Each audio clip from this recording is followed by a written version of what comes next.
Good morning, everybody. What's up, y'all? Hey, Christine. Hey, Karen. Hey, Calder. Hey, Joni. Hey, Madeline. Hey, Carol. Hey, Natalie. Hey, Mandy. What's up, Nanya? Oh, the crew's rolling in. All right. Hey, EJF. Hey, Janet. Hey, Tia. We're here, guys. Hey, Sarah. For those who didn't see that, I shared this chart in the community tab on YouTube. Check out what Shannon made. It's pretty good. Hey, Disney nerd. Jay and Not Silent Bob. You got it, Mandy. That's us.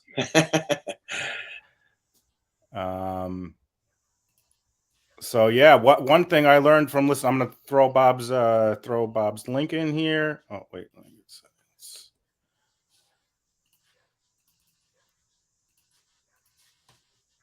One thing I learned from listening to Bob's podcast, which is great, by the way, check it out. I did not know that Lori and Alex had some sort of thing going on, huh, Bob? I was not aware of that. Yeah, like so when Alex's wife, like, so he was married early, and like as soon as she Allison. found Alex and Lori together, she said she got like a super weird vibe, like that they were real, like super sexual with each other. Like she had jumped onto Alex and wrapped her legs around, like, you know, his waist, and that they were like in each other's face, like groaning sexually. Whoa. It was like a vibe that she got like all the time. Like that there was something going on with two. Like it's that kind of Lannister shit, which is what I said on the pod. Yeah, I had no idea. Yeah, man. I mean, like it kind of explains a lot in terms of him kind of like blindly following her and kind of, you know, anything she's selling, he's buying. You know what I mean? All right, so Jay, I gotta tell these guys. So, yo, we promoted this. I'm gonna be here for 15 minutes, and then unfortunately I got to jump off to Court TV. My booker didn't send me the info. I just want y'all to know I'd much rather be here than Court TV. I got to do that though, because I already committed to them. So, but Allison will be here, who is more than capable of keeping you guys entertained and informed along with Jay. So that's up for debate. I guess we'll see. No, I'm sure that's not debatable. It's not debatable. So like I'll be back though. Like I'm on Court TV from I don't know, like 10 to 11 Central Time, so 11 to 12 Eastern Time. But you know, you guys will be going through clips. And so Jay, I wanted to ask you, do you want to go back? Did you guys like end up listening to like Hermosillo like talking about the second body recovered, or did you guys? No, I ended it when you had signed off. Okay, so you guys can do like, we could either do that, like it's kind of like some heavy shit to get into early in the morning in terms of like the discovery of the other body, or like I kind of wanted to spend today like getting into Melanie Gibb, because it's light. There's no trigger warnings. It's all crazy. Yeah, we should do that. Yeah, because she's the one who starts to build out the entire LDS and the relationship between Lori and Chad developing. And, you know, she's the one that Lori was using to kind of like stave off the police when they started to be concerned about JJ's whereabouts. And it's pretty interesting, man. It's good testimony for sure. Like the question that Allison and I are always debating on the podcast is whether or not it's going to the elements. You know, like if it's helping the state do what they need to do in order to prove conspiracy, right? You know, but like Alison and I are both of the mindset that no matter what evidence they get in, like once Hermosillo came on and testified about the remains and what condition they were in, that's like seared in the jury's minds, and when that happens, somebody's paying. You know, and I'm gonna grab my notepad. Okay, and then the person that, you know, they're gonna make pay is mom. I mean, that's who's going to pay for this shit. I mean, there's no one else, right? In this trial, at least. I mean, there's Chad, but like they're gonna be pointing the finger at mom, and that's where that huge gap in time where Lori's running around, like evading the police. They're constantly asking where the kids are. Like it's that 4, 5, 6 months until she gets picked up in Hawaii, where the jury's gonna be like, man, she knew, she didn't do shit about it. Because I had posed a hypothetical to Allison last night. I'm like if what we've heard in terms of evidence right now, if you were to take out this part where Lori's pulling that shit after the kids that we know they've been killed, if you pull that out and she goes to the cops immediately, all right, are we looking at a different case? Because it's like that gap in time, which is after the murders. So it's like they can't use that to convict her for the murders, because that's all after the fact. That's like aiding and abetting, and it's that type of stuff. It's a different thing. So I don't know, man. It's interesting. So yeah, I think today, and you guys can decide while I'm off on Court TV. I like listening to that whole phone call between Melanie and Lori. It's very enlightening. Is that in this clip? In this, they play it? Allison will give it to you. Yeah, okay. It's great. But she'll get you to it. She'll build up kind of like how Chad and Lori met, because Melanie knew of Chad beforehand because he was already writing books, and then because this relationship between Melanie and Lori is not some lifelong friendship, man. This thing developed like overnight. And they became thick as thieves because they were of the same mindset with respect to their belief system. And boom, all of a sudden they're like going everywhere together because they're both living in Arizona at that time. So within like weeks of them becoming close, like, and Alice is probably going to want to play you the beginning of this, the podcast, like the Preparing a People podcast, which is really interesting. It's been pulled off the internet, but we found it. We scoured the earth to find these podcasts where it's Melanie and Lori on there. And really all we played in the 3rd episode, I think, of our pod is like the first, like kind of the introductions where you've got the dude who runs the podcast, and then you've got Melanie, who is his co-host, and then they bring Lori in. And it's kind of telling. Like it gives you some background on where Melanie was mentally about like kind of the thought that the doomsday was coming prior to Lori, because it's like I'm always talking about, can we trust her? Is she credible? It's like that thing, like when you look at witnesses in any case, forget like just Vallow, but any case, you're always judging their credibility, right? That's the whole thing. And all we can judge it upon is their words first and foremost, and then how do they look? Are they fidgety? Do they look like they're full of shit? It's like as observers, that's the disadvantage we have of not being able to watch this trial, because we're not seeing them, we're hearing them, which like I don't love, because you do use visual cues to really kind of look and judge credibility. Like if somebody look real nervous, or they doing all the telltale signs, they scratching their ear, touching their face, like all the shit that people do when they're lying, their eyes, how are their eyes moving? So but the bigger thing with Melanie is we know now, but the jury might not, but they do after her testimony. We know where her mind is, like everybody in this chat. And if you're one of those believers that thinks that doomsday is coming and the second coming is happening like next month or next year. Oh, it's next month? Right. Shit. I just started the social media thing. It's just when you're starting to blow up. It's March. Isn't that like life, man? Damn. See how it goes, dude. But yeah, so what were you going to say, Al? According to Chad, it's March of 2024. March. All right, we got some time. World War III, anyway. That's when World War III starts.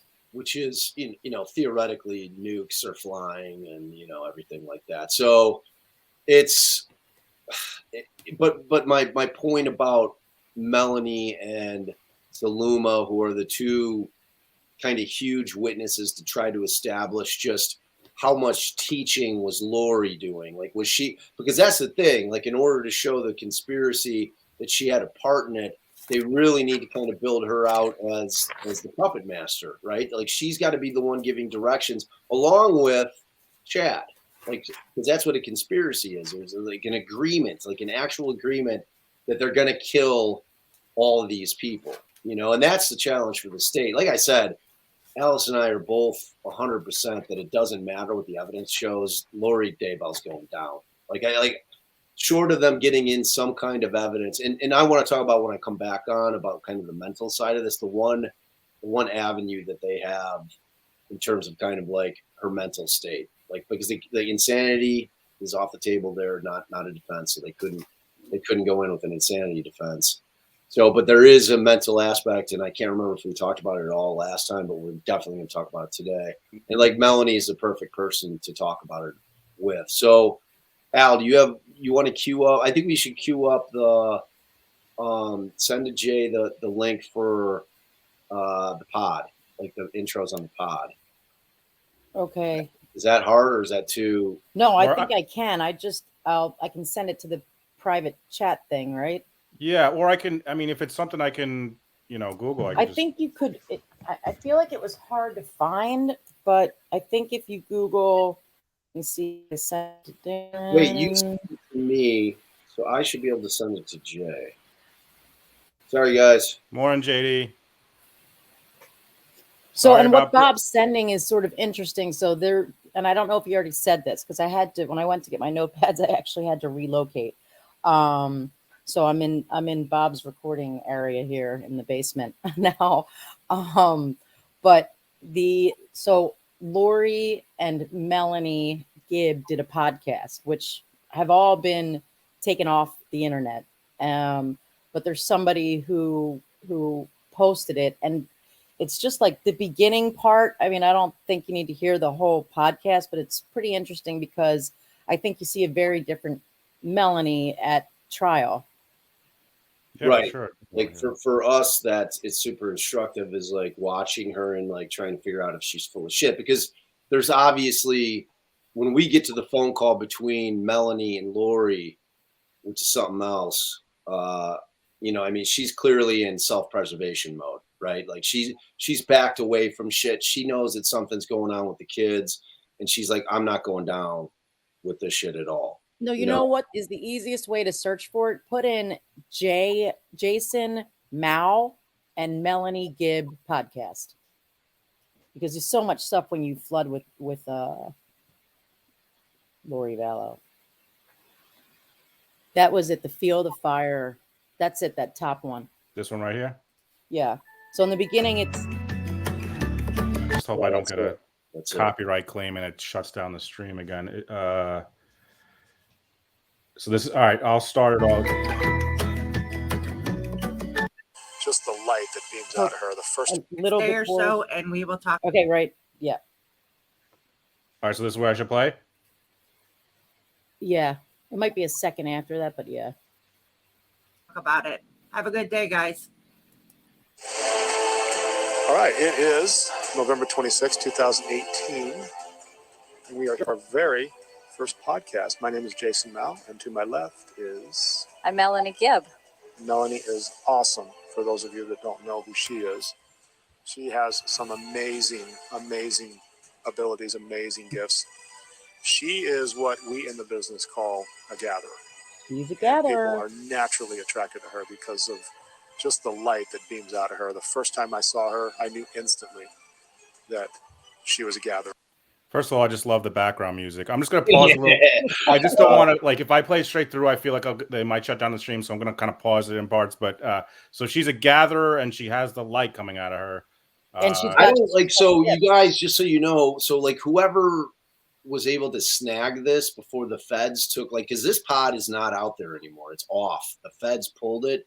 So Allison, I tried to email this person who like snagged it, and it's not her content, right? So the woman that was this D. Rainey, so I emailed her because she's like, look, if you want to use it for whatever, hit me up. So I hit her up, and it legally it's not hers. It's not hers. It's not her content. So like, I don't think you're going to have an issue with it. But you did have some questions. Let me answer this real quick. Pause it a sec. Sorry, because you had a question from I don't know who, because the things move fast and I'm not as skilled at this as you two, but it was, what is a gatherer? There it is So, from Calder. Got it. there you go. So a gatherer, they're talking about the whole 144,000. So You got to tell her probably what that is. I don't Right, even so- say if Bryce is a guy or a gal, but so A part gal. of the LDS religion, Jim and other the- gatherers. Thank you, Kim. the Church of Latter-day Saints, the latter day means they believe it's the latter days to the end of days, to the second coming of Christ. So the 144,000 is in the scriptures, and that is the 12 tribes of Israel who are ushering in those who are the righteous to live on earth for a millennium when Jesus comes down for the second coming. So basically, they're gathering all of those who get to live with Jesus. So Or what the- was interesting, I thought the same as Bob when so I thought it was just the 144,000. And if I'm not one of them, what the fuck do I care? Like, if I'm out of here. But the 144,000 are like, you guys are coming with me. If you're good and you're in the light, I'm bringing you up. Otherwise, sucks for you, pal. So you better be nice to me, or don't go to the pink pony, or I'm gonna fucking shoot you. By the way, we have a pink pony emoji, guys. Hey, what you mean the fake gay bar? It's Yeah, that really just a like a bar and tavern restaurant. Yeah, it's a regular bar apparently, Regular but bar in Gulf Shores apparently as well. but let me I'll continue now. Southwest area for like-minded people to start focusing on greater light and knowledge and learning a lot about themselves and about the Lord and what it is that he wants from us. And so I am honored to have her to my left. And that was all Melanie. Thank And you. also with us today is Lori. Here's Lori. Lori is so cool. So cool. So cool. Lori and I met The in a font. very, very unique situation. And real quick, Lori, let's talk about that before we start, because people don't even know who you are. Well, people in the know who you are, but one of the reasons why we're doing this podcast is so that we can spread the light of knowledge and help people learn about who they are and find their gifts and draw closer to Christ. And Read, Madeline. what happened to you was pretty unique, and how we ended up in the same room together Oh, here's a is story. even more unique. So can we start off with that? We can. It's so fun to be here with Jason and Melanie. I love them so much and grateful for them and all their service that they do. I feel like that I work for the Lord. I feel like I've turned my life to him from circumstances that have happened to me in my life. And I ask him who he wants me to meet, who he needs me to go to, and what he wants me to do. And I was sent to the temple on a certain day to get a message from someone. Starting with buzzwords. And Trust me. in walked Jason Mao.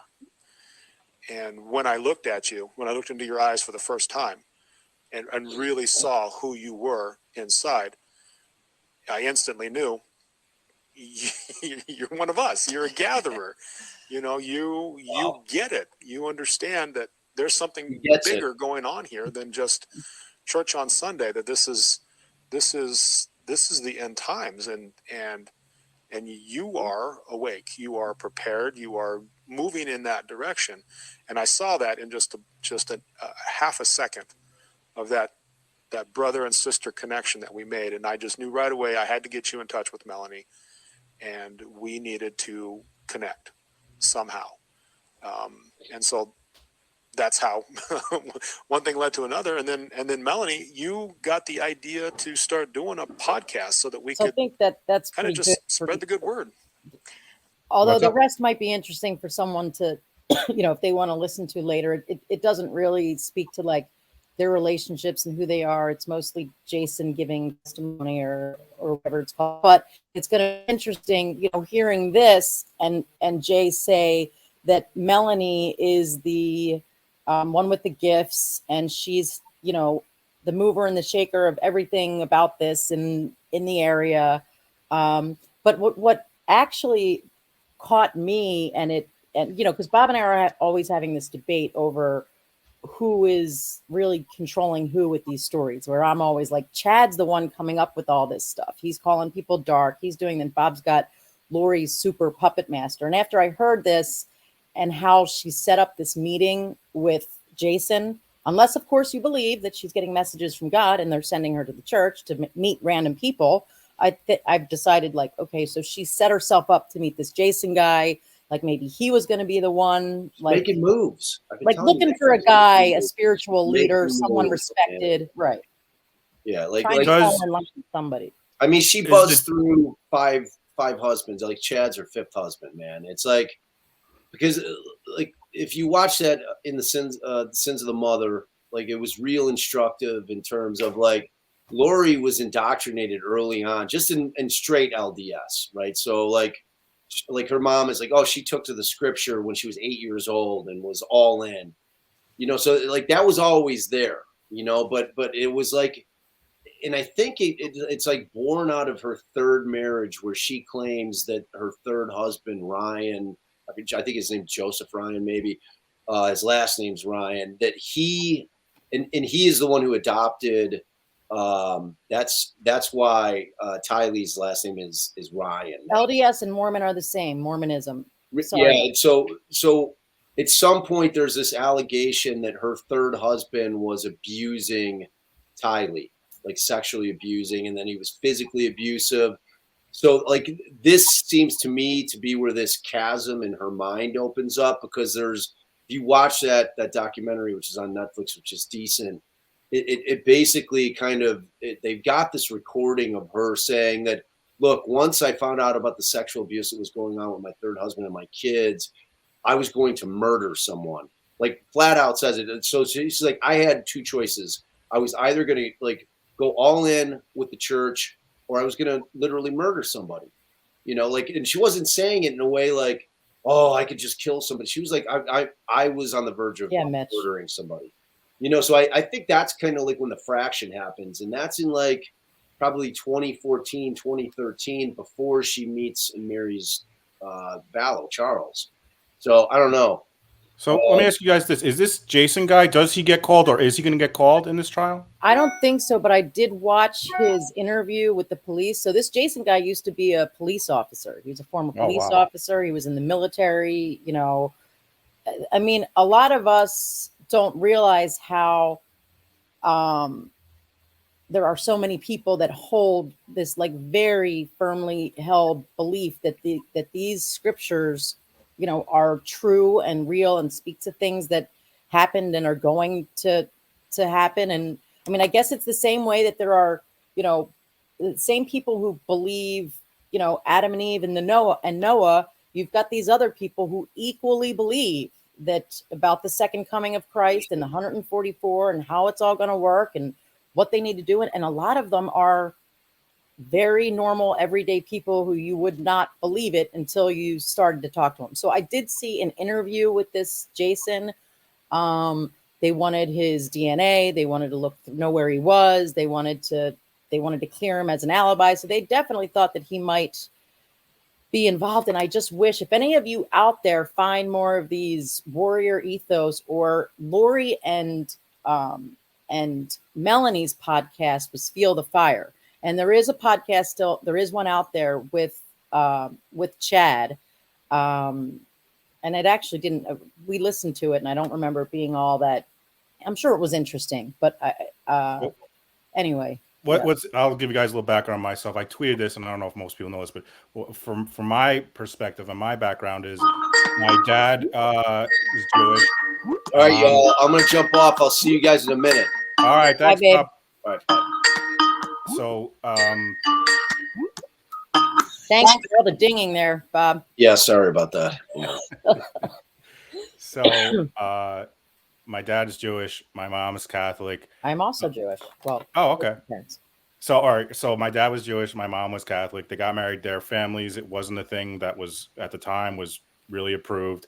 I personally was, we celebrated Hanukkah, we celebrated Christmas, but I was not, I didn't go to church. I didn't go to synagogue. And now I'm a full blown atheist. I went down the George Carlin, Ricky Gervais, but all this stuff is fascinating to me. Just looking at this podcast and looking at this picture, it's fascinating to me because Debbie Schultz. Look like this, how to implement the warrior ethos. And they're talking about her being full of light.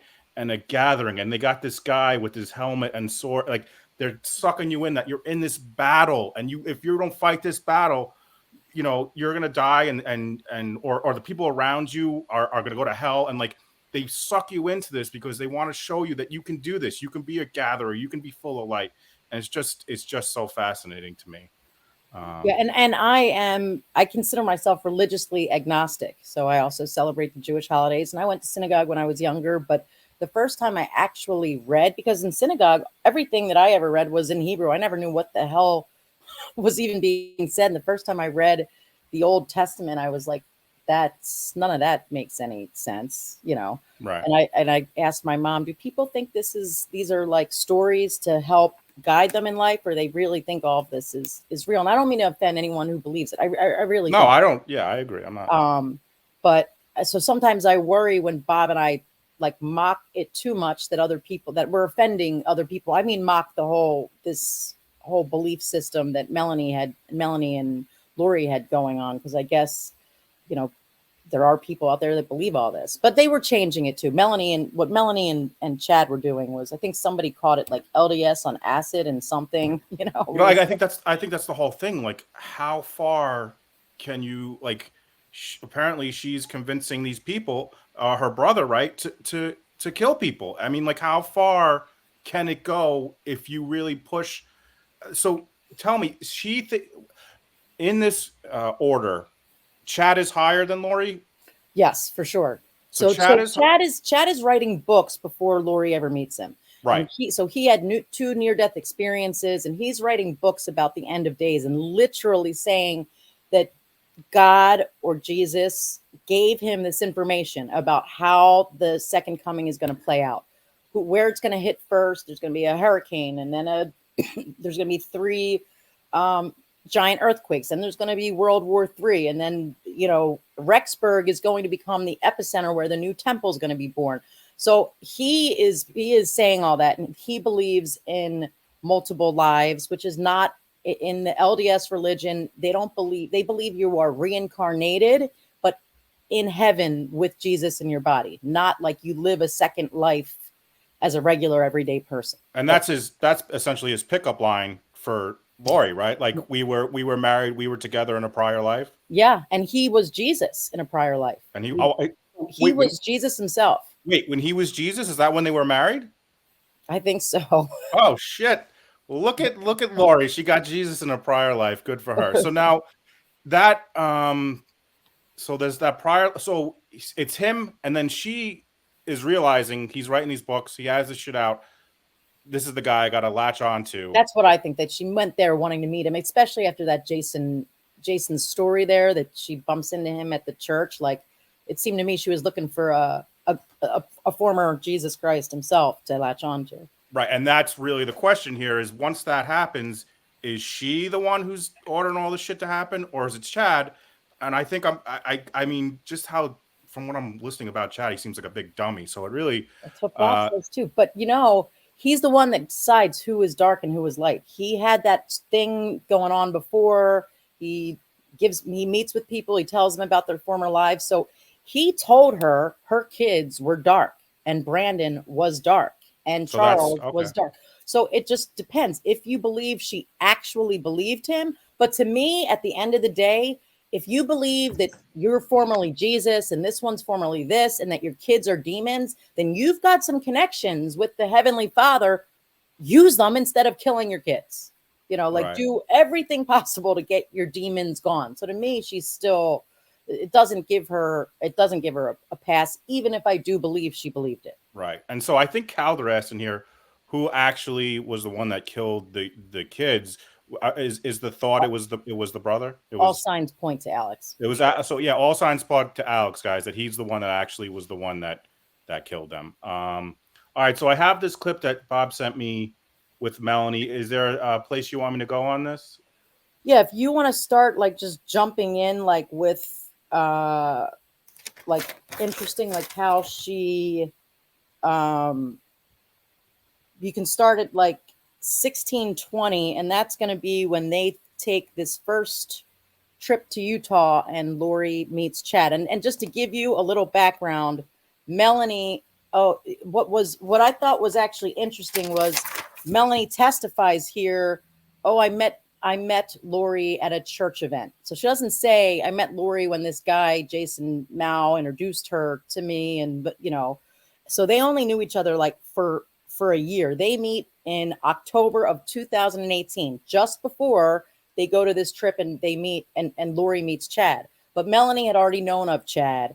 They weren't like close, but she had met him 1 or 2 years back. She had been to a couple of things where he's a speaker. So they're talking about the first time Melanie meets Chad. That's one thing that struck me when Shannon made the graphic, is how quickly this all developed. I couldn't believe the dates and how close they were, and how so guys, in the community tab on YouTube, check out the graphic that Shannon made. It has dates, it has the people's relationships, so just check it out. And here we go with Melanie Gibb's testimony.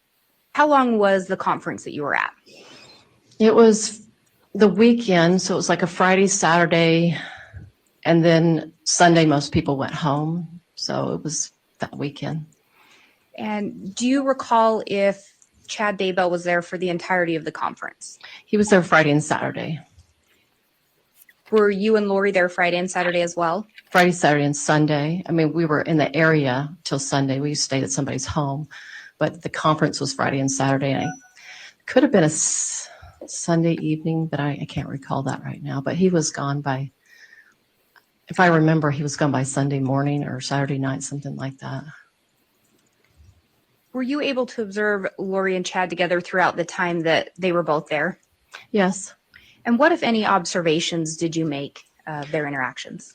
They were very friendly to each other, very interactive, talking a lot about some of their ideas and beliefs that they had at that time. And so they were, there was definitely attraction in the beginning, right from the beginning. Tracy, you might be right. And did you specifically observe any of Lori's actions towards Chad, or how her demeanor appeared? She seemed very interested in him, like someone that would meet somebody they're attracted to. She seemed flattered by him, and very enticed by the conversation, and flirty-like. I would say a little flirty-like as well. And do you know what Chad Daybell did for a living? He was an author and a publisher, and also a sexton. And the Sexton is a guy that you ever read any church property? What is it? Literally, it's literally defined as like a guy that maintains church property, usually the yard, and was formerly a gravedigger. That's in the definition, and formerly a gravedigger, which Chad was. Which, by the way, his kids point to as evidence that he did not bury those bodies on his land, because he was a gravedigger, and he would have known how to do it better, basically. He would have dug deeper graves, yeah. So basically, it's a custodian gravedigger is what a sexton is, kind of? Okay. Yeah. I have.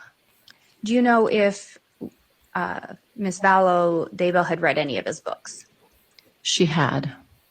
And do you know if she'd read those books prior to meeting him? She only read, I think, just a few, but she hadn't read all of his books. And I don't know if she made the connections yet of who he was with the books. I'm not sure about that. That I'm not buying after the Jason Mao thing. And you indicated that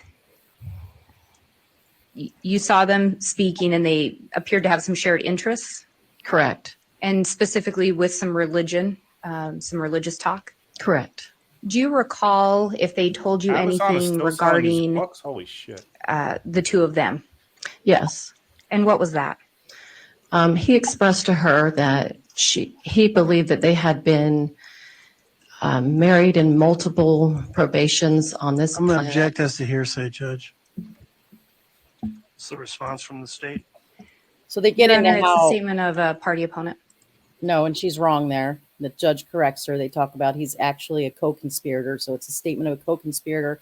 So, I mean, if you want to jump, you can listen to the objection if you want. They start right back up at 2105. It's only another. Not this opponent.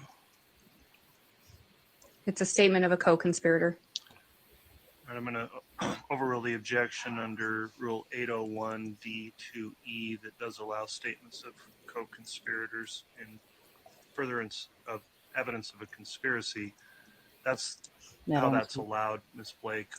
I would indicate, though, that I think there may be some additional foundation before getting further into this issue as to whether those statements are allowed. Bob and I agree with you, Gretchen, that it just seems so convenient that Joe Ryan died too. But Miss Gibb, did you have conversations about their first meeting with Chad Daybell?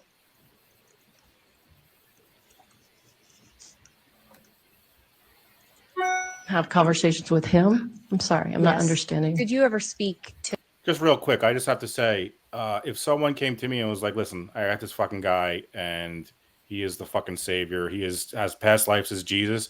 And they were like, and I was like, oh yeah, who is it? And they were like, it's this guy named Chad. I'd be like, get the fuck out of here. Chad, I'm out of this whole fucking thing. I'm now an atheist. Fucking you're telling me Chad? To Chad about the first time he met Lori? Most likely, I just don't remember that exact moment. So after the first meeting, did you speak to Lori about her meeting Chad? Correct. Yes.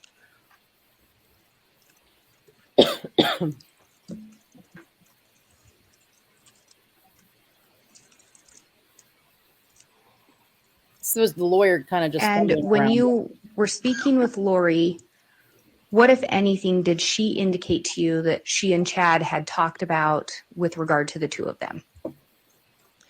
She shared with me that he told her that they had been married in another time period. And did she tell you what she believed with regard to that? She did believe that. She had already had the belief system that this multiple lives, as they would call it, she'd already believed that before she physically met him.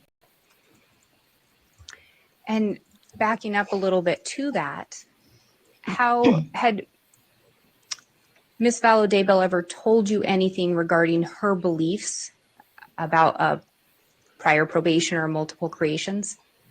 She wasn't quite clear in her understanding at that point. She felt, and she shared with me, that she had been married to a prophet from the Book of Mormon named Moroni.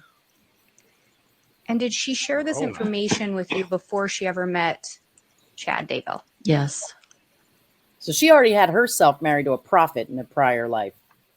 This is her. This is after that Melanie? Conference. No, Lori. Oh, Lori. Okay. Did you end up staying in contact with Chad Daybell? So Lori, in her prior life, is married to Moroni. So, all right. And that's before she met Chad. She already thought that. So, I think it's like, I don't know. So she says in her prior life she's married to Jabroni, and but Chad comes to her and is like, I was married to you as Jesus, and she's like, no, I was married to Jabroni, or she's like, you were Jabroni and we were married. I think he was also. I think it ends up that he was also Moroni, or that one life she was still always married to the prophet Moroni at some point. Okay, but this is a separate marriage she had. Okay. Yeah, I mean she had 4 or 5 different lives. Good for her. Yes, I talked to him, communicate somehow, very periodically, not very often. And I think you already indicated you and Lori would communicate quite frequently after that. Correct. Do you know if Lori and Chad stayed in touch after that conference? Yes, they did. And how do you know that? She would tell me that they talked and how often they talked. And I often saw her on the phone talking to him. Occasionally I could hear his voice, but she'd always indicate to me she was speaking to him.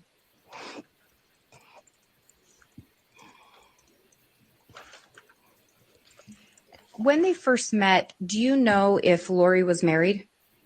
Yes. And who was she married to? Charles Vallow. Do you know if Chad was married? Yes. And who was he married to? Tstmy Daybell. Do you know if their spouses were still alive? They were. So they're going to get into real quickly the next time Chad and Lori meet, which is like only a couple weeks later for another conference. That's what she's about to lead into here. And we touched a little bit on the idea of multiple probations. Correct. When did you first learn of that term? And that's getting to the sealed thing, and that's for life. That's each life. But Probably you're right, so I don't get it. when I started interacting with Lori is when it really began to be introduced to me. And who started to introduce that to you? Lori and then Chad, but mostly through Lori, through Chad. He would explain it a lot more than she knew of it. On the Wheel of Fortune. Yeah, he must have. So would Lori tell you that she and Chad talked about the multiple probations? Yes. And what was your understanding of what Lori and Chad believed regarding multiple probations? Their definitions changed the longer they knew each other, but in the beginning it was believed that in this earth you could come back multiple times. So you may live in, a certain earlier time in the world and then several times depending on you as a person. It would be different for everybody.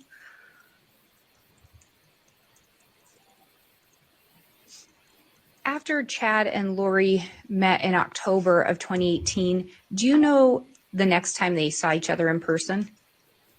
I believe it was 2 weekends later. He came to town for another event that was in Arizona. Did you attend that event? I did. Were both Lori and Chad present? They were. Do you recall if there was another get-together held separate from the event? Yes. At Lori's house, there was like a little meeting right before the conference. And do you recall where that meeting took place? At Lori's house. Did you observe Lori and Chad together during that meeting? I don't think he was there. I'm not remembering that. He could have been, but I don't remember. Did you observe Lori and Chad together during that weekend? Yes. And do you recall the context of where you observed them together? So they were at the conference and I saw them interacting. And then whatever time he arrived at her house and he ended up staying at her house. So your understanding was Chad stayed at Lori's house in Arizona? That's right. So do you know cross, if Charles was present during that? Call out the fact that everybody slept there, like 5 or 6 people slept at Lori's house that weekend. Okay. I believe he was out of town. And do you know if Charles and Lori were still married at that point? They were. Do you know if Chad was still married at that point? Yes, he was. Now we're going to get to this whole ceiling that somebody mentioned. Do you recall Lori telling you anything in November regarding she and Chad's relationship? Yes. And what did she tell you? She told me that they had been married, I believe, 4 or 5 times. And she would go into different details with me about who she was, what character she was, and what character he was. Do you recall if she said anything to you about going to the temple? Yes. And what did she tell you regarding going to the temple? She would tell me that, yes, that weekend that he came to Arizona, that they met in the temple together and they were somewhere in there, like in just like maybe a waiting area room, that they were sealed together by, I believe Moroni was there and possibly, I believe she said Jesus Christ, and that that relationship they had multiple lives, it was kind of like a reunited again. They got to be sealed there. It wasn't in a sealing room officially done by the church or anything like that. And can you explain a little bit about the relevance of being sealed? The teachings of our church talk about when you're sealed to a companion on this earth, that you are sealed for time and all eternity. And when you say the teachings of our church, are you comfortable sharing what church you're a member of? The Church of Jesus Christ of Latter-day Saints. Did Lori share with you how she felt towards Chad at that point? Yes. And what did she tell you? She told me, they very much loved each other. They loved each other, in previous mortal probations. What number you at here, Jay? There was a lot of affectionate feelings she had for him. So we're about to get into Lori's special mission. You might as well. It's in the next minute. So if you want to just let it play. Yeah, all right, guys, we're gonna get into Lori's special mission with fucking Chad. Did she indicate to you anything about whether or not they were going to be open about their feelings for each other? She just shared how they felt with me. She was open with it with me. Do you know if they were sharing this information with other people? Just probably people in their small group of circle. I wouldn't think anybody else.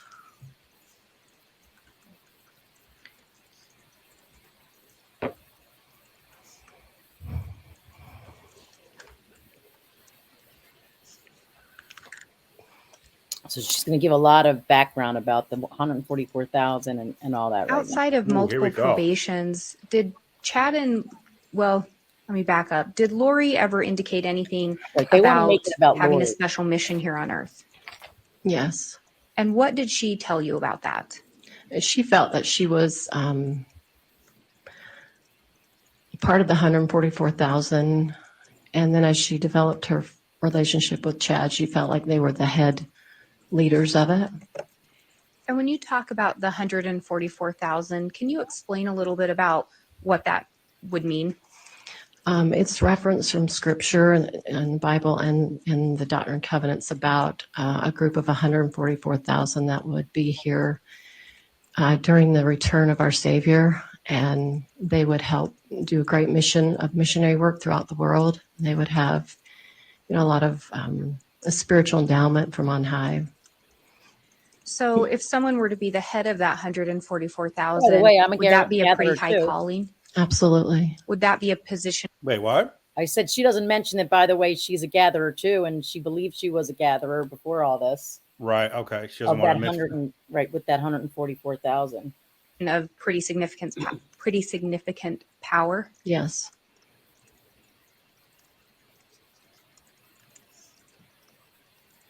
And when you talk about they may have shared this with their inner circle or their close friends, do you know who that would have included for them?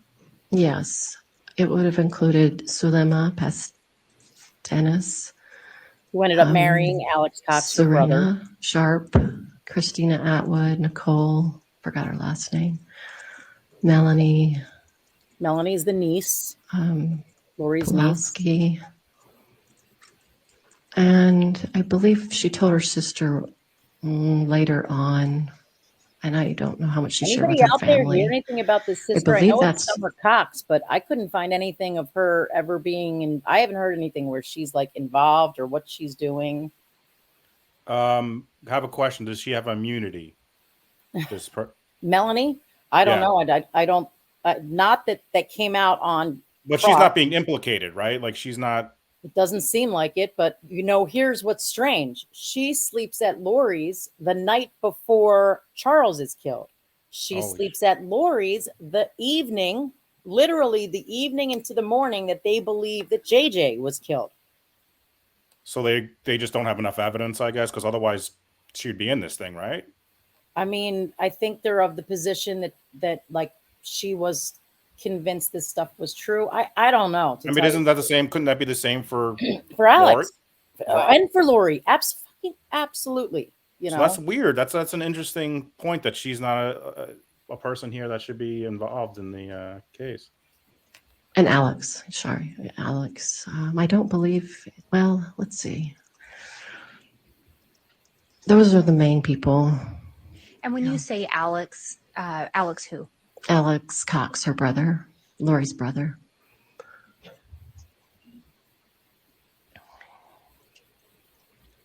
Do you recall approximately when Lori started talking about being part of the 144,000 or the head of the 144,000? Right when I met her. And then I think so, and I guess I should break this down. I kind of ask a compound question there. So she first starts talking about being part of the 144,000 when you first meet her. Would that be correct? Correct. And then I think you'd already indicated after she met Chad, she indicated that she and Chad were the heads of the 144,000 or the leaders. Correct. Do you recall approximately how long after meeting Chad she started telling you that? Within weeks, probably.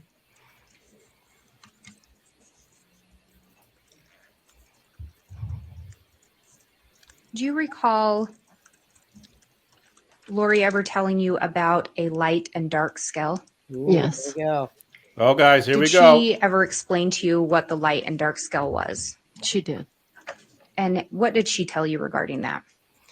She told me that people that were light were people that before they came to this planet, when we lived in a premortal realm, basically our spirits lived there before we physically came here, that those that signed contracts and made agreements with the Savior were light, and those that were dark were those that signed contracts with Satan. So, Do you recall when she first started telling you about? Wait a second. all right, Wait a let me- fucking second. Wait a second. So, in this life right now, it is determined if you are light or dark. If in your past life you signed a contract with God, is that what? Did I hear that right? That is correct. So the regular, and it seems like you've got some listeners, or I don't know if you call them viewers at this point because they're looking at us, but in any event, that seem to know something about some more about LDS. But I have done some research. I'm almost embarrassed to admit how I did part of it. I don't know if I should. Yeah, of course you should. So I called the church and I was like, can we interview some people? Like, so that was like legit, right? But then I kept trying to do some more research and, you know, those things pop up. Like, do you want a missionary to speak to you?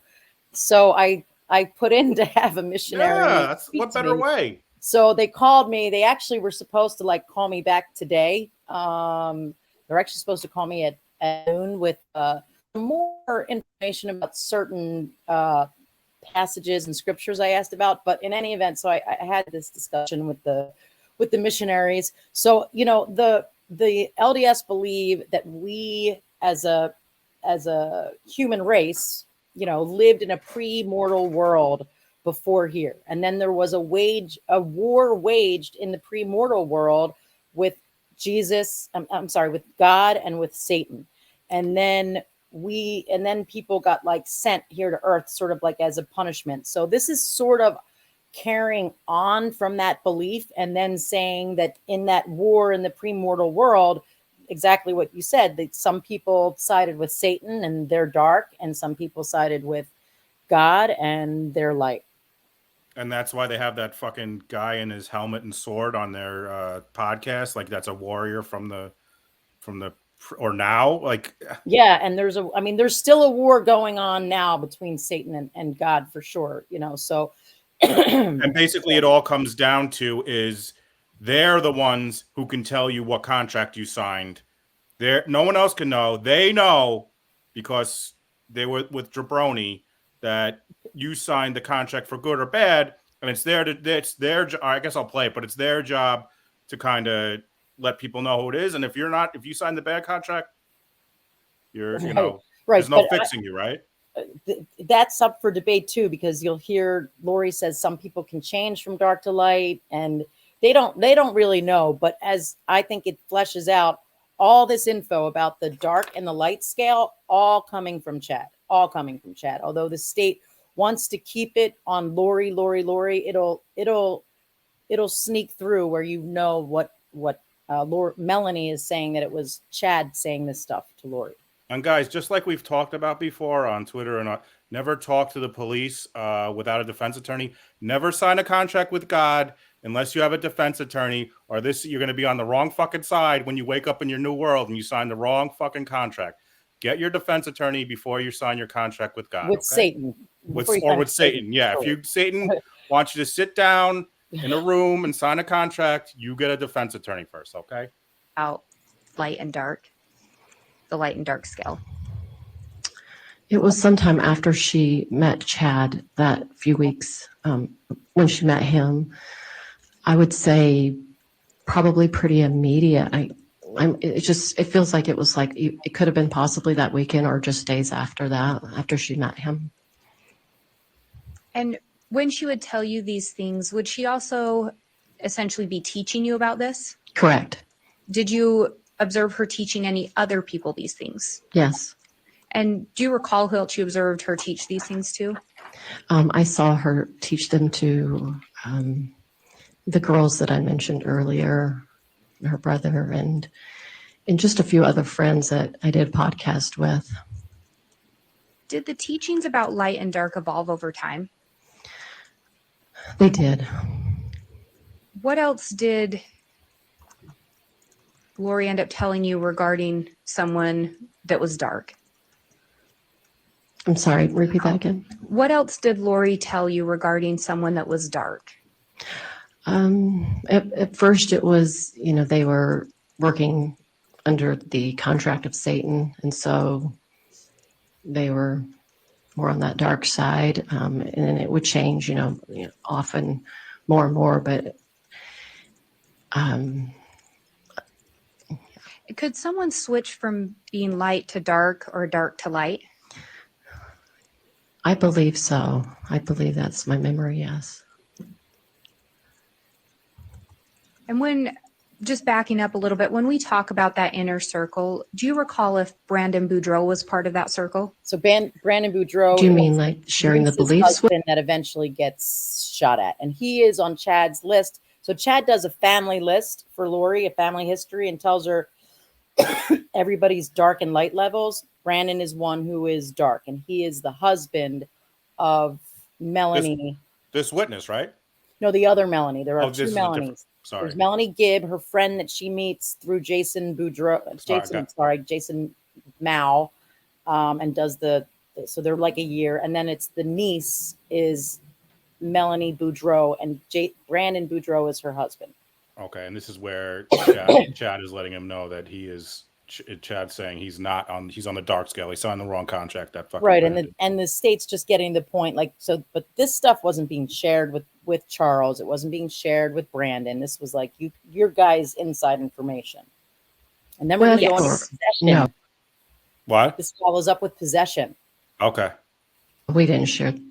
She didn't share, or Chad didn't share with him, any of that information that I know of. I mean, she could have, but I don't remember it.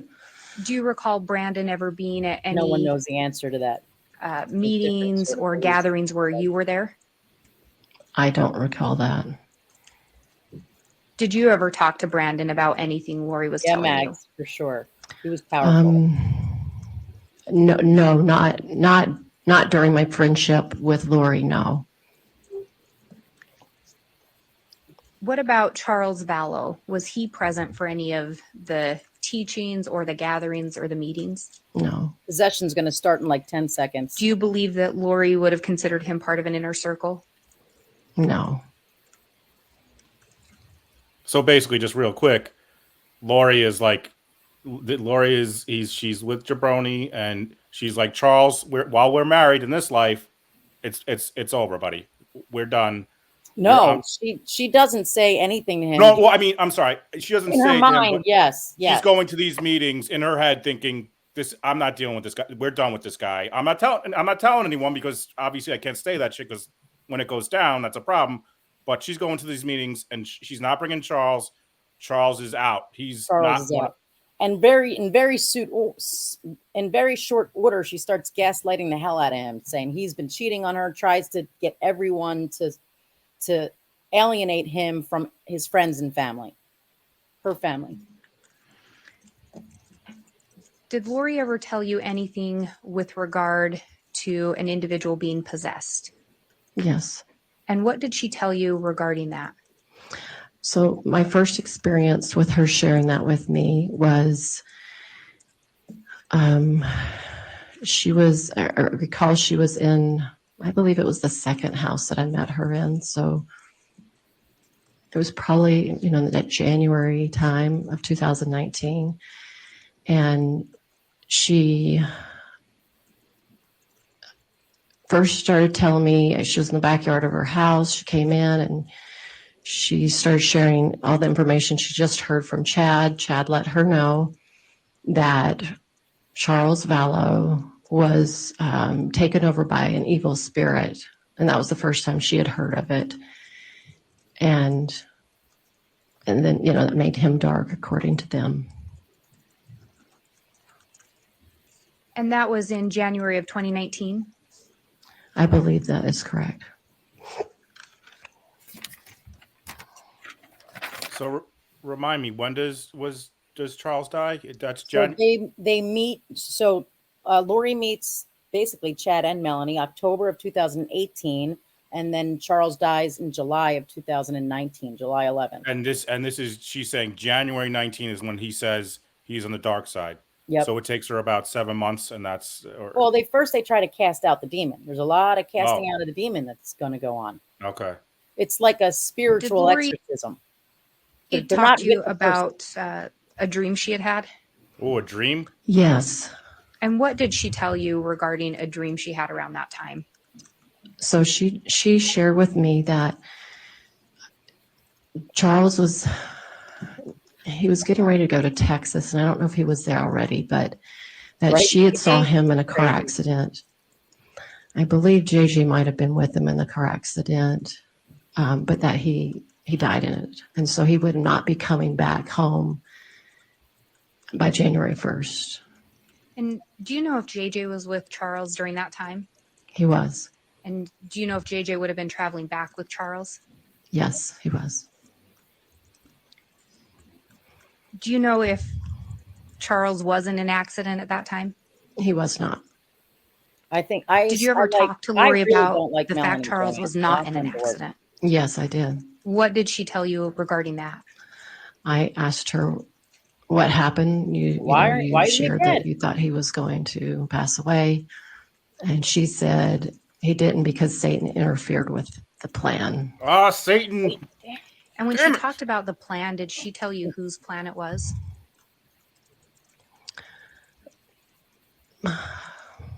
So they're trying to make it a plan. She would talk about... and she's saying it's a plan that was revealed to her by God, not like our plan. Right, but, of course not. Right. But the state likes the word plan, so they're trying, they're trying to make it like a plan. But on Cross, he gets into, well, this plan, and she says, well, the plan that was revealed to them was their spouses would die and they could be together. And he's like, so they were supposed to die of natural causes? And she said, well, yeah, that was the plan that was revealed to them.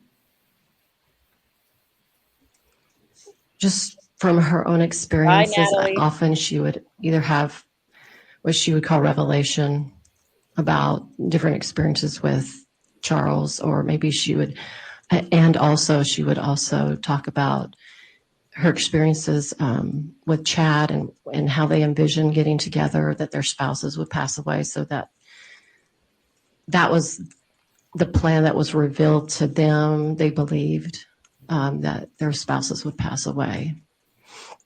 With the idea being that once their spouses passed away, they could be together? Correct. All right, now we're going to get to castings. Got to cast those demons out. Based on what Lori was telling you, was it your understanding as well, because Charles was dark, he would need to pass away? Correct. Do you recall Lori ever talking to you about castings? Yes. What did she tell you regarding castings? This is Melanie testifying at trial. So she would say that she was trying to understand how to get these evil spirits out. And so her attempt to do that was to have like a prayer where she would, like you maybe would read from the scriptures, where you would try to encourage the spirit to come out by the power of God. Did you ever participate in any castings or observe them? Yes. Do you recall when that would have been? Approximate, if you can remember. Probably January, February 2019 is after, Let me see what she number learned you're that at, Jay. Charles was dark. So sometime after that. And I apologize because you may have already said this, but was Charles the first individual that you ever heard Lori call dark? Yes. Do you recall where that casting would have taken place? The first time I recall was at Sulema's house. Do you recall who was present for that? He's biased. Lori, Sulema, Christina, Nicole, Serena, and me. And those are some of the same individuals you'd previously mentioned. Is that correct? Yes, yes. And you talked about castings being kind of a prayer. Was there any other element to the castings? I guess so. It was definitely out of context for what I would, see anybody talk about in a spiritual level in any religion, but they would use terminology that to me sounded kind of like energy work. And so they would try to share words like disconnect their cords, like a cord was something you connect your spirit to your body, something like that. They used. Wait, are they charging for God? What? There's a cord? Is that what you said? Yeah, disconnect your cord, like to try and get this evil spirit to leave. And so this is not like a like a Catholic exorcism where the person is in front of you.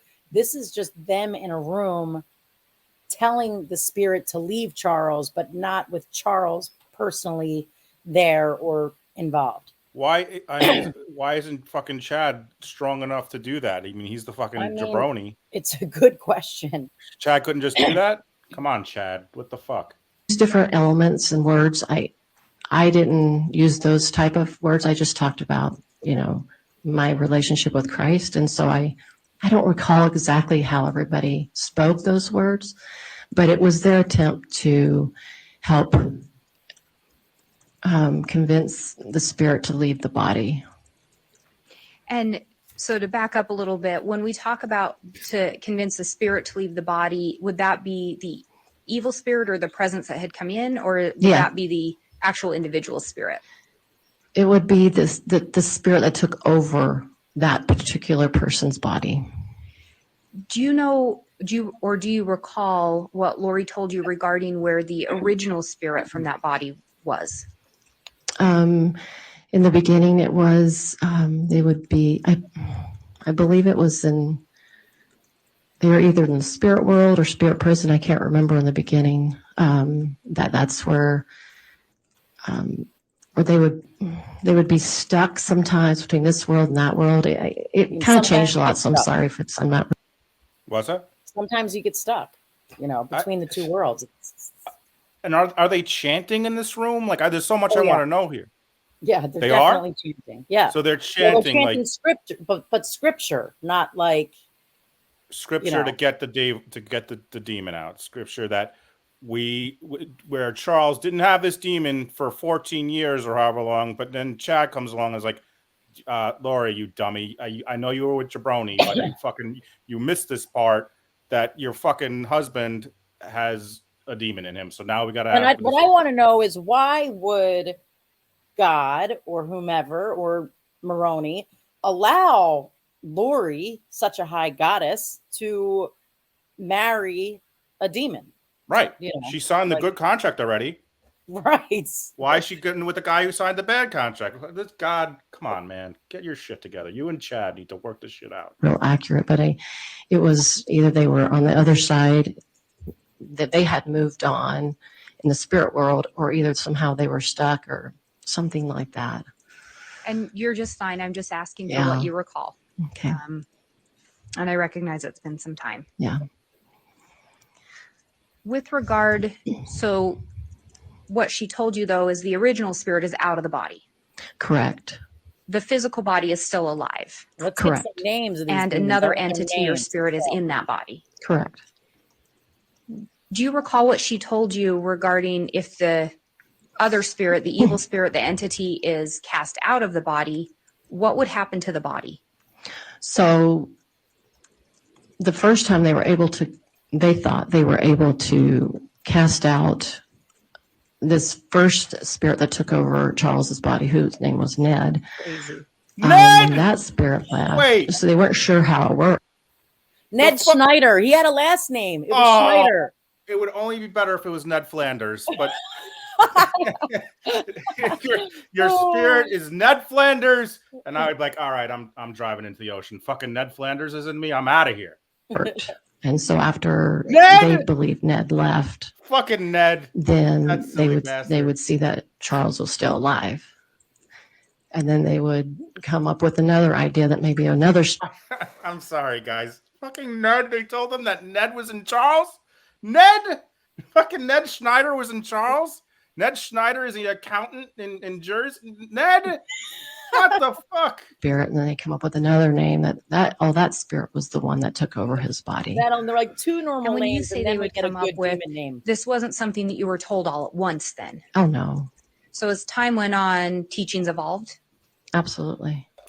Here we go. Second. And you second refer name. to when Ned leaves Charles' body, another entity or spirit comes in. Is it Mo Sislak? Correct. Did they give that a name that you recall, or did Lori Yes. ever refer to that entity by any name? Yes. And what was that? Then after Ned, it was Garrick, I believe. Garrett? Maybe Garrett. Oh, Garrett. And then what But happened here's with what's regard interesting. to Garrett? In Garrett. Charles, in Chad's books, there was a character named Garrett. It's like he's not even coming up with new names. It's just he's just recycling the characters. He's just recycling the characters. Come on, Chad. You can't even make a new name. But you the fucking third goat. demon has a demony name. They're getting better Sweet. here. Fucking Garrett. Then he supposedly was cast out. Ned Smith needs a new name. And then after that, another one, if I think it's the final one, was something like he blows. No. Nope. They didn't just say he blows. Is that what she just said? Did she say he blows? Yes. The third demon is he blows? Yes. This is too much. I'm gonna go to the demon realm. He blows? I mean, if you get names like that, you got to do it, right? Why don't you just say, hey, would you blow me? He blows? What the fuck? He blows? It's like they're signing out when there's a substitute teacher and they're writing names on the thing. Oh Shafid. The next name is Mike Hunt is the next demon. That's Something like that. And I think you said you participated in a few castings. Did you participate in we're getting any other zombies that are castings coming up. regarding Let me Charles? see what number you're at. Yeah, that was several And in with the Charles. next Yes. minute, you got zombies. Were those Lori castings on done as zombies. new spirits would come in? Yes. Do you recall if Lori indicated whether or not the original spirit could ever come back into the body? No, I don't recall that. So earlier, we all heard her say yes. I mean, we know because Ned left, then it was Charles for a little until it was Garrett, then it was back to Charles for a little until it was he blows. he blows. He definitely blows. He blows, that character. What a character he blows. You're just hanging out. He blows is just joking around. Wow, you got all your people over here giving their favorite sign out with the substitute teacher names. What, IP Freely? Hey, would you blow me? Wasn't it the best day? And the substitute, when the sub just didn't know, and they just kept reading them. Amanda Huggin kiss. Oh, that was the best. Those were the best days. All right, let's get some more demon names. Do you recall if they told you anything, do you recall if Lori ever used the term zombie? Yes. Do you recall approximately when she used that term? It wasn't in the beginning, but I would say weeks after the original idea that someone taken over the body, they just started using that terminology. I would just say weeks after that. And with that, you talked about participating in several castings on Charles. We Yes. talked about who was at the first one. Do you recall if it was the same individuals at the next casting? There could have been different, not different people generally, but just maybe less of the group. I know that there was another lady, but I don't even remember her name anymore, but I think she was there very shortly. Do you recall if Lori was present for all of the castings you were at? Thanks, Joni. Yeah. Yes. And was she present? Yes. Just wanted to make that clear. Yeah. Uh, Yeah. Do you recall if Chad was present at any of the castings? I can recall one. Right. So, Jay, why didn't that one work? Could have been. He was there himself. He was there in person, Chad. Right. Well, also, why isn't he at all of them? Why is he at one of them? I think because he lives so far away. He's Oh. so I don't know if we heard it or we will hear it or she already said it. She said that so they would do it and then Lori would call Chad, hey, yo, did it work? You know, and then Chad would tell her if it worked or not. And Chad's like, no, Oakley Dokley Ned Flanders is still in the fucking body. We gotta work on this. So, but he actually attends one and he's not even strong enough. Weak ass Chad can't even get rid of Ned Flanders. Unbelievable. More, but I can recall one. And the one that you recalled Chad at, was that a casting for Charles? Charles had already passed away. It was right after his death. This was Do you recall who else you did castings for or participated in castings? I'm not quite sure. It feels like it could have been Brandon Boudreaux, but that's what I can remember. Do you recall if Lori ever told you that Brandon Boudreaux was dark? Yes. Do you recall if she ever told you whether or not he had an evil spirit in him? Yes. And did she indicate that he did have an evil spirit? She did. Do you recall if Lori told you anything else about Brandon Boudreaux? Yes. So it evolved. And so he was, I believe he was dark from the beginning. I could be wrong on that, but that's what my recollection. And then he became a very high level dark. So the darkness kind of evolved into like they had multiple lives as well. And he was supposedly part of Hitler's group during that regime. Hitler's joining the chat? Holy shit. That's how bad Brandon was. So, oh my God. So, Charles has Ned and he blows, and now Brandon has Hitler? Jeez. Holy shit. No, but yeah, Brandon was literally in the Reich when in his former life. That's like that's what he did. Wow, Brandon, man. So he just kind of it just evolved like that. Just evolved. NBD, no big deal. Do you recall if you participated in castings for any other individuals? I don't recall.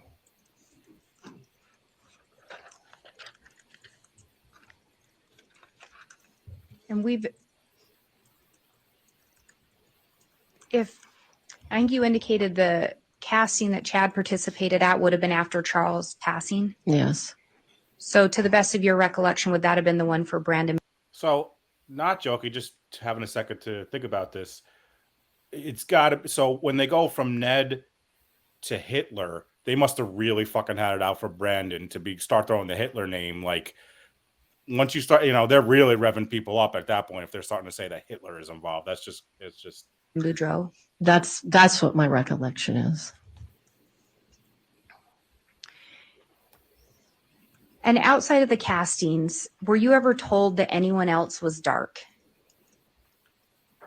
Yes. Do you recall who else you were told was dark?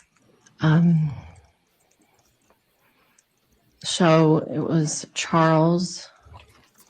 It was Brandon. Her brother, not Alex, but another brother of hers. Eventually her dad. And then Tylee, then Kay, then at the very end, like JJ. really in the know. You know these people, and just random people that I can't recall, but those are the ones that I'm recalling at this moment. Do you recall if you were ever told anything by Lori about Tammy's, whether she was light or dark? If she was considered dark, it was right before she passed. So now Jesus ended up marrying. How did they let Jesus or God himself marry? Were you ever told with regard to Tylee being dark? How could they do that? Did Lori ever tell you whether or not an evil spirit had entered Tylee? Yes. Do you recall approximately when that would have been?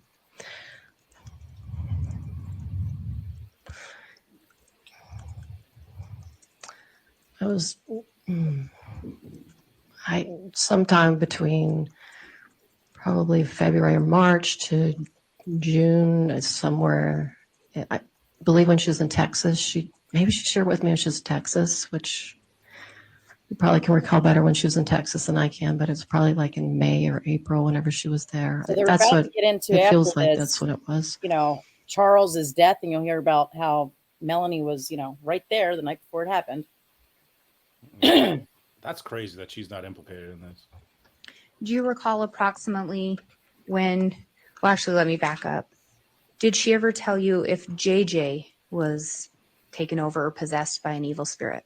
Yes, she did. And do you recall approximately when that would have been?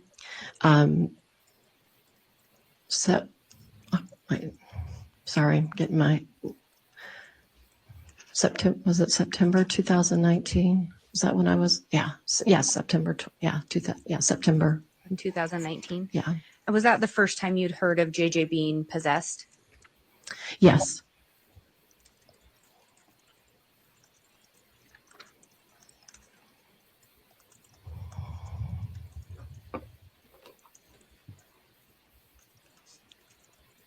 By the way, the noise in this, is that typing that I hear? What's that? It's either someone in the audience or it's the court reporter. Okay. It's so quiet. It's crazy. And you'd mentioned that there was a casting done after Charles had passed away. Do you know when Charles passed away? I believe it was July 11th, 2019. And you indicated previously, I believe, that Lori had talked about how both Charles and Tstmy were supposed to pass away. Correct. Do you know what she told you regarding Tstmy passing away? She learned from Chad that he knew years ago that she would be passing away, early in her life.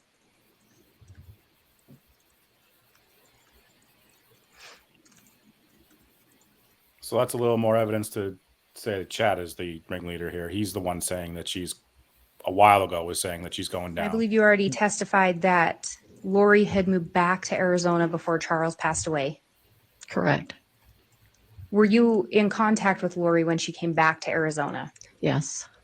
Did you, in fact, stay at her house in July of 2019? I did. Do you recall what day you stayed at her house? It was, I believe, the 10th or the night. Spend the night and night 10th, something like that. Around the 9th or 10th? Yeah. At some point, were you going to stay there longer? No, I just periodically stay with her, but I didn't have like an agenda or anything. This is crazy. I have to tell you, I have a theory because, and I think Ned is saying again how much she sounds like an accessory. So, and Bob and I talk a little bit about it on the podcast, but in conspiracy law, in laws, like if you can be charged in a conspiracy, you have to withdraw from a conspiracy once you're in it and like renounce the conspiracy. One of the ways to do that is to like go to the police and give them information. So later, and I'm sure everybody listening, it's not like a spoiler alert, but Lori records a conversation. I'm sorry, Melanie records a conversation with her and Lori and then gives that to the police. In my heart of hearts, I believe a lawyer gave her that instruction. Like, hey, just in case you're going to be looped as a co-conspirator, you've got to withdraw and withdraw now. And that was like a legal ploy. That's interesting. Okay. That makes sense. After you had left, do you know if anyone else ended up staying the night at her residence? Yes, I was told Alex was coming the next morning or the next day. Do you know if that would have been the night before Charles died? Right. Correct. Did Lori tell you why she was going to have Alex stay there? She told me that he needed to stay there to protect her because Charles was going to kill her.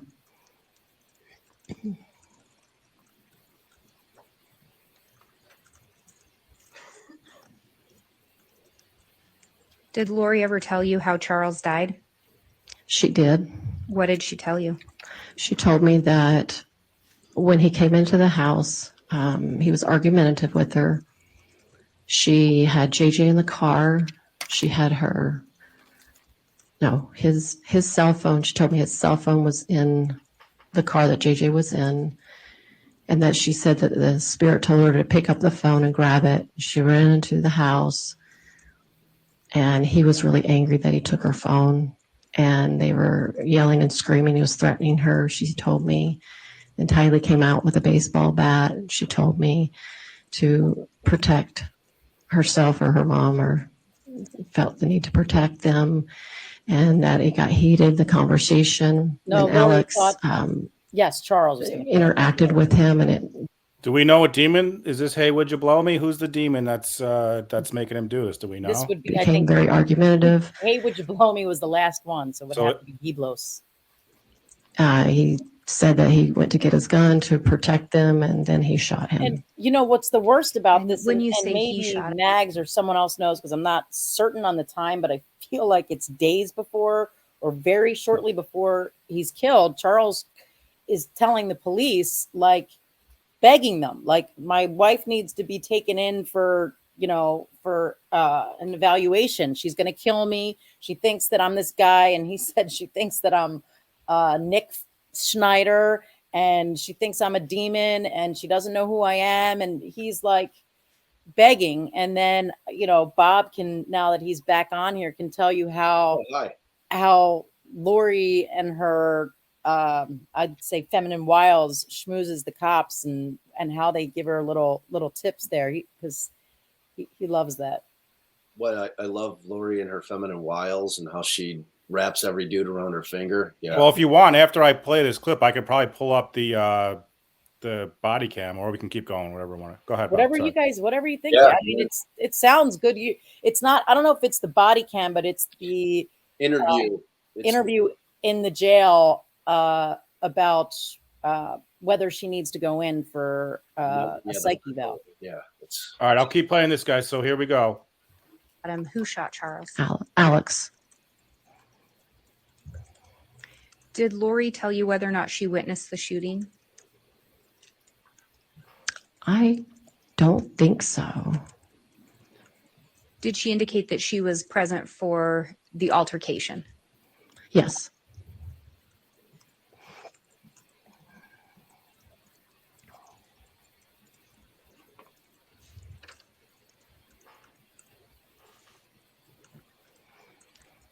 Do you recall if Chad Daybell ended up visiting sometime after Charles' death? Yes. Do you recall approximately when that would have been? All right, guys. So you guys want to see the interview with Lori? I got that ready. Yeah, let's check that out. That's good TV. So again, this is right after Charles, and one of the comments here was like, if they had listened to Charles, which is just very, very true, but Charles is just begging them that. Yeah, I want to pull that up too. Yeah. Oh yeah, if you want to do that first, maybe. Yeah, I definitely, because I know that one. I Cam. definitely. Right. So, yeah. Sorry. All right.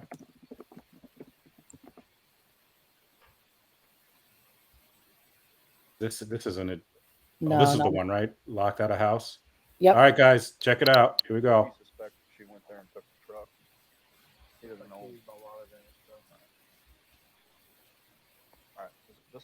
So, guys, this is Charles Vallow. He is now locked out of his house. He can't get into his own house because Lori is telling everyone that Ned Flanders is inside of him. He's an evil demon. So he can't even get into his own house. And now he's explaining to the police what we know that about what's going on. Anything else I should add to this? Jay, he's coming back from a business trip. So, and to kind of flesh this out, Lori had instructed Alex to go to the airport and take his car. So he takes Charles' car from his airport parking spot so that he has no way to get into his vehicle and get home. And this is what he discovers when he gets to the house. He has no idea if she's even in there.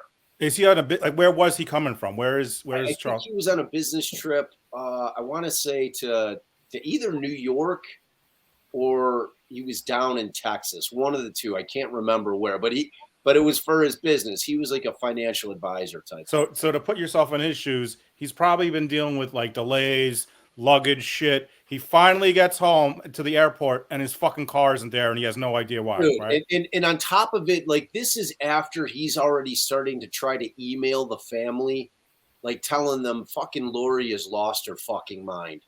You know what I mean? And Right. like he's got Brandon and Melanie.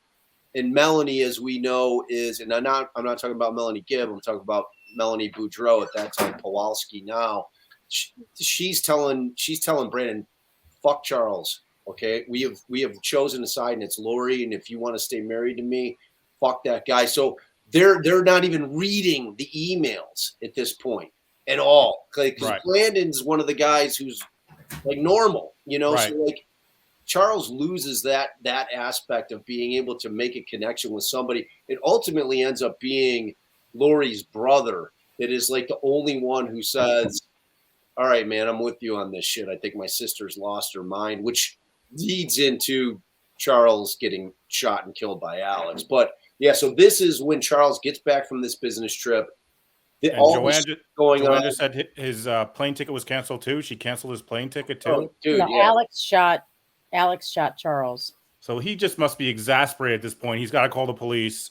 He can't even get to his fucking house. He gets home. His car isn't there. His ticket is canceled. He gets home and he can't even go into his own fucking house. Right, and she's fucking off the rails already, Lori. And she's telling everyone, fucking Ned Flanders or hey, would you blow me? He's inside of him and ruining anyone, everything. the religious people but the non-religious people that he's cheating on her and he's doing all this horrible stuff. Like this fucking thing right here reminds me of the Gabby Petito situation where if the cops would have done their fucking job and not dismiss this guy as being a fucking whack, and just the same way that they should have had that order of protection for Gabby put in place, no matter what they thought of the situation, those kids are probably alive today. All right, here we go, guys. House or the one with the flashing light right there on the side of the road. Oh, where those palm trees are. And I can try to see code on the garage. You're missing. You can't. Are you guys hearing the? That's as loud as it gets. We should see. Like, there's a couple of them that have captions. Oh, I might be able to put it on here. If we can see if we can get the captions up. It's like it is fucking hard to hear. Why is it not letting me? Try the "She's Lost Her Mind" Gilbert Police. Oh no, that's the wrong clip. Okay. That's not the right one.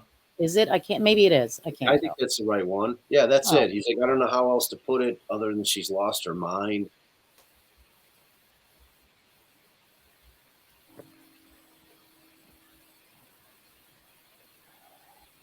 He's walking up, so we'll So see. what's going on tonight? Oh, this is much better. Yes, Good call. this is the one. I can't get in touch with my kid. How old are your kids? 6.5 and 16. Okay. How long have you been trying? 2 days. Okay. But she's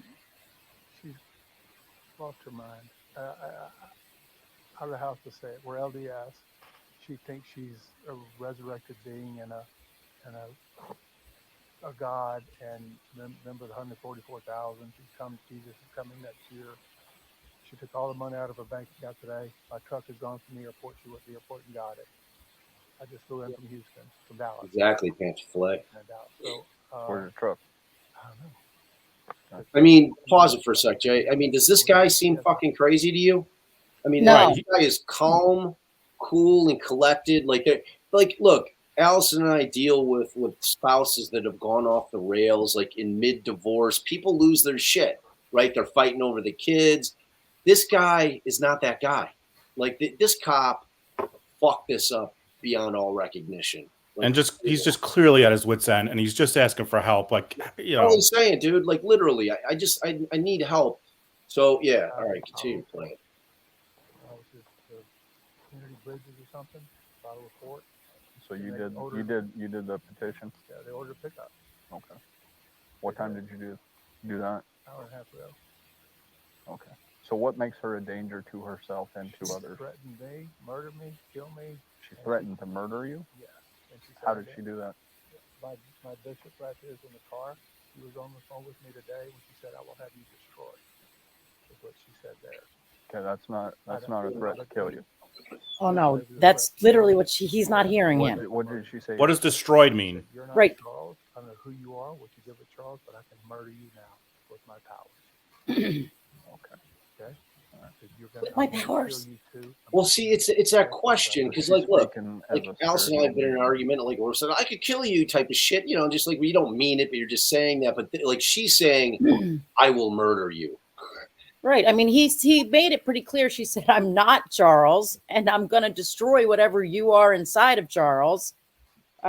It kind of reminds me of the Zachary Latham. I don't know if you saw the interrogate, but like they went in there with a thought in their head. They went to this guy with a thought, and they weren't going to listen. They were going to do what they had to do to get out of there, but they weren't really going to listen to him. And that's just what it reminds me of. And Ned, I don't think it's the same cop, but when we get to the Lori interview where they bring her in, is this just all recent or that cop been going on? is the worst. It's gotten really, really bad lately. She goes to the temple every day and speaks with Moroni and Jesus Christ, and they tell her what to do. And now she came here today, and last couple of days she says, "I'm not Charles. You're not Charles. You're Nick Schneider." There it is. Fucking Ned Schneider. Tell her how many past lives she's had and probation she's had. No, Ned, it's a male cop when they're in the interview room, and Tylee's sitting there with her. We'll go to that clip next. Okay, this is all foreign to me. So it's foreign to me. Well, I'm not LDS. It's crazy stuff. I know you're using LDS terms here. But it's just she's okay. That's fine, but listen to him. Right. Okay. And I haven't seen my.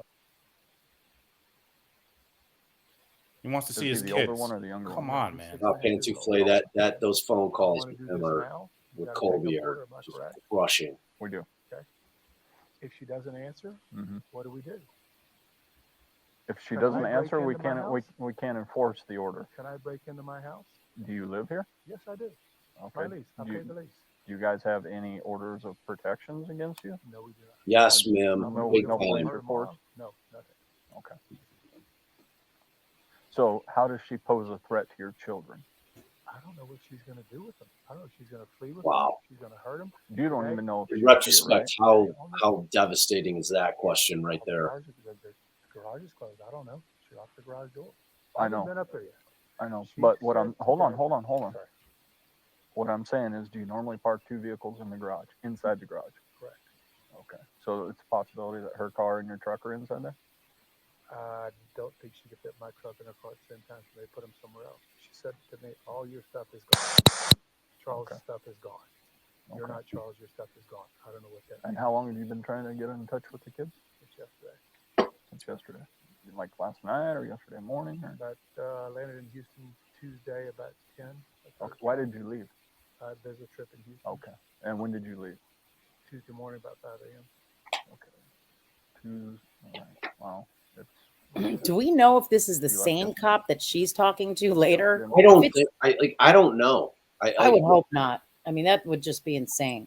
Right. If it's the same cop, then this guy is the worst fucking cop of all time. Like, I'm just trying to put myself in this guy's shoes. He goes on a business trip. He just wants to come home, see his kids. His car is not there. His ticket is canceled, and he can't get into his fucking house. And his fucking wife is off the rails, dude. Right, she's off the rails. He just told her on the phone with the bishop hearing, "I am going to murder you." Right. So, and you are not Charles. Right, and he tells the cop, "Listen, this is my bishop." And the guy's like, "Yeah, well, I'm not LDS, so I right. don't really, like, sorry." No, let's go talk to your bishop so I can see what he heard. You know, like he had somebody to substantiate what he's fucking hearing, and this cop just didn't do the job at all, man. Morning. Like they should have been fucking sued. Flew back today? Tonight. She canceled my flight. She came to the airport, took my truck. Did she tell you that? No. She knows the code. She knows where it's parked. She went. Did she go with you to the airport?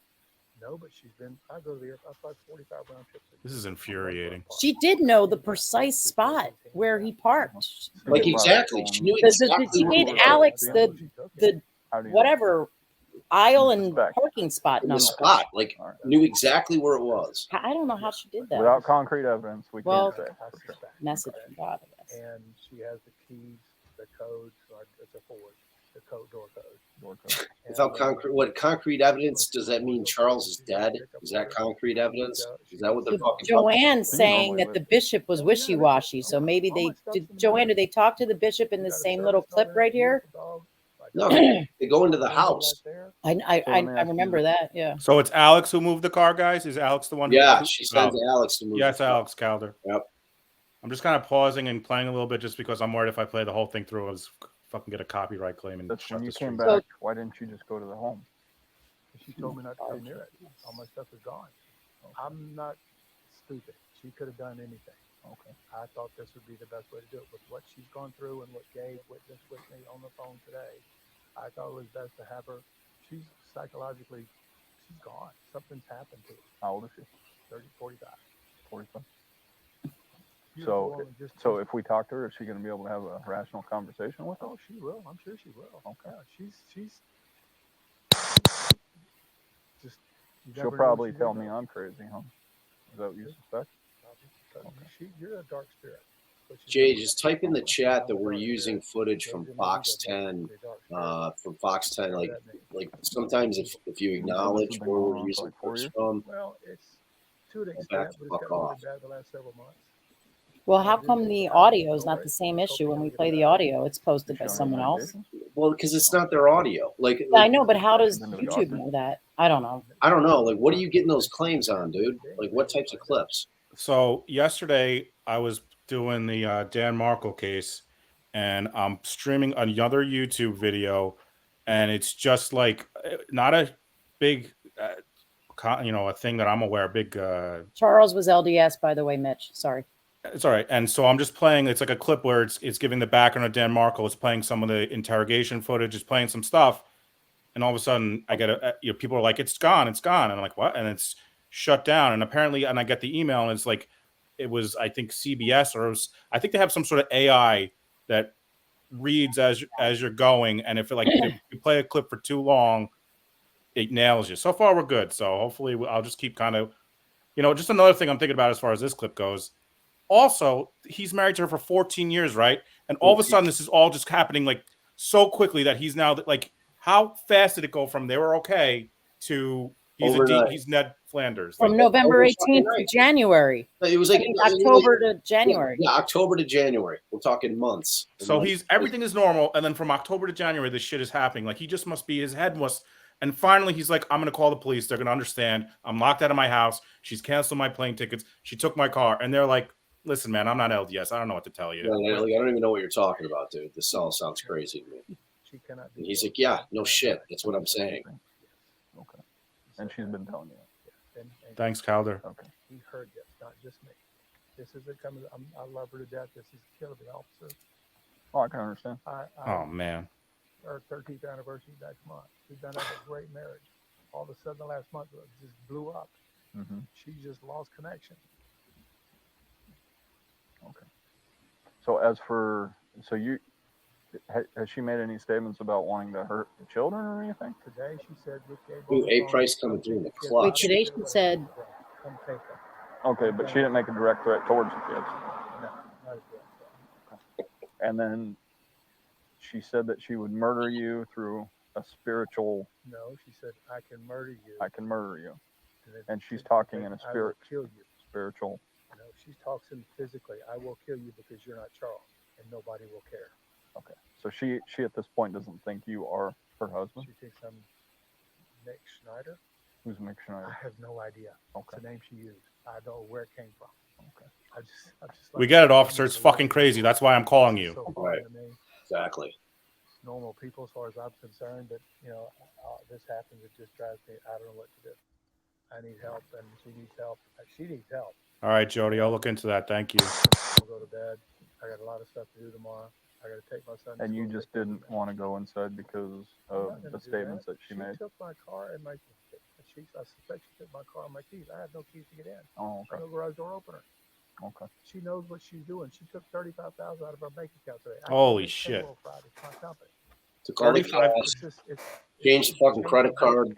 He was shut out Change it myself financially. to get back in. Wait, so he has no money right now? He can't even. Nothing. She Holy fucking stripped shit. that dude. All the money's gone. I've got $7 in my name. Jeez. So, what's your first name again? Charles. Charles lives here with his wife and 2 children. Charles was away on There's a business. third nephew upstairs. His name is Zach. He's 19. He's our nephew. You can stay with us. Have you tried to call him? He won't call me back either. Why won't he call you back? Okay. That's what I'm worried about. I hope they're okay, but I don't know. It's valid. All right. So his question is, he lives here. There's no orders against either one of them. If we can't make contact, I don't know how to get in. I have to break the window. I can try to. where I was going with this, he was in Houston on a business trip, and then he flies back in to Sky Harbor, and his truck's gone. He suspects that she went there and took the truck. He doesn't know. My wallet in it, so. All right. So, all right. Is it this house or the one with the flashing lights? Right there. Yeah. Oh, where those palm trees are? And I can try the key code on the garage. I don't know if they changed it or not. I mean, Michelle, that's not a crazy concept because LDS is huge, like in Utah, Idaho, like in that kind of like the northwest region of the states. That's like heavy Mormon, LDS.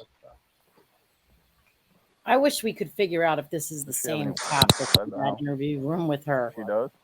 Does she know how to use it? I don't know if she knows how to use it.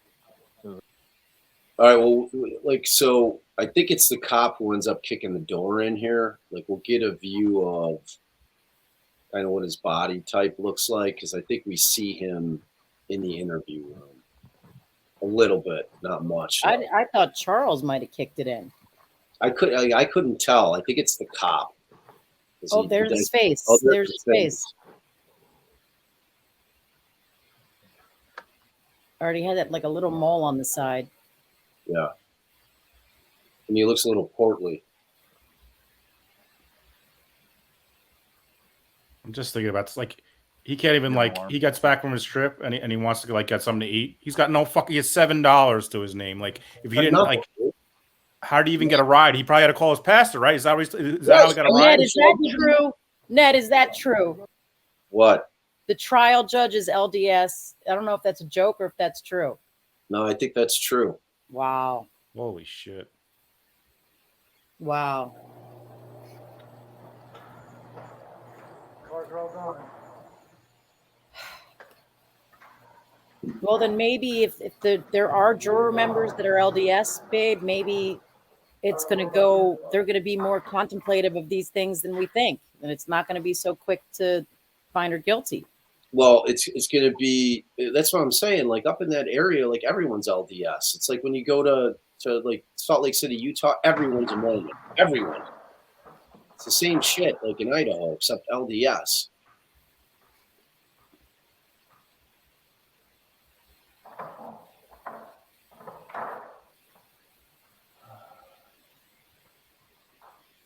What's 35 BN from this G about us? She might have taken off somewhere. All 4 cars are gone. Oh, yeah, 4 cars. Okay. My daughter has one. Zach, our nephew, has one. I have my cousin. She has infinity. I don't know what my son is. Who's the oldest? You have the right to force entry, so. Who's the oldest child? Tylee, she's, well, not Right, Amy? in college. I just want to go to Crazy Who World. lives here? That's the Tylee is oldest. 16. Zach is 19. He's our nephew. He's living here. Okay. And you tried calling him?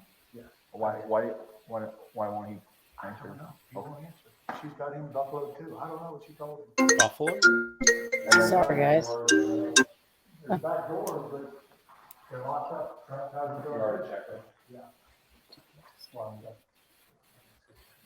If there's a key to the, Oh, that might have been the church. Hold on. I missed it.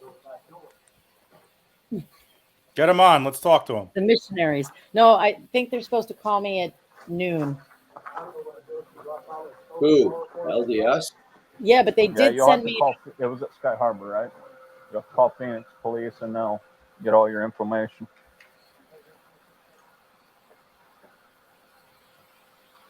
You don't have a hidden key? no, it's in the house. No, he didn't fucking think of that before. What? so it's not hidden. JJ can open it, but we have to Where are they now? What's this? Understand. keep the letter.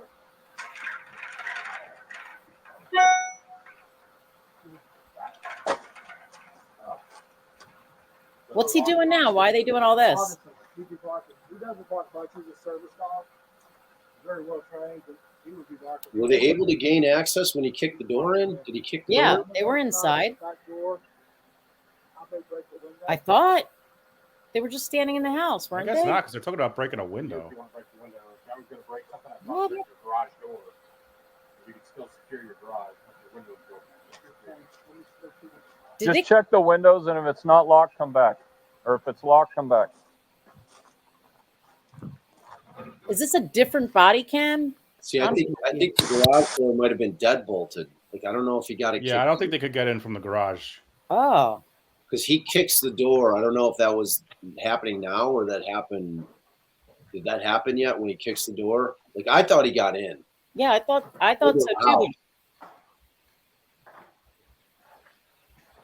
I think maybe he comes back and breaks in the door, but Madeline, I think it's a deadbolt. Like a lot of garage doors, like they'll have that deadbolt where it's not easy to kick in. Or if the door swings in towards the garage, it's going to be tough to kick in too. man, I wish we saw his face again. I remember that. I remember his face. I just love the question 15 minutes into this. Do you have an extra key? Where's the? I don't think she's home. With the Yeah, key? where's the fake rock? You didn't think of that first? Check your front door, make sure it's not unlocked. Check the door. There's just a big deadbolt here. This guy's like the real life Barney Fife. Do a mule Got kick. his bullet, That first. his pocket there. You gotta get closer to the. Can you help him, dude? No, I don't think he's gonna go. No, he's not.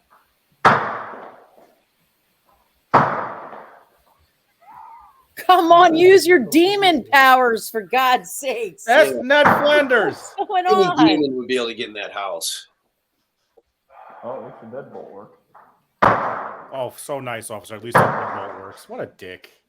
This guy is distraught. At least the deadbolt works. God damn it! I want to see who that other cop is too. Gay, come on over. Drawing up. Well, this is fancy, huh? Mhm. It's that Arizona shit. Anybody in there? An empty bed. Here's your travel, and I'll skip my stuff out. I'll fit it over again. None of his shit's in there anyway. She took all his stuff. Right. Well, he doesn't know that. Like he has no clue.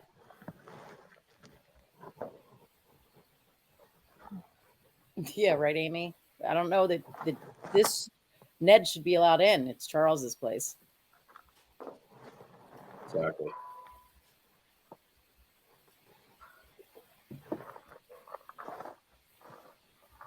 I don't know if there's much more to this as far as You have a him. dog door? A dog door. Go in the You have a dog dog door. door? Okay. She's taking my son. If he's not at school tomorrow. Dixie, Are I'm they sure all inside? the neighbors are peeking out. So now they're inside? Or no? Will call me. I think they're still in the garage. Oh, that's where I was confused. It was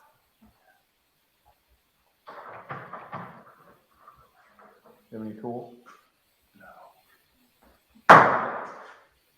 this Charles. corner. I want to see that guy's face. There's another cop right there. Normally we don't, but if we get hurt. That's my dog, guys, not the body cam. Oh, maybe he does have a dog door. Oh, the cop's helping. Right. That's what I'm saying. I think the cop puts it in finally. Well, I mean, they get in and she's not in there. Boom. Oh, there you go. You want us to enter the home, right? Cop's feeling like the big man now, isn't he? Door, police. I mean, Ned loosened it up. Somebody for in the us. house? It's like a jar. It's the jar concept. Exactly.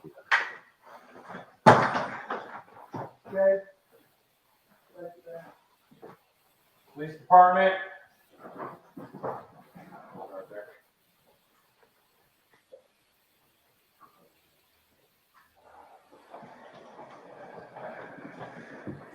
Here, just hang tight right there. What's that? Just hang tight right here.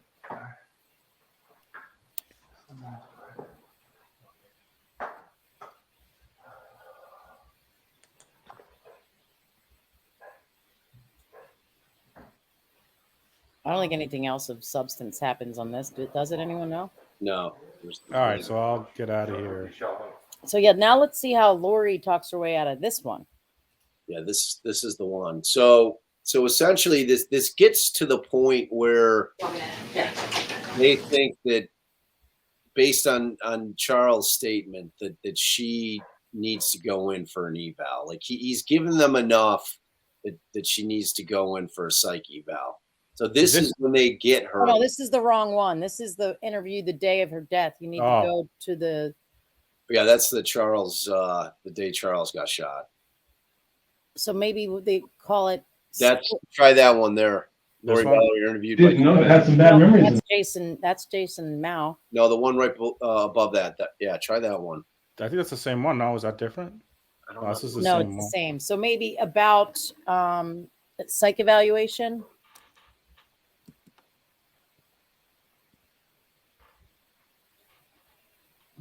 That what like down there kind of looks like it. Any of those? Oh, is it? No. No, it's Dave. We were just watching it. Let's see.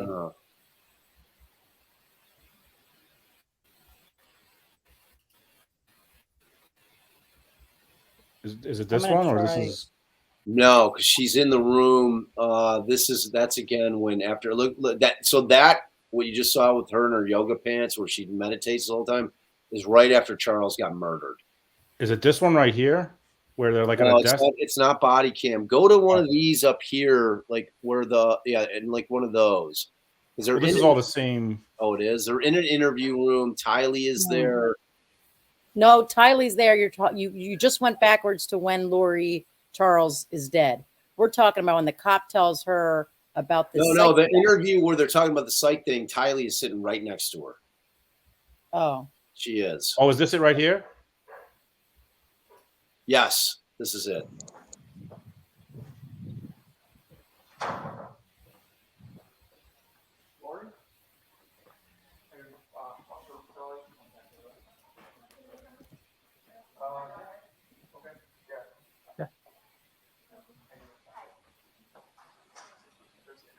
Oh. but this is the body cam, not the. No, but I think they're going to get into the interview room. Okay, because I want to see that cop. So hopefully they switch over to the interview camera. Yeah, I think they'll switch over to it. Yeah, enough chairs for everybody. And there's Tylee. Is that her? No, I won't fit with those handles. No? This thing makes my hips rather wide. Okay. Yeah. He's like, it's just good to have it on record, so. Yeah, okay. I got a little bit of info from just. Shit hurts my eyes, man. He stole your I phone. don't remember being so blurry. What happened? Your purse? Why don't you tell us what happened? So yesterday, I got in an argument with my husband on the phone, and he was in Texas working, and I found some stuff that he'd been doing, so he was really defensive. And so I took the kids. We spent the night in a hotel because I knew he was coming home. And so this morning, when I took my son to school, which he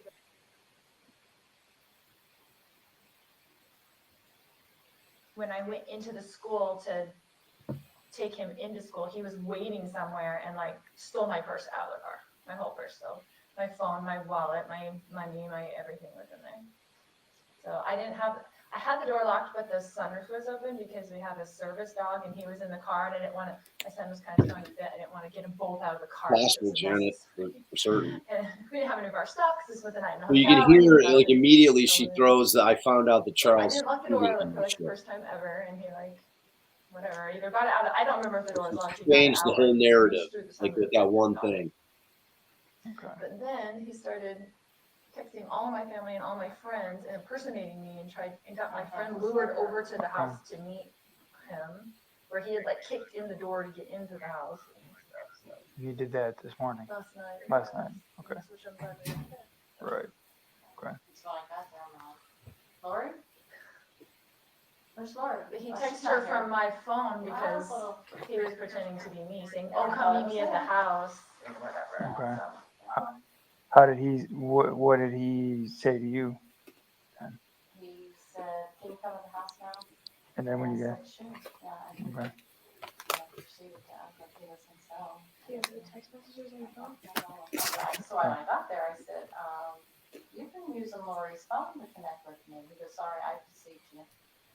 I said, oh, okay. Luckily, there were some other people there that were. So he was changing the locks and probably the got the door locksmiths were fixed there. where he kicked it in. So that The locksmiths were there, so I'm glad that they were there. But there was a white Suburban, which I, it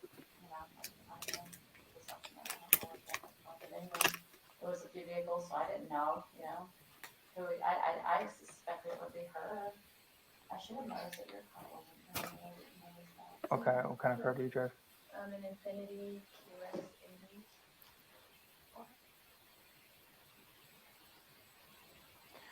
So you got to the house, and then you got there. He said, "Yeah, I deceived you," and then what so was I he said, calling "Where's you there for? Lori?" He wanted me to come over there and get some information about her. Oh, okay. What did he ask you? He was asking like what's got into her, like Where is she? Where is she? Of course, I didn't say where she. I didn't know where she was.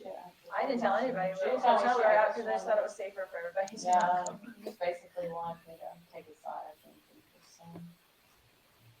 Told her how crazy I was and stuff like that. What was your name? No. So just real quick, what did I miss? They're just kind of getting like some background on what's going on. So yeah, and like she comes in and immediately changes the narrative because the first thing she says to the cop is that he was away on business. I found out that he was cheating on me. Did So she just mention the name Melanie? I thought I heard. Melanie's there. That's who's sitting in the room with her. Melanie. She is? Yeah, she just. Oh my God! That's why I said I didn't know if it was her mom, but it's Melanie. So this is Melanie Gibb. Melanie Gibb. Well, I don't know. Maybe she has short hair, so I don't know which Melanie it is. Gibb. It's Gibb. She just spelled her last name, Melanie Gibb. She is all over it. She is in everything. So she and everything. And this is what she testified to, right? She was there the day before. Is that this or it's all happening the day before now? What's the date? No, this interview says January. Oh no, I'm sorry. This all took place in January. He's killed in wrong one. Sorry. She's all over this too. No, like she So was. okay, so he had you come there. I was asking you questions. So, like, is this something that's happened before, or is this like? Unfortunately, yeah. We've had Okay, to even go to hotels just while he calms down or something. What is it like that motivates him doing this kind of stuff? Is it? Does he say one? Just goes nuts. This time I caught him cheating and I had evidence and I told him. Melanie knows that's bullshit. Melanie knows it's what the truth is, that he's dark and he's Ned. Would be gone and that his car would She be is gone, so into this. She is so deep into this. So he's a little mad. She's just trying to protect herself. She's just trying to protect herself. That was Melanie who said that shit. Wow. So then you took your phone. It's definitely Gibb. She spelled her last name, Teresa. Trying to contact me through her. He has Through my her? phone. I don't have a way to be contacted. Yeah, I wasn't trying to. I didn't know what I couldn't contact her. Nobody could contact me. I just went and bought a phone so I could have a little throwaway phone. So Have you called him to ask him if he'd bring your stuff back? he talked to her about it. So. And what was? Yeah, I said, who's saying which? Gee, this thing's. I'll be back. And he goes, no, unless she does this, one of those. Don't probably speak going down to generalities. get the I want almond that I just specifics. got. What did he say? I just got cashews. He doesn't even give you the purse. He just is saying he'll give it to me if I need it there. Okay. I don't really want to talk to him today if I don't have to. Okay. So if we have him bring the purse back, are we all good? Like, I mean, who has the purse? You're not willing to meet with him with a therapist or anything to try to get it back? Lori is telling the police that he stole her purse. And this is after he is telling them he's locked out of his house? I mean, I think so. Like, so if this is the same video, and I think that it is, they're gonna start getting into that, you know, he's trying to say you're crazy. But this isn't the one that I saw. The one I saw, I thought was the room video, not the body cam video. So I'm not sure. I guess He's sneaky. So like what he'll do is meet me in the he parking says lot. this is next morning. Mess around with me, you know, whatever. Like he's not gonna just. Thanks, What if we Gretchen. called him walk and into therapy, see if he'll but- come here and we can facilitate him giving your purse back? What's she need the purse for? She's got the 35,000. Yeah, you're not kidding. Obviously, he's texting her. Texting all my and all my family and the kids too. Yeah. So we know it was him that took the purse. God, they're making him look like What- he's the what's fucking he bad texting guy. you? Wow. I have the text. He was basically just texting me. So this is Melanie talking? I've been worried about JJ's safety and things. And She's waving her off. so he at first No, the one texted me, sitting right next "Doing to her okay is- today. Hey girl, are you Tylee's talking right now. your mom? I may not be Where's home Melanie? for a bit. Melanie's You over to the sent me side. a strange link to a website about our church that yeah said this is what's happening, and then he texted me at almost midnight. I'm so sorry, but I have no choice. I'm just sick. Danger. I had no choice. Which he didn't file a police report or anything. Yeah, as far Lori as met we Daybell know, so I'm already. just Yes. assuming Yes, he was trying Calder. to get a response. Yeah, that's And then Tylee, guys. He was Police report about it. Definitely Tylee. I don't know. 100% Tylee. He was acting like he did something. And then those text messages came from, do you have it entered as mom's phone or? No, that was from him. That's before That was from his phone. he didn't take the purse until 8:30. This was last night. That's Tylee. So the people in this room are word for word. the Lori, same text with to me. Tylee sitting right next to her, and over to the right off screen, What's his name? Melanie Gibb. Charles. What's his phone?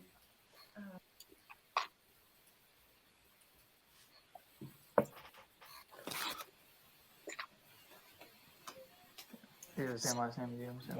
So. Yeah. So babe, just so you know, I came full circle on Melanie and talked about that. I think that recording was like official withdrawal from the conspiracy, like for the legal purpose of that. From how credit cards. Well, he has all the cards with all the Yeah. stuff. So he's mad because I took the money. See out this of our- guy, this cop's chuckling along. That's all civil issue. That's an She's insane. got him. Got him. There's no reason why he's walking around with your purse, your ID, that he doesn't have a right to. Oh, wrong Right. one. Married or That's what not I'm saying. married. All the rest of the stuff is our joint stuff together. Yeah. So. All right. We're gonna leave the room temporarily. We're gonna try to give him a call, see if we can't get this rectified. Thank you. All right, you're welcome. That's a good question, Janet. I don't. How would he have gotten her purse? Unless when he got back, he was able to track her down. Because she claimed that he took it out of a car. You want to try calling, or you want me to call? No, that's not what I was saying. Sorry. Sounds a little confusing for me, honestly. I love this call. Oh yeah, I would actually look. You just say he loves these calls? I wonder if they have the room video when everyone left, when the cops left, like what the three of them are in there talking about. Yeah, seriously. Yeah, so you guys are Oh, right. this is Officer Edgerton. It was Gilbert Lori, PD. Is this Charles Charles? was a minor, I bet. Guys, they're calling Charles right now. I wish they had it on speakerphone, but No shit. Hey Charles, the reason why I'm calling right now is your wife's at the police department claiming you stole her purse and her cell phone.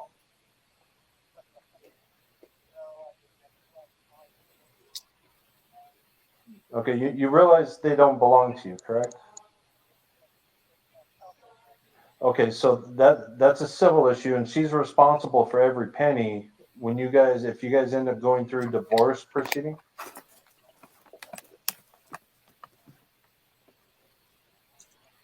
See how she Okay, turned and you this also shit around on him? texted a Crazy. friend to meet you at the house last night under the guise that you were her. What was that for? So you texted a friend of hers to meet you at the house last night. yeah, weird they didn't bring up Ned Flanders. Using her cell phone. What was that all about?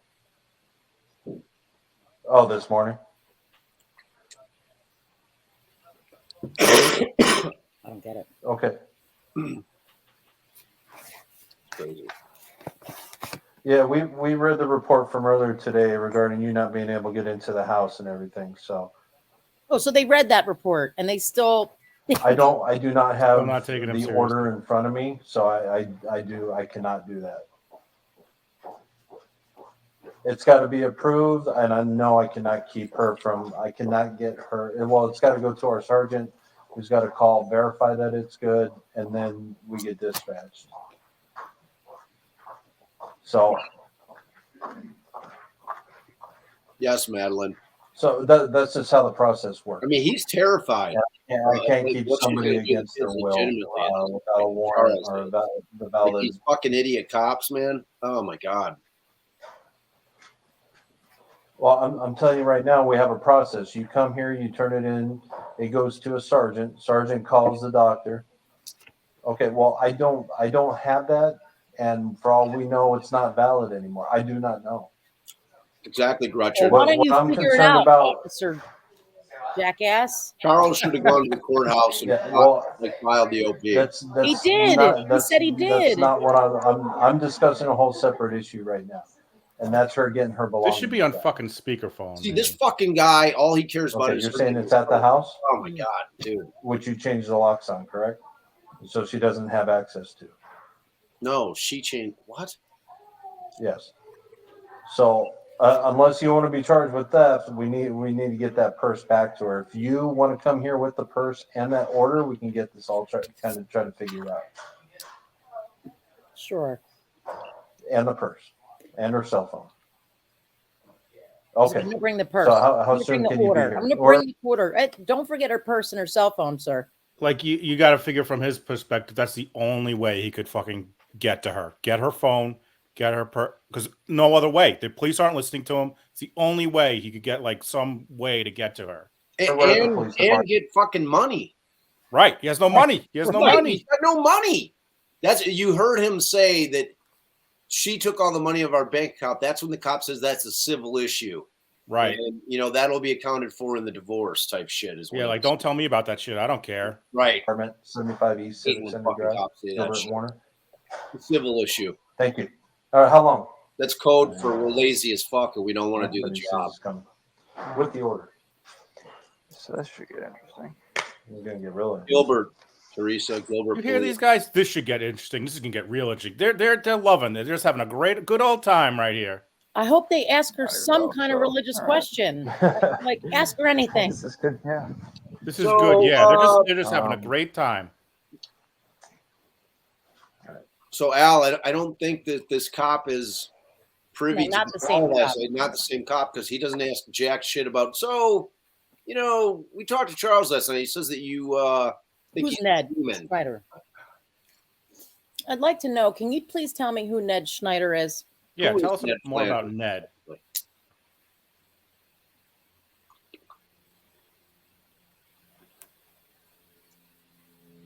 My God. This guy's audio off? Yeah, he's. But if it's verified by my sergeant, which, and when I talked to him, he was all upset, wondering what are we going to do about that. I have no, until it is verified by my sergeant that's still active, they still want you. I can't hold you against your will. But if it's verified by my sergeant, which he says could take a little while. So get out of here quick, lady.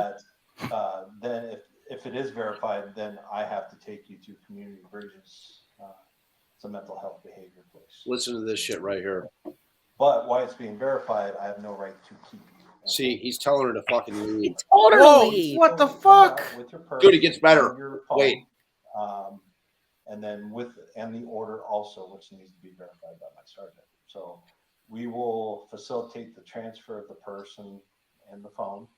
And while we go give the mental health petition to my sergeant, and she's verifying it, I can't keep you. Wink, wink. Yeah, run out the back door. Oh my God! Here are my keys. Why don't you take my squad car if you want to go? What Exactly. the fuck? Exactly. how we're going to get that to go away, I do not. This is know. unbelievably. We may need Oh to my contact- God! This Dude, is it gets infuriating. We have Community Bridges, that's CBI. Community Bridges, we have one. I don't know if you even want to just go up there. at Mesa Drive and Baseline. It's off Javelina, which is the street before you get to the freeway if you're going north towards the freeway. Find out what you need to do to prove yourself, because what it is, Everyday moms, exactly. they can hold you for, it's beyond tipping her off. Wait till you hear this part when she asks a question. Based off just what your husband says. Yeah. Wow. So the doctors play it Sorry. safe. I just think it's funny because he's trying to tell everyone. Right. So Because I'm really the one that did something wrong. But no, here's the thing. I don't know, and I'm not going to take sides. Right. No, but just talking to Sir, it sure seems like you're taking sides when you're telling her you can get the fuck out of here and I can't do anything about it. It sure seems like wait till he tells her the next thing. Well, he's like, I mean, I don't see you being a danger to yourself or anybody. Boom. You get your kids to school. Wait. I don't know, but I'm not going to play side. I'm just going to let you know that we are required, if you're here, that we will. If you're here, against with fours, if we have to. If you're still here when it's approved, we'll have to take you to CBI. It gets better. Community bridges. Okay. That's where we take you. Now, I don't know who he went through to get the order taken care of. That's what I'm saying. How do you even get that? He got that in the middle of the night. How do you get something in the middle of the night? It's family members can do it for other ones who have like drug dependency or not getting help, mental health. Yeah, but how would issues. he had to come here? Isn't stuff closed? It's not here. There are places you can go. So how would you think of something? I don't know. Because you're a fucking nutbag. That's how. I seriously want the camera footage from in there because he's probably winking like you don't have to be here. Well, he didn't even need to wink, did he? I mean, no, you're right. Saying it. So I can't keep you here against your will. And if you're still here when my sergeant gets the paperwork, then I have to take you in. So don't bust down doors to get you. But rewind it 10 seconds. Police officers knocking. Talk through. Sorry if I talked to him over through the door if you really. I was talking. It wasn't you. Want free medical. Okay. It's called community bridges. Is that what you're calling it? I'm just gonna write it down. So, I'm going but they'll to. be looking for me. That's the whole thing. Like, here we go. We don't bust down doors to get you, but we will knock. So if you see police officers knocking, talk to them through the door if you really don't want to. Wow. If you want free medical evaluation, psychological evaluation. I haven't gotten any sleep in about 3 days. They have good facilities. So just don't open the door, lady. From what I understand. Wow. What just a good old time. Just laughing it up. Just good chuckling. Like I said, we. You just told her how to avoid getting So officers don't kick down doors to serve these. They're civil orders. Wow. For your safety. Repeats it. It's not illegal. If it was because you're a danger to yourself, it's not illegal to kill yourself. So we don't go busting down doors. But if we make contact with you, there's nothing separating us. At that point, we know it's you. You want about someone and get a mental health order. I'm fairly certain. So if it's a family member, and depending on what he told he should be fired. I'm gonna look into this. They'll do it was just fired. to be Sorry. I think we should really go after. You don't have to apologize for your language here, Ali. Right. So something happens, you do something to yourself, he's gonna go after those doctors. I told you, you didn't sign the order, she should have gotten help, that sort of thing. So there becomes some liability. Do you know what he said? No. 1 for 17. For real. Guys, what should I do? Should I answer the missionary's call in 10 minutes or I should just... I'm going to answer it. But not stay on because I feel like that I'll hop off and then I'll come back and fill you on. Yeah, I was talking to someone. That's why I didn't answer. See, it would have been cool to find a missionary who's familiar with this shit. Because everybody you talked to said they weren't familiar with what was going on with this, right? Yeah. And moreover, when I mentioned the 144,000, they all said that's Jehovah's Witnesses. And I was like, well, what about this covenants and declarations 77.11? And then he was like, oh yeah, there is something about that. I need to get more familiar and I'll call you back. So that's weird. Yeah, somebody messaged us, Allison, us talking about that on the pod, and they were saying that the 144 was Jehovah's Witness too. So yeah, I want clarification on that. No. I read it in the covenants and declarations in the Book of Mormon at 77.11. Well, because did that come from the Book of Revelations? Because that's what this person texted. No, it was from the Book of Mormon. I mean, it almost sounds like they don't want to come off too strong right away. Like they want to talk to you first and kind of get you into it before they fucking blast that shit on you. I don't know. They have to indoctrinate Allison. Well, Yeah. so Am I because like, I asked him, I was like, well, Charles Value? Like, am I well, like? wait a minute. Wait a Vallow? minute. Okay. So I said to him, I was like, well, because then I just started going off the rails with it. But I was like, well, if you're gathering the tribes of Israel, you know, like, do Jews get a free pass at this not accepting Christ thing? Because what if you're an actual descendant of one of those tribes from Israel? And he like had to put me on hold and like look into that. He's old. I gotta check with my supervisor. I don't know. Right? My He said, no, sergeant. no. He's a Even if perfect you paperwork. are a literal descendant of one of the selected 12 tribes of Israel, if you have not by this point accepted Jesus Christ as your savior, you're out. You're Sucks fucked. for you. You Well, signed the you're in wrong like contract. you're in like there's three worlds in the, you know, once Jesus comes and rules on earth. One is like where all the righteous go, the LDS, you know, like you've accepted Jesus and you're righteous. You haven't accepted Jesus, you're like in the middle one and you go to purgatory for a while and Jesus comes and teaches you about him. So you get the opportunity to say, oh, now I'm good. I accept you. I'm signing. And he did call it a contract with Jesus. I don't think they mean the literal, obviously, the literal sense. But then if you're like bad, you're a bad person, you're in the bottom one and you're not ever coming out. So, you know, if you haven't accepted Jesus and you weren't righteous, you still have an opportunity to redeem yourself at some point. And by the way, when you say Jesus, you mean fucking Chad. Chad's gonna come down and read you the details to his fucking contract to get you to the good place. Because Chad met Chad with knows. Chad knows. Chad and Lori fucking. They know. Yeah. I will come with you. Who they want to talk to out there? Okay. Got any knock jokes? Oh, this is just a good old time. Girl laughs. Girl laughs. Here we Hey. go. Okay.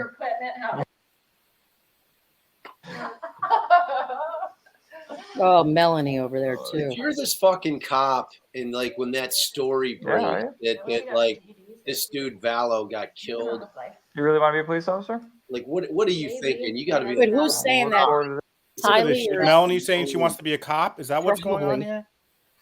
Was that Hopefully Melanie it's or? Tylee, but I don't Oh, know. Tylee, I'm sorry. Hopefully it's Tylee, but This stuff, man. Yeah, I think it is. I'm But yeah, seriously, Bob, if you're this cop and then the news breaks and you're just like, they're talking about knock jokes and I'm like busting Charles's fucking balls. Oh my god, dude! I And should then renew this myself, shit so I out just got there on on the like, my internet first month everywhere. on Everywhere, everyone Saudi sees it. Academy, so he's that's why he's straight doing out a of lot the of talking. academy. Now I kind of feel bad for him. Yeah, that's kind of. What Yeah, happened? no, I mean, yeah, so it's because, like, honestly, this is kind of a more unique call than what I've seen. This is a little bit different. I mean, like, Now I Ask feel her a bad. religious well, question. Ask her. what's unique about it is Go ahead. either the No. theft or the petition was usually a separate deal. I mean, the fact that all of a sudden he stole your phone. It's not and Ned then Schneider. all- That's Yeah, not what's That's not the out there weird too, part. like- Come on, sir. So I've seen one or the other. I haven't seen both in one. Well, that's what sitting. he was saying then when he texted you that. I'm so sorry I had to the do 12 that. lost tribes of Israel. Yeah. Yeah, that's why Like he literally hadn't seen JJ for like 6 hours and he'd been at school, so it's not like he knew. Well, he was out of town too. Yeah. So I mean, yeah, it's a good thing you did come in because it will be a very one-sided story. So it's always good to kind of see. Yeah, you're what's kind going of on. only listening to one side, pal. What was really You have cool to tell because me I about live, so I was sitting there in the, coming out of her neighborhood after he conned me to go to the house, and I pulled over, like that, boom. And then I see this guy that I know, like, just like. Our good friend. Just who's a police like officer. right in front of me on the side of the road, and I'm Oh, like, wow. that looks like Jason. I'm like, hold on, that's Jason. He is a rookie. Police guy, I'm gonna go. Jason, what? That's Jason. They're talking about Jason Mao right there. How'd they I get think to that? so. Yeah. Oh yeah. Hey, I just want to tell you what's going on. He goes, yeah, go down to the Liz house now. I'm like, okay. Unless And there's a I was different confused. Jason. After he took it and I realized it was gone when I got back to the car, I was like, he's lurking around here. Like, that's creepy by itself. Yeah. But two, like, it's everything I have. Like, I don't have anything. I don't have money. I don't have an ID. I don't Wait, have so anything. Price And is? car Do they too, not? like, I thought Joseph Smith is still all the stuff they follow. Is that wrong? Am I Teresa, wrong? read that post today. on the ground. And Yeah. so it was I like rough it. morning as it was. Yeah, I can imagine. So do you guys have separate cars? We do. What car does he drive? So he has a Ford F-150 truck. Oh, okay. So then the white Suburban, you had no idea what that was? That was his buddy's car. So which vehicle did you steal from the lot and leave him stranded? Can we get that clear? I didn't know because it was two. I would think it would be a rental rental car. car. When I came back, he was gone, and I know it was his car because the other, the guys fixing Right. the locks. We're their still cars there. were still there, so I know it was that one. His Oh. left. That's really strange. So what kind of questions? Changed the locks on me. I'm on the lease. That's really strange, huh? Yeah, I don't think so. Honestly, I have to obviously confirm with him, but to be honest with you, you should be able to There have had to access be to his something that Charles said in that little brief phone call. He definitely had to mention something crazy that he could at least I be assume it would asking just be her. because how we were saying you need to build it, or he needs to build to get in the house. It should be the same. Right. So So I can kick the door down. yeah, I don't know. I think so. It gets fixed. Yeah. I don't want to be in there if he's in there. That's the whole point. So I, Yeah. It was creepy. It's kind of. Where's Lori? Is she? I thought. Yeah. So creepy. So glad those two other guys were there. Yeah, I know that you weren't just there by yourself with him. That'd be even worse. I should have Is that Melanie? God, Can't tell. she really. Yeah, I mean, who really is? You were just being a good friend to me. She should be charged with something. Something. Caught up in it.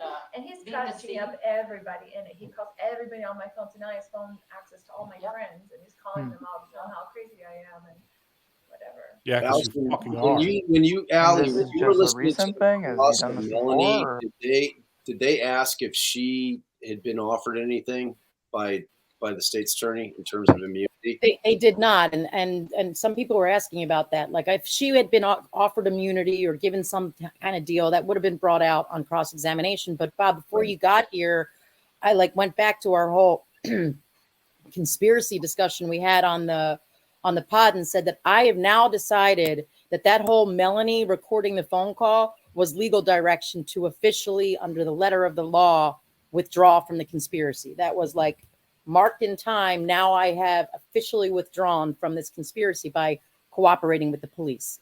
I definitely think a lawyer told her, you need to withdraw from the conspiracy. One way to do that is to cooperate with the police. Yeah, I agree. But I mean, at that point, the kids were already dead. Right. But she wanted to separate herself in some way. I mean, I didn't even know she was there for this thing too. She's there for. There's got to be enough evidence, right, to bring her in. How could there not be enough to bring her into this too? She's in everything. She's involved in everything. It seems. Jay, they're gonna have the same fucking problem with her that they're gonna have with Lori. I'm telling you, man. Everything that happens after the fact of the murder is a demarcated line in the sand. That is the act that she is being charged with. All this shit that takes place. She just happens to be there the day. Police for months afterwards has nothing to do with the murder or her being able to be charged with it. They have to be able to show that she gave direction and was complicit in terms of directing Alex and saying to Alex, okay, because that's the conversation Allison and I keep having on the pod. Alex was 100% indoctrinated. They didn't have to fucking tell him, go kill these people. All they had to say, demon, demon, demon, demon. Alex is like, oh, fuck, I got to go take care of these places because I want to be exalted. And I'm the warrior. I'm the soldier. I'm the dude on the streets. I take care of this shit. So they're never going to find anything that says Lori telling Alex to go fucking do it. It's a challenging case. So they have to essentially convince them that when she's telling them that they're dark, that she's telling them they got to go. It's code, right? But what they have to prove is that Lori didn't believe it. Because remember, their whole theory is that this is, for her, it's all about money, power, sex. Not about the religion. They're saying that her whole thing with the religion is a fucking sham. And that she was just using that as the tool by which to influence Alex and or Chad, but I think it was Alex who did all the killings, to go and it could have been Chad could have been involved because no fucking way. He's you got to look at it maybe Chad and Lori think they're the two motherfuckers on the top of the pile, man. They don't. That's why I keep making the reference to the mafia and the pod. Tony fucking Soprano doesn't get his fucking hands dirty. Darren corrected you for me and told me that there were multiple. I forget what it was. He didn't correct me. I said that there were 2 times that Tony lost his shit, but as a general proposition, the way that the reason they have tiers in the mafia is because the head of the family doesn't fuck with the dirty shit. Like it moves down in the tiers. You have capos, you have sergeants, and then you got the guys that go out and do the dirty shit, and that's Alex. There's no way that Chad is like getting his hands dirty because he thinks he's getting the messages from God.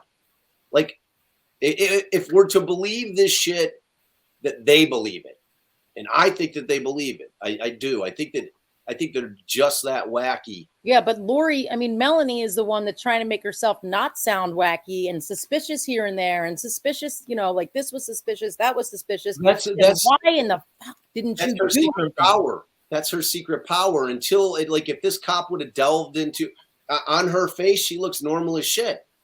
We just saw it. Like she sits in the interview room with this cop, and he's like, "Oh fuck, she's kind of a smoke show."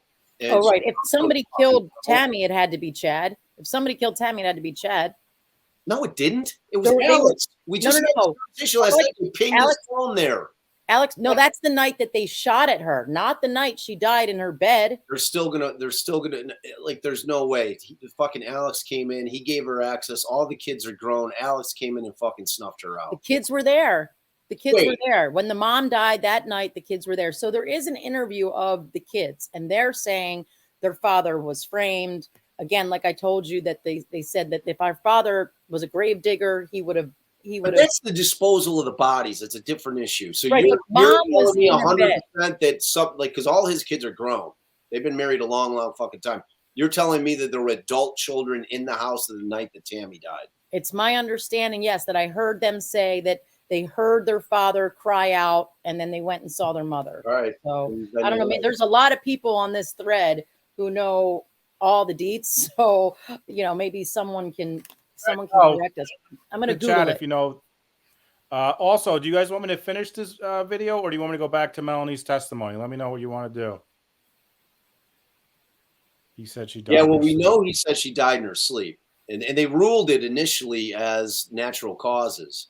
It wasn't until the shit goes down they exhume her body, and then they determine she died from asphyxiation. Because remember, babe, when they go to serve the warrant in July of 2019, the kids are there. Cancer's there.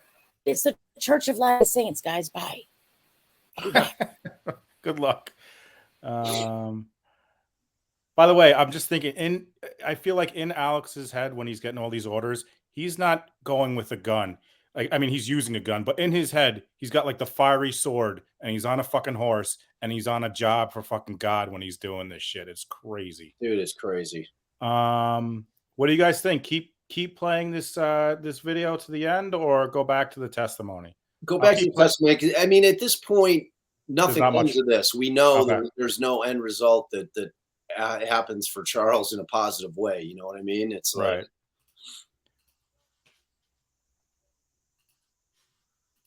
so did you guys do the whole phone call with Melanie and Lori? No, we haven't done the call. Is that in this testimony, or is that a separate thing I have to pull up? No, that's definitely in here. It's in this.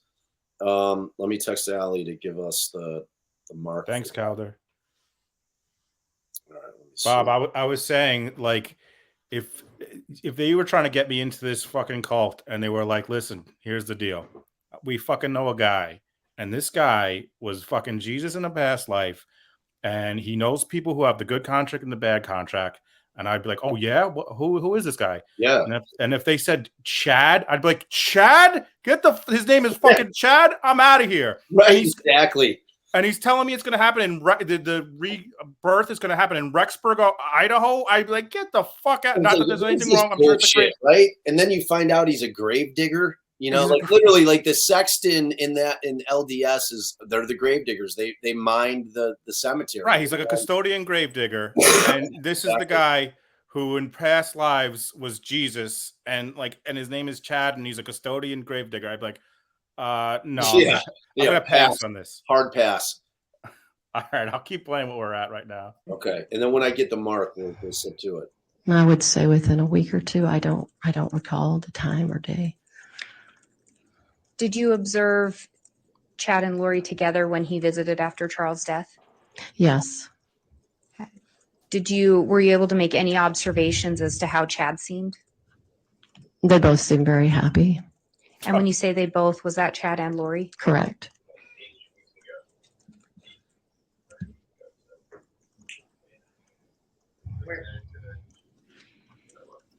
Bob, got a question. Can Charles' family sue the police in civil court? Well, the problem is going to be that the statute of limitations, at least in Illinois, on a civil suit against the government is 1 year. So they might be fucked. Damn, that's a short statute. It's a short statute. Well, because, I mean, and you got, like, suing the cops is tough in these types of cases because they have governmental immunity. So you have to be able to pierce that veil. So, I mean, it's tough. But, I mean, obviously, everything that we learn after the fact, clearly they'd be liable. But the question is, like sometimes in civil suits, they have something where, like, if you don't realize that a doctor left a sponge in you for 5 years and then something goes wrong because they left a sponge on you during the surgery, like the statute will run from that point because that's when you discovered the issue, you know? So like it would be challenging, man. Like, actually, I'm going to Google to see if they ever did file a suit. I mean, they absolutely should have fucking filed suit against this police department. This was obscene. And when we talk, you talked about she took his phone. Are you referring to, who is the she? Lori said she grabbed his, and when you Charles's say, phone, cell phone. Did Lori tell you where Tylee was during the shooting? I just know she was around. I don't recall her expressing. She could have. I can't recall it right now. Who was present? I just know Alex was. Do you recall if she told you where JJ was during the shooting? My memory seems to be either he was in the car or I know at some point she took him somewhere, but it might have been afterwards. I just don't recall right now.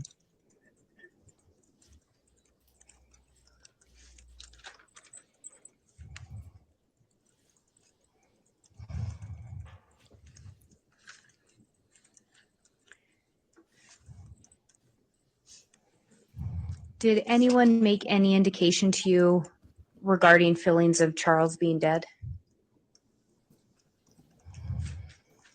No, I mean, you mean like sad feelings or? Yeah, any indication of feeling sad? The appearance was not sad.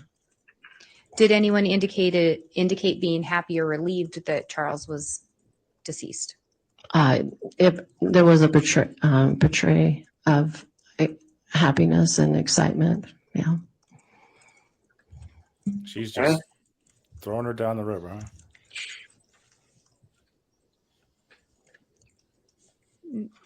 Prior to Charles passing, do you know if Chad and Lori had stayed in contact with each other? Yes. Do you know how frequently they would communicate?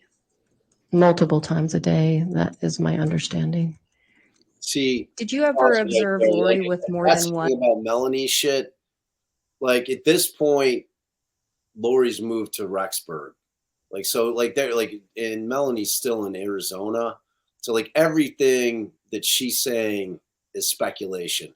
Cause like kind of this relationship with Melanie and Lori, like burned hot as fuck for like 3 months. And then as soon as Chad really gets into the picture with Lori and Lori starts making moves, like where she's like, that's when she leaves the house. And Charles is like, where did my wife go? And Kay is like, all right, you know, I'm gonna come help you. And this is all right around this time in January, because we're talking October to January, dude. That is like the length of time. So like all this shit that Melanie is saying is really self-serving because she really doesn't know. Like she like when they lived in Arizona together, they were fucking together every day. You know what I mean? So I mean, if it's all speculation, shouldn't it be objected to and not be able to talk? Yeah. So they're just asleep at the wheel, basically. The attorney, dude, they are asleep at the wheel. Like Allison has watched the full cross-examination of Zaluma. Like I haven't watched it yet. She's like, that's the first time that it kind of seemed like the defense was really digging in, you know. But it's from what I understand, there's no court today because it's going so fast because there's like limited cross-examination. I guess no objection. So like, are they like just not doing a good job essentially? Like what's going on? Like, so I keep trying to think about this And I think, because if you think about their opening statement, all right, so when Archibald, I think that's his name, when he gives that opening and he's like, basically what I'm going to tell you and your challenge as the jury is you have to try to figure out if they have been able to prove this case beyond a reasonable doubt. And it's going to be challenging. Like, they know it's the same shit that I keep saying. Like, where's the evidence giving where Lori is giving direction or instructions to Alex to kill the kids and to kill Charles? You know, because if he's doing it on his own accord, based on the fact that he believes wholeheartedly everything that she and Chad are teaching him, it becomes it's a tougher thing, man. That, you know, because it's like that argument, like, look at it like from like Catholics and like stoning, like, you know, if somebody does, you know, commits this kind of sin, you stone them to death. And somebody comes in and says, well, you know, I'm trying to get into heaven, man. So when the fucking Bible says when somebody's guilty of adultery, they have to be stoned to death. I was just following the good book. You know what I'm saying? And like, Right. It's the same concept where, you know, they've created this cult of this subcult of the LDS where they have all this weird shit that they're trying, and they're figuring it out as they go. Like, I don't know if you guys went through like the castings and, you know, when they're trying to get the demon out. Yeah. Melanie's talking about like, well, they didn't know what the result is. You know, because I'm like, well, if you do a casting and you get the demon out and there's just going to be another, like, their expectation was the person was going to die. Okay. Not that the person would be the person they once were prior to the demon. You know what I'm saying? So like the end game for the casting is either death. And when that didn't happen, they just said that another demon came in. Right. And dude, it's like the whole thing is beyond whacked. What me and Allie were saying is like, you know, at one point she testified that Chad was there. So if Chad is the fucking god of it all, you're telling me he couldn't cast it out? He wasn't strong enough to fucking handle it? Like, what kind of a weak ass fucking, you know, savior is he if he's in the thing that he can't cast it out forever? That fucking is going from Ned Flanders to hey, would you blow me? The guy's name is Blow Me or something. Like, what the fuck? Do I think he'd be able to do it. Do I smell a new coffee? Do you recall approximately how many cell phones you had seen her with? At least 2, maybe 3. Janet, Did I don't she ever know. tell you what she used We gotta see those phones for? all the way through. She had one phone just for Chad, and then no regular defense cell attorney phone. ever purposefully goes for ineffective assistance of counsel. I mean, what I think what they're doing is they're sitting back on these cross examinations because they're thinking the same thing that I am, which is the state isn't scoring the points that they need to score to get the conviction for conspiracy. They're scoring a ton of points and showing that these people were fucking out of their minds, you know, but they're not making the connection that they need to make. That's what I'm saying. They're relying on the emotions of Hermosillo's testimony about the condition that the kids were found in when they were recovered, which is like seared in the minds of the jury. Okay. Like that is never going out of the jury's minds. So when you're dealing with the jury, and like my dad dealt with it on the Gacy case, it's like he had killed 33 young men. That was an insanity defense case.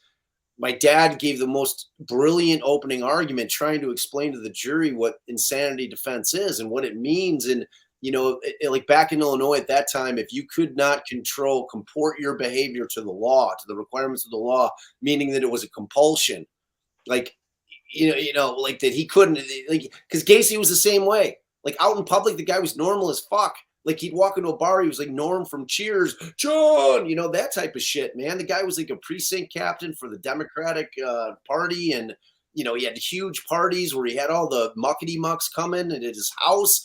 Meanwhile, he's got, you know, 20 kids buried in his fucking crawl space. Like, so, you know, it's really tough for a jury to be able to put the reality of their emotions aside when you've got this eye for an eye type thing going on, which we all have. I mean, we're all human beings. Like when somebody does shit like that, we all think they have to pay. You know what I'm saying? So it's like, it's such a, like the insanity defense, which is not available here. I know I've said it a few times, but there's new people that jumped on. Is like, it's the toughest. It's the last resort defense, like always. Like you never want to have to do it. We're seeing it with the Stout thing, and I know you're not following it, and I don't blame you, Jay, because that fucking trial sucks. Like that woman is horrific. Like hearing her voice is like nails on a chalkboard. Like I've never hated a defendant more. Like as much as I couldn't stand Murdoch, Letitia Stouch is like next level, like nightmare. But yeah, I don't know, man. It's like I just think the defense is sitting back because they don't think they're meeting their burden right now. Like So really, the defense is just like, oh, sorry, go ahead. No, I was gonna say, dude, I would not be surprised at all if we see exactly what we saw in Latham, where defense doesn't put shit on. Like I would not be surprised at all if they and just rely on a really good closing. Like I mean like that's it. This is all great what they said, but they Right. got nothing. They could say this to the end of the time. They got nothing here. Right, because they just need to make that argument that I keep making, like the way that you have to look at the Lori Vallow case. Because like, look, on its face, they want a jury that's not doing what we're doing right now. That doesn't have all this fucking background, that all they're hearing is what they're hearing at this trial. Okay. And you're going to have the defense, and they're relying on this huge amount of time that goes on after the kids are killed. And Lori clearly knows that it took place and she did nothing. They are hanging their entire case on that to show that she was complicit. But the reality is, that's why I told you guys about that quote that she made, that sometimes you have to hide in the cavity of a rock in order to avoid the darkness. You know, like that is such a telling thing. Like that is what she was doing. Because remember, in her mind, she still thinks this shit's all coming to an end. She thinks it's end of days, man. Like she's sitting in that courtroom not giving a fuck. Does not care. She's like, this is none of this matters. You guys are like, you're just wasting time until the end of days comes, which is imminent.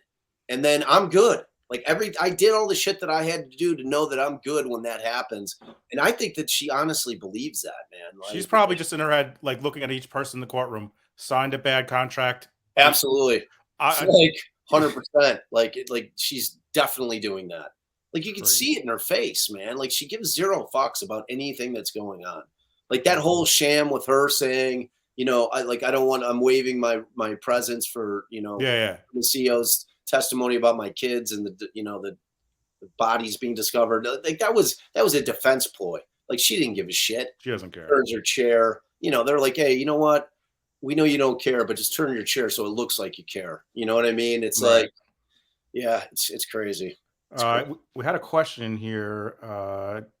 Did you think that Chad is going to, Bob, do you think Chad is going to flip on Lori? I don't think Chad needs to flip on Lori. Like initially when it started, I thought that was going to be the move. I thought that he was going to, because they're going to do the same thing here.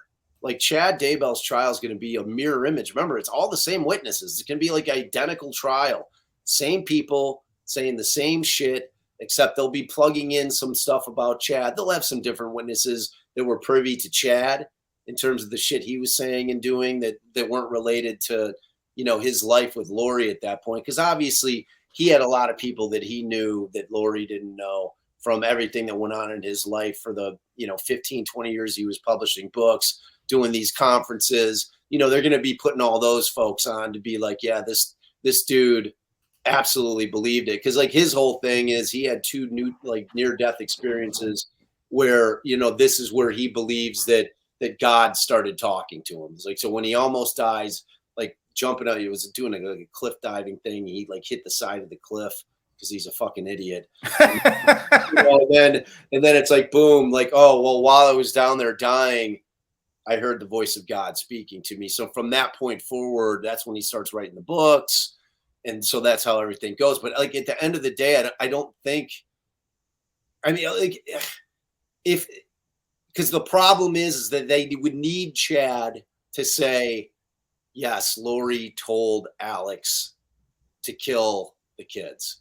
That's what anything short of that is basically what they're going to get right now. They can't just get him to, say, well, and if he's doing that, that means that they have to give him a deal that is beyond just we're taking death penalty off, we're going to give you a walk on this thing, but you got to completely throw her under the bus. But that's never, it's never. He ain't going to do that. There's no way.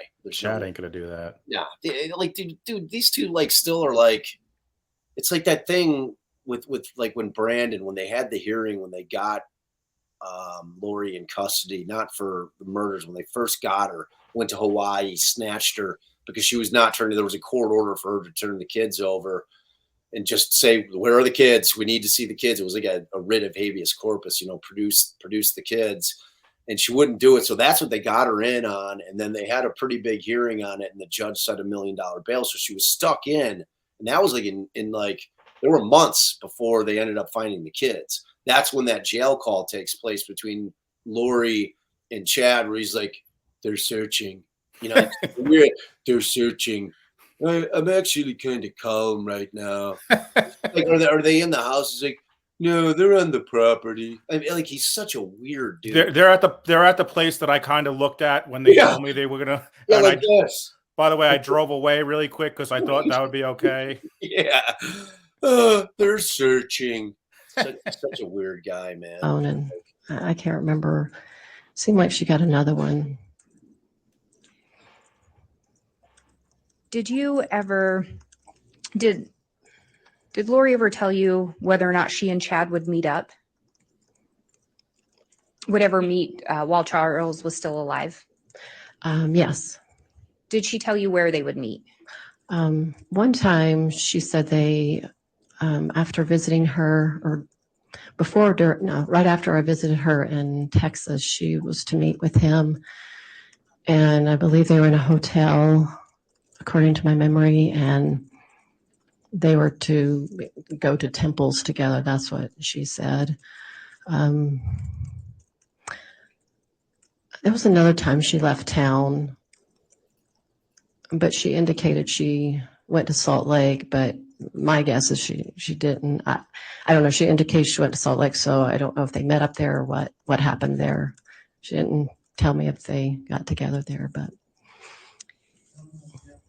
I'm going to object, move to strike. It looks like this is speculation. She doesn't know what Lori. By the way, Bob, I hope Allison doesn't come out of that call and be like, I just found out that I have the light. I gotta go. I'm a gatherer. I gotta get the fuck out of here. That's what I'm saying. Like, am I taking the place of Charles Vallow right now? Like, are you watching it in real time? Like, is Allison's getting indoctrinated downstairs? I can hear her saying, "Really, really." She's gonna open that door, Bob. I gotta tell you something.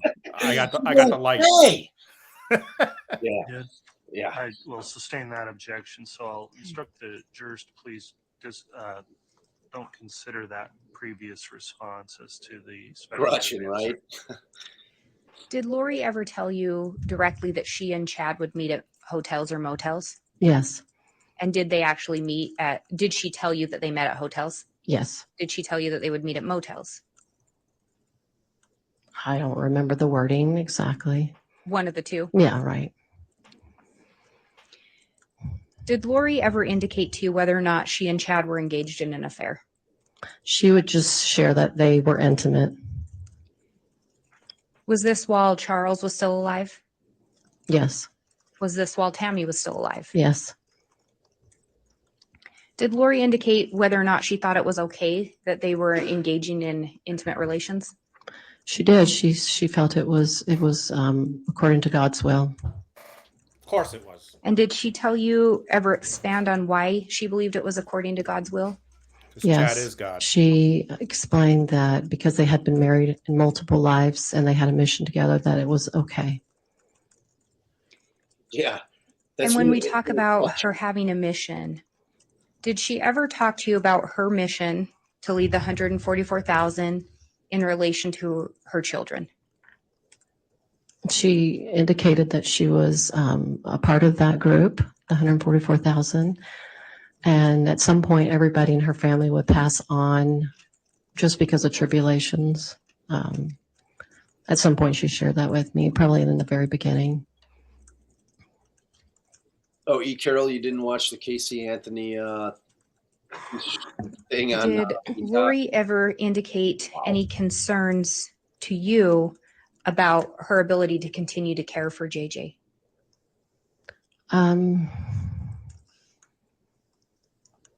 I believe, just right before he was killed, This is interesting. She just indicated he was difficult to handle. And so it was hard for her to do that and to be with Chad. So something in that communication like that. Did she ever indicate a desire to quit caring for JJ or to get rid of him? She did. Oh, And shit. what did she indicate to you? She indicated that she was going to ask Kay if she could watch him from now on. Which totally makes sense, right? Just go to grandma. Right. Who adores the kid. Like, see, that is a big piece for them. Why that didn't happen. You know, why decide, but I don't know how that plays. I don't know if that plays that where it plays into the fact that she honestly believed all this shit and that he would, JJ was a demon. Am I trying to give this demon baby over to Kay, or am I doing right by my kid by exercising the demon, which means killing the body? You know what I mean? It's I don't know how that plays out in a jury's mind, because like Allison and I were, when we were recording the pod, we're like why the fuck didn't she just give the kid to Kay? That solves that problem. Tylee is college age, that bullshit that she says about her being at BYU literally could have happened. But Ned, what money? We're talking SSI money isn't shit. The money argument is the weakest, because SSI for both the kids, whether it was for Charles being dead or whatever they were getting it for on Tylee, we're not talking fuck you type money at all. We're talking like $1,000, $2,000 a month max. And she got screwed. She didn't get the money out of Charles' death. Obviously, that all went to Kay. Where was the money? I'm anxious to see where the state is talking about all this money, because it ended up being there was not really any money other than the fact that, she had taken 5 months of the SSI payments. Anybody out there that knows that you get SSI or Social Security, you're not rich. It's not the type of money you're killing for. You know what I mean? So I don't know. We'll see how it plays out, but I like that this whole concept. And then it gets even more interesting, because this is when she starts talking about the shit that JJ's doing, that's evidence of him being a demon at this point. So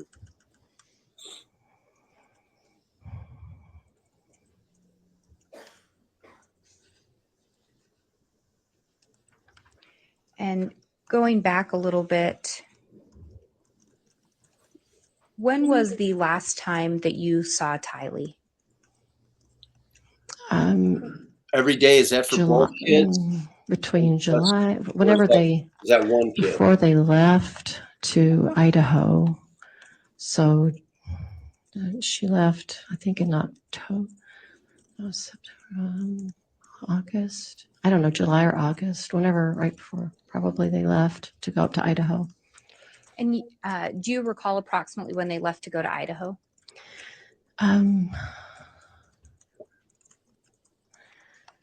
Maybe August, beginning August 2019. And when you say they, do you know who went to Idaho? Right, Lori, Tylee, JJ, and What? Alex. Alex went up there too. And when you say Alex went up there too, do you recall if he moved at the same time as Lori? Around the same time. It seemed like he might have gotten there maybe a week. I know she went to visit to find an apartment. It seems like he might have been there a week or so before. I know it's just around the same time. Once she left to Idaho, did you ever speak to Lori on the phone? I did. When you would talk to her on the phone, did you ever hear Tylee or JJ or speak to one of them? I heard Tylee in the background. Do you recall if that was close in time to their move? They were already moved in their apartment in Idaho.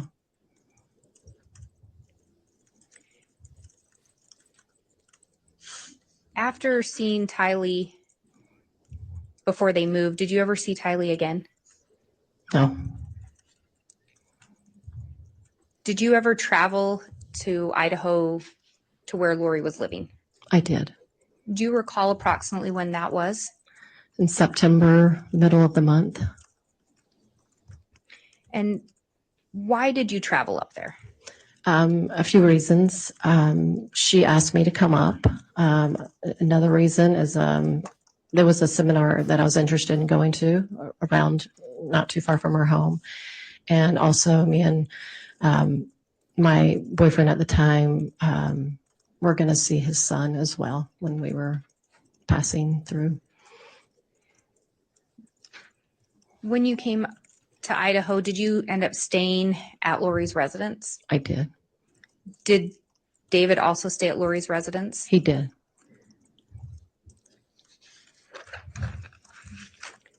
When you got there, did you see Tylee? No, Did you ask Lori where Tylee was? I did. What did Lori tell you? She told me that she was at BYU and she moved her in with some female friends or people, at the dorms or somewhere at night, BYU campus. Do you recall how long you were That's what I'm in saying. Idaho? That's like literally I believe a Thursday to a Monday morning. insane. While you were there, did you ever see Tylee? No, Did you ever hear anyone speak to Tylee? no, Did Lori make any other reference to Tylee while you were there? I asked about her belongings. They weren't in, I didn't see them. She said she put them in storage. She really didn't talk about her much. Did you see JJ when you were there? I did. Teresa, that's Did for Lori sure. talk to you about JJ while You you know were who there? was She ready, did. willing, and able What was did she Kay. tell you about JJ? But Kay would have When I had first arrived, she let me know that she said that JJ had now had an evil spirit in him. She had learned it from the day before. Did she indicate how she knew that he had an evil spirit? She said that she always went to Chad about this information and he would share it with her when it would happen.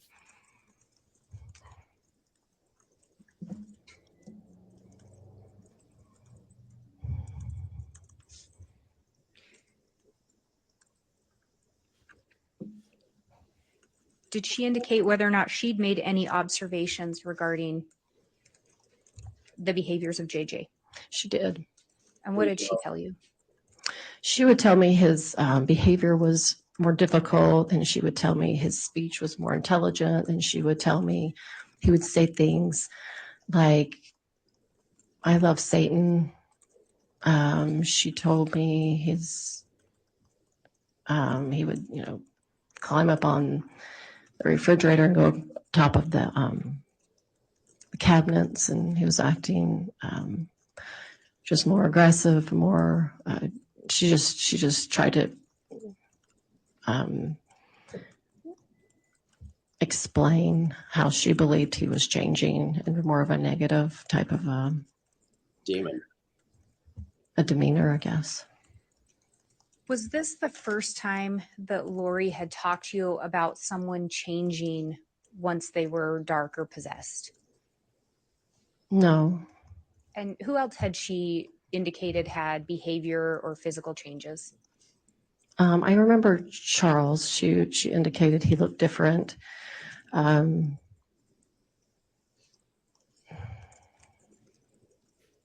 just not remembering all the details, but she would say some things about their behaviors. She would share, like maybe they would just talk to her differently.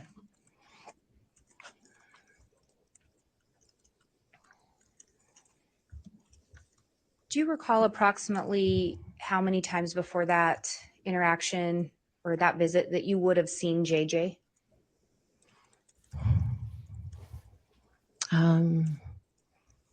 I saw him a handful of times. I haven't tried to figure it out. Maybe 10 or 15 times in his life. I'm not sure. Based on the times that you'd been able to observe him, did you notice any changes in JJ? No. Did he appear to be a typical 7-year-old? A typical 7-year-old autistic kid. And when you say a typical 7-year-old autistic kid, do you have experience with autistic children? To some level. And So you're aware, or you've observed some behaviors before. Yes. And JJ's behavior seemed consistent with any autistic 7-year-old Yes. that you've observed? Yes. Did you ever see JJ climbing on counters or the ceiling? Nope. See how she added the ceiling in there? Yeah, what the While fuck? you were there, did you ever observe JJ act out? He seemed very upset one day, and so Chad took him upstairs and went into a bedroom with him, according to Chad. And you were there towards the mid to end of September. Is that what you said? So the day I left, I believe, was September 23rd. So the Thursday before that. And Charles had passed away. Correct. Do you know if Tstmy was still alive? She was. And you mentioned Chad being there. Yes. Was Chad there for the duration of the visit? He would come in. This is the date. So the 22nd of September is the date that they believe that JJ was killed. So she's at the house, and she, being Melanie, she says that Chad's at the house, Alex is at the house, and they get up and leave early the next morning on the 23rd. Now, I mean, they no one sees JJ Ned on the 22nd. Like there's no one that saw him on the 23rd. Like the last time anyone sees him is when he goes up. And she says it two ways. She says in the beginning of this segment of the testimony that Chad took JJ upstairs, but then later she says Alex took JJ upstairs. And that's the last time. And they're sleeping at the house. Like Melanie and her husband are sleeping at the house, or at least Melanie is. And that's the last time we ever see. So Melanie is in the house. She sees Alex take him upstairs and just never sees him again. Right. And then they leave the next morning. Melanie's like her and whoever she was with. I don't know if she had her husband with her, but they take off the next morning, and they'll ask her, like, did you see JJ that morning? Now, I don't know if they left at the crack of dawn.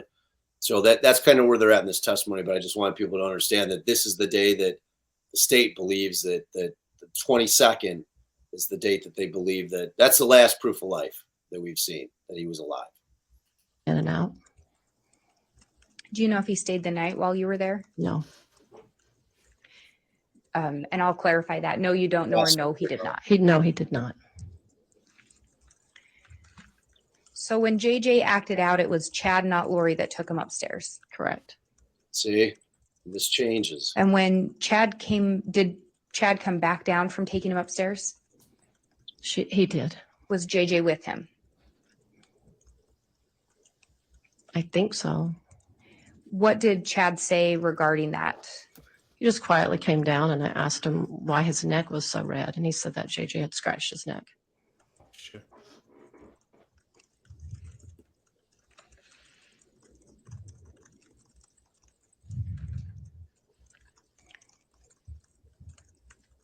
Did you have occasion to observe Chad and Lori during that visit?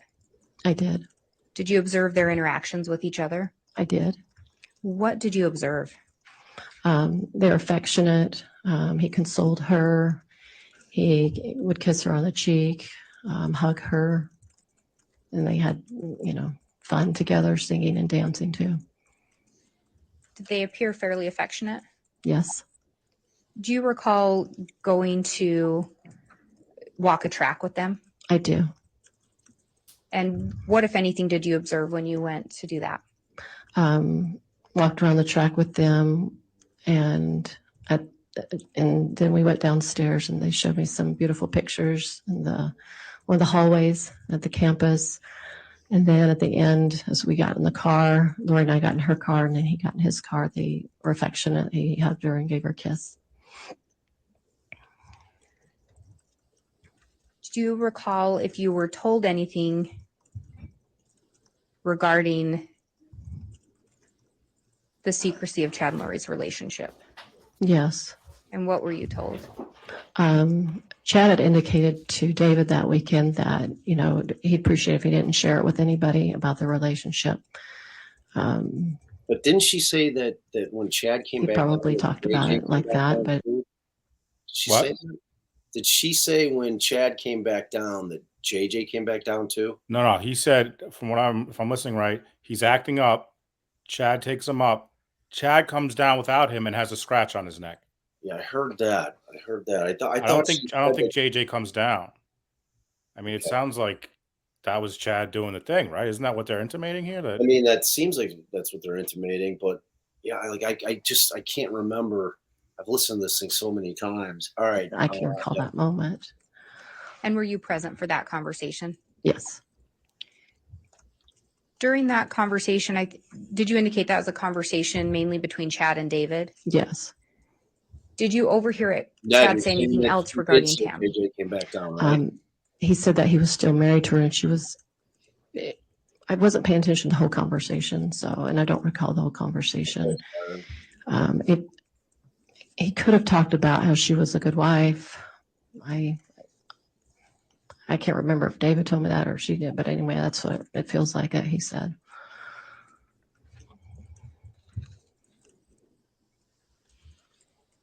Thanks, Tracy.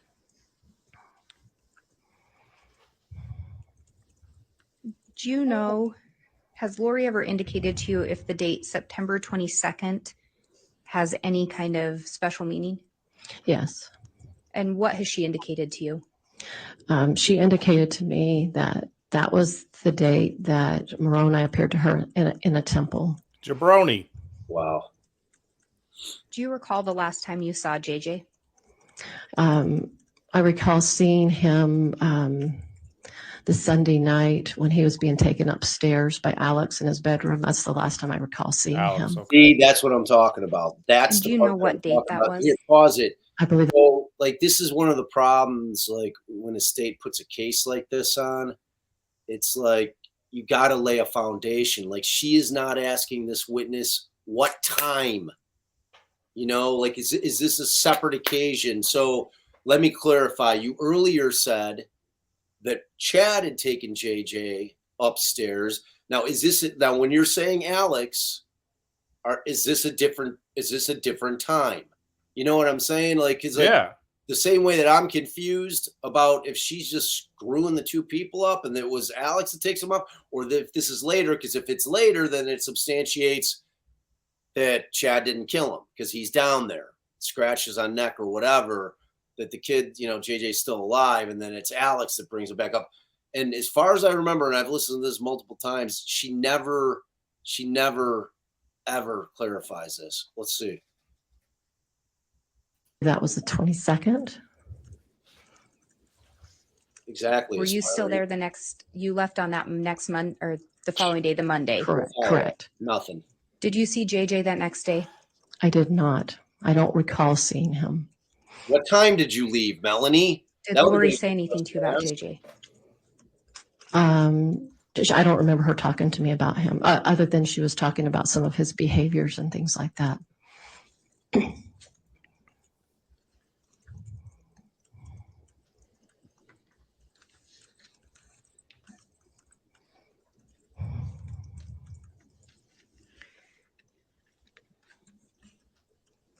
Prior to Charles dying, did Lori ever talk to you at all about life insurance? A little bit. Do you recall what she told you? Right, Jody? Specifically, I remember we were in her kitchen after Charles passed. No, right before he came to town. She told me, I said, why would he want to kill you? And she said, well, I have, I think she said $1 million or a few $1 million of insurance on her. He wanted that. But then she said she found out that he had changed the policy and a lot of that money to his sister Kay. See, this is a so huge, a lot of the money if Lori died would go to Kay. This whole thing with the insurance policy is like, because she changes her tune. Like, so what she is saying right now is that Lori has this conversation with her prior to. Oh, are you LDS now? Yeah. Am I on the scale? You can tell me. I want to know. Am I on the scale? Come on, don't. It's not that. I don't. We have no idea what some of I mean, I figure if you're listening to the shaming of Jay, that you've got to have like a certain kind of. Yeah, you're okay. You're okay. Right. You gotta So, love it. You're up on the side. No, but obviously they don't do. They don't do the. Well, I don't know if you want me to pop into that right while you're telling them this stuff. I mean, just give us the All right, exactly. Yeah, I'm mad. So here is what we discussed. Bob, you're Ned now. Yeah. Okay. Ned Flanders. So Oakley dokely. in the premortal realm, when the war was waged between Satan and God, people who chose to follow God came here to earth to live, to learn to live like God. And the people who didn't actually never got a physical body. So I asked him about the dark spirit and like, well, how's there dark spirits here if they don't have physical bodies? And he says, well, I mean, if they didn't come to earth. And then he said, well, they don't have a physical body. So then we got to talking about if they go into a physical body, then the priesthood, people who have the 7 keys of the priesthood or whatever, the keys of the priesthood, one of those powers can be to detect a demon or a dark spirit and to cast them out. So he said it is possible to cast the demon and the person will be restored to their former self. I mean, I felt kind of I just kind of felt weird asking too much. So I just confirmed the fact that because I read him. What guise did you call them under? Like, what did you say? I told the people already that so as you know, I called to like, hey, can I speak to people for this podcast and would they be interviewed? And, you know, like that's going down the chain. I heard from a lawyer who is also a member of the church yesterday and they're looking into that. But in the meantime, I just filled out a form like, hey, can a missionary come and talk to me? You think? So they were calling and wanting me to, you know, so they're at this point trying to get me to come because they believe that the only way for Christ to come back, one of the main things is you got to spread Mormonism. Like everybody's got to get good with Mormonism. You know, they've got to understand the Book of Mormon. And then I was like, well, he told me that literally Jesus Christ passed down the priesthood keys to Joseph Smith, who is now, it's been passed down to the current president, Russell Nelson. And I was like, well, how do we know that? Like, how do you know that this is the guy that he passed those keys to? And it's just like, well, because we, you know, through revelation and you just trust it and faith and whatever. So there is, you know, in the history, possessed people, demons have been cast out of possessed people. And they couldn't really, the one question I kept asking that they didn't really answer because I couldn't get it. I was like, well, does everyone die when the second coming comes? Like everyone physically die or something? Like, why are we saving, you know, why are we storing up supplies to survive the second coming if literally we all die and then only certain of us are resurrected and resurrected and rejoined with our body and live on earth? And they weren't sure. And they're hedging their bets, right? I mean, it's like the same with any religion. It's like, you don't do the shit that the books are telling you is not going to get you into heaven. I mean, you're hedging your bet. Like they're creating their stores, not knowing if they're one of the ones that are going to survive it. But in the event that they are, they better have their shit straight, right? So that's what I was asking him. Do some people literally physically survive and rebuild the Temple of Jerusalem? I love it on fire. So there you go. And there's, you know, there's signs. I was like, well, if it's the latter days, how much time needs to go by before we decide the revelation? Like somebody was wrong. Somebody didn't make the right revelation. He's like, I don't think that's ever happened. That's what he said. He told me that and I think this has been since 1800s with Joseph Smith making revelations, that there's never been a revelation that that like a priesthood person has made that hasn't come true. But he also said, like, all the missionaries have the power of the priesthood as well. They just might have some of the powers. Not all might not have the power to detect a demon and to cast the demon out. I mean, that sounds like some really great shit to bore the bore the hell out of people with on the pod tonight. Like, we'll definitely include all that, and people will be able to take a short nap during the podcast, learning about LDS. No, I think that's amazing that you're getting that background, because it's good to be able to compare what normal LDS is compared to what they created. You know what I mean? It's like those, like knowing what the differences are is like, because the devil's in the details, right? We need to be Right, and it's true. I mean, all religion has weird stuff, like what you and like were all of saying. it I does. mean, you know, And because it's like I also went back to religion. him Like, like I don't give a shit what religion you are, and I'm all for people having faith, and no offense sure. to be given at all ever. No. But I mean, the fact of the matter is that they use the word faith. It's because we don't know. Like, no one knows. Everyone's like rock solid on the religion that it's the right one. But the fact of the matter is, until you die, that's the only time that we're going to know. And as far as I know, no one has done that. No one has come back like saying, all right, somehow I came back from the dead. And I'm not talking a near death experience. I'm talking about somebody who's literally been dead for like a week and then comes back and he's like, all right, I know the answers. You know, so I mean, like, that's what faith is about. It's like you have faith in terms of whatever religion you choose to follow. But the fact that the one thing that we all know is that no one knows for certain, no matter how vehemently people claim that what their religion says is the gospel. What the one thing that we can always know is that they really don't know. But Lori was indoctrinated to this as a child. 8 I mean, years this old. is Yeah. when she was a kid, and she's told and believed as a child. I mean, if your parent tells Thank you, you Carol. and you live like sort of in a vacuum, that you're literally hearing the word of God and Put certain Jody's comment up there. That's a good one.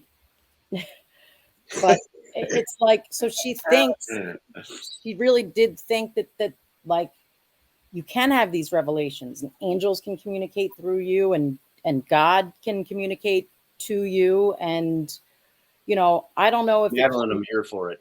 if it can become, you know, like, so as I think someone mentioned earlier, it sounds like schizophrenia. I mean, could it be schizophrenia that becomes part of her delusional belief about religion?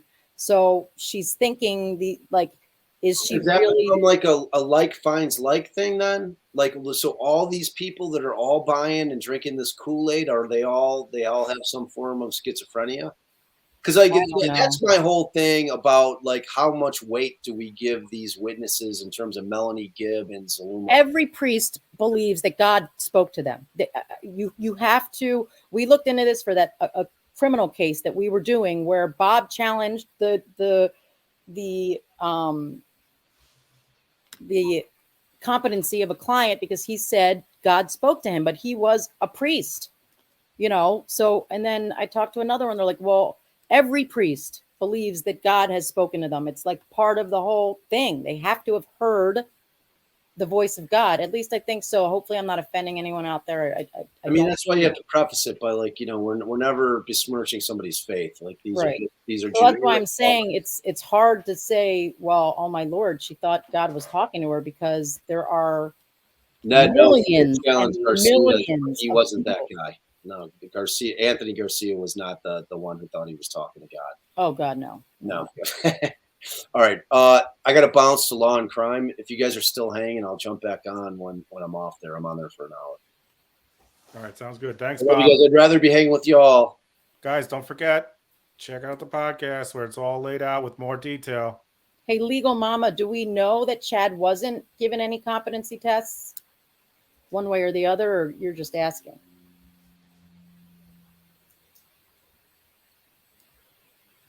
Later, Ned. Yeah. Oh boy. I would of course have to marry a demon. He signed the Very wrong sexy fucking one, but, contract. you know, I don't know. Signed It's the pretty wrong sexy. I might go for it anyway. I guess I can keep playing. Let's see what's going on with this testimony. Sorry, maybe I got it confused. If Charles passed away, then the money would go to Kay. That's what I meant to say. And do you recall when she told you she had learned that? It felt like that was the first time. I recall that being the first time we talked about it, the day before he was killed. Did you ever talk to Lori about why she didn't just get a divorce? Yes. What did she tell you? She told me that that was not the Lord's will for them to get a divorce because it seemed, especially when I asked about Chad getting divorced, it seemed that the Lord didn't want him to because he would be penalized for that.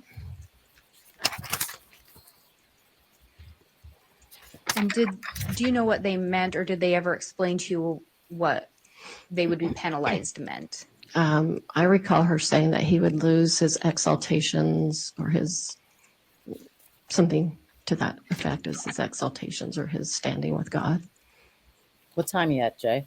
I am at 1:18.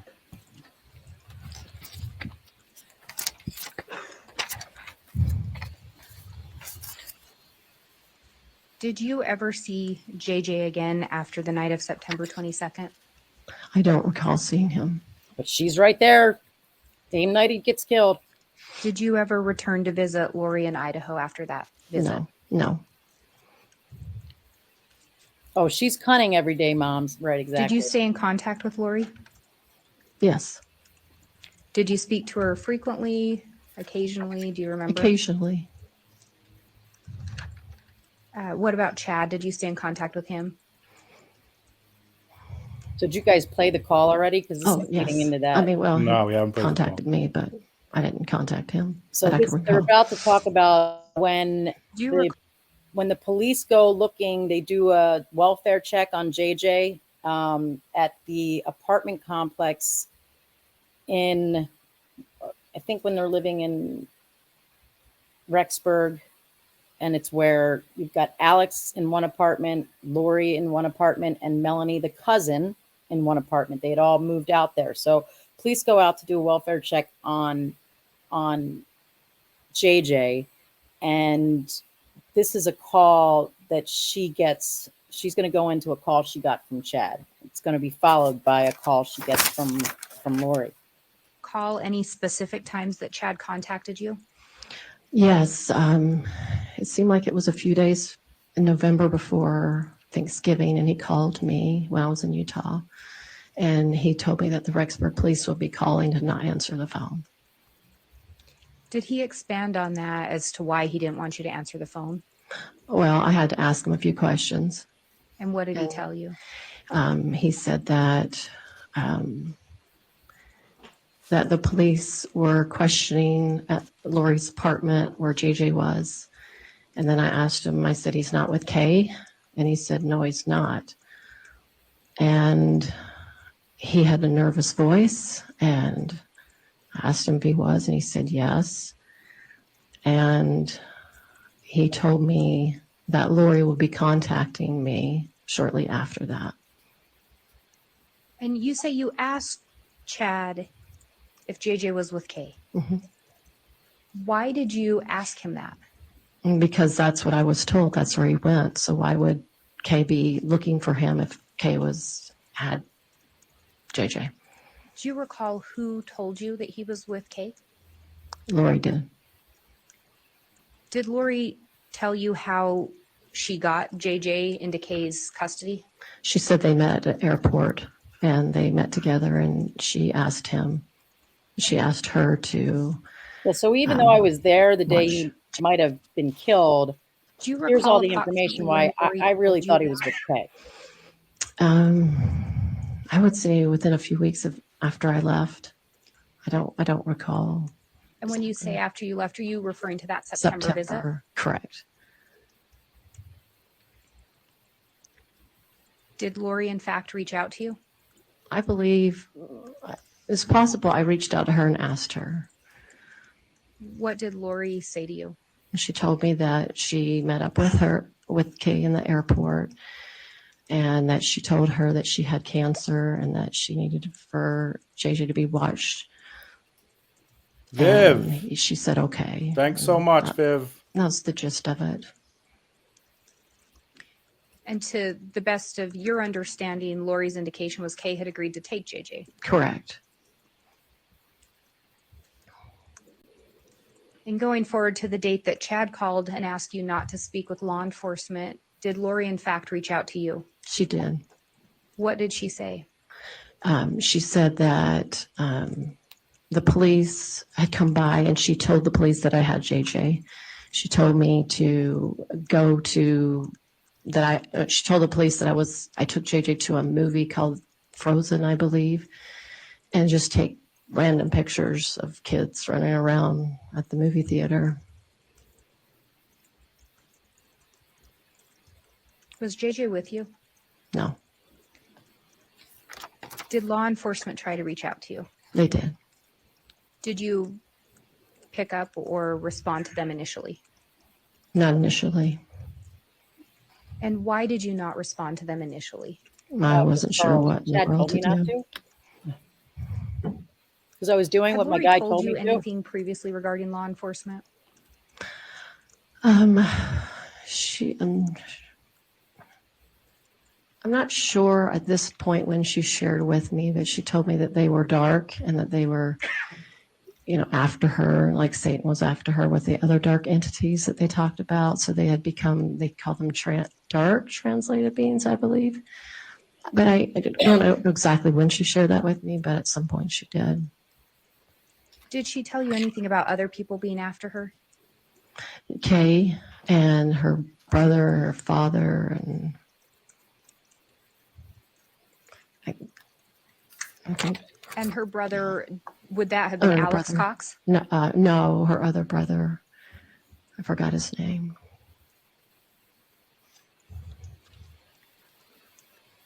So when Chad's called and asked you not to speak to law enforcement, and then Lori's called you, you don't answer law enforcement right away because you're not sure what to do. Right. She told me, I forgot to share this. She told me that JJ's life was in danger, that Kay was trying to kidnap him from her. That's what she shared with me. And did you believe her? I wasn't sure. I was more perplexed and probably in shock a bit. Had you believed things Lori had shared with you before? At times, yes. Was she still a friend of yours at that point? Yes. When you initially made contact with law enforcement, or I should ask, did you eventually speak with law enforcement? Yes, I end up talking to Officer Pillar from Gilbert, Arizona.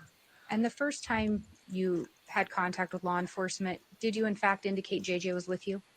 How I shared it with him is I said I had him, but then I didn't have him anymore, that Lori had him. That's how I kind of talked about it.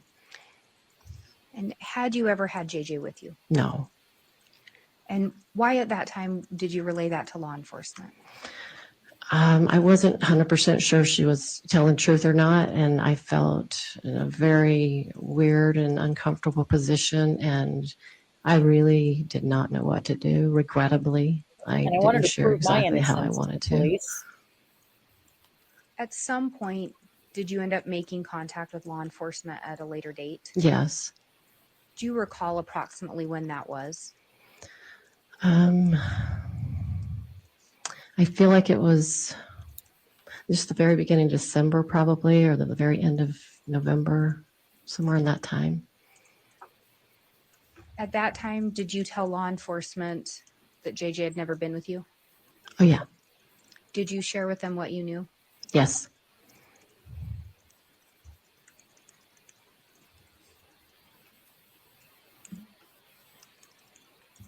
And Judge, I'll indicate I'm getting close to the point of So asking to admit an exhibit that's Jay about doesn't come 20, a back little over right 20 here. You're minutes about to long. hear, If right, that is this is admitted the and published, I whole don't know if you'd like to take a mid-morning break now phone or call continue that through that. Lori makes. So Lori makes a phone call. I'm sorry, Melanie calls Lori to basically get on record that she doesn't know anything about where the kids are and A little over 20 minutes. to ask about the kids. Keep going at this point. Thank you. Ms. Gibb, did you share a recording with law enforcement at some point? I did. When was that recording made? I believe sometime in December, beginning of December. Was it a recording of a conversation that you were party to? Yes. Who else is on that call? Lori and Chad and myself. So they're just going to lay a little Did foundation you in here, fact make a recording? and then they're, you know, And if you were to hear a she portion starts of to that identify recording, do you it, believe that you would be able to recognize that? Yes. and then they're going to play the whole call. Your Honor, I have what's marked as State's Exhibit 42. I would ask to be allowed to play a portion of that for identification purposes. Any objection? I wonder if Jay had No, some. I'm not sure if we're just going to play a portion of it or the entire conversation. We'd rather that the court play that the court hear the entire conversation. The portion was just simply to lay foundation, I think, for identification purposes. If the defense will stipulate to the admission, I'm happy to play the full thing. It was just for identification purposes. I didn't know if we wanted her to identify it You're first. about to get I think the we've all battle of heard the it. Well, scriptures. both sides have heard Melanie it. and If it's Lori not and what it Chad. purports to be, I'll certainly object right at the beginning. Okay. Exactly, And why don't Dixie, and we they're just trying to get it outsmart each other with pause it and scripture. lay that identification foundation. Okay, I'll so confirm again whether Jay, the what defense then we were all just talking about is they're about to play the entire phone call between Lori, Chad, and Melanie, which technically will start at 1:29:56, but it's about 15 minutes or so long. So up to you guys if you want to. I mean, it's wild. I'm sure your listeners want to hear it. I guess. Yeah, let's do it.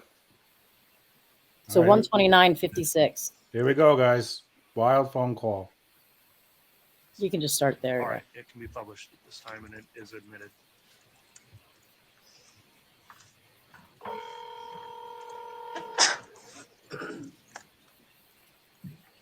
Nunya, we have not. We've been kind of here and there, but not really following it from beginning to end. Hi, Chad. Hey, Lori. Oh, okay.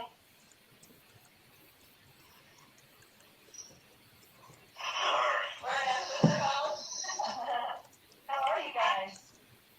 Okay. How are you doing, babe? I'm doing pretty good, thanks. I was wondering, where are you guys? We're just hanging out. Are you in Idaho? Sounds like she's worried this person's a murderer. I just want to ask you. Wait, I'm sorry because I'm coming in. Who is this phone call? It's between Melanie. So Melanie calls Lori and Chad. So what you missed was, Lori and Chad asked her to lie to the police. She did lie to the police, although the lie took a different form because she said, I still don't have JJ, which thank God she at least did that much and didn't say she had JJ. She said, I used to have him, now I don't. And this is the call that I've been saying, I think was after she did that with the police, she called a lawyer, and a lawyer tells her, before you get roped into possibly being in a conspiracy, you need to officially withdraw from a conspiracy. And, cooperating with the police would account for that. So that I think that that's really the driving force for this call. So if you think that's the case, then are you saying you think that she knows that JJ has been killed at this point? I don't know if she knows JJ's been killed or not. Lori is sort of questioning right away. Are you recording this? Because it seemed like Lori thought Melanie was saying things that Melanie already knew was differently than what she actually knew, that tipped her off to be like, are you recording this? Because it didn't make any sense to Lori, some of what Melanie said. So maybe Melanie, I'm not saying Melanie knew that he was dead, but I'm just saying she knew a lot more than she's saying. She's there the night before for Charles and the night of for JJ. And as we saw with the other things, she's right in the middle of everything and lying about it. So I think you think something tipped her off to talk to an attorney to figure out how to get out of this whole deal, basically. Yeah, to make sure that she wasn't going to get roped into it and to officially end, and I mean, she definitely was complicit in lying to the police about, what was going on with Charles in that sit down that we saw. And I think that they were really up to something else when she just happened to be there the night before everybody gets killed. Okay. All right. Sorry, guys. Here we go. Question, if you don't mind, Lori.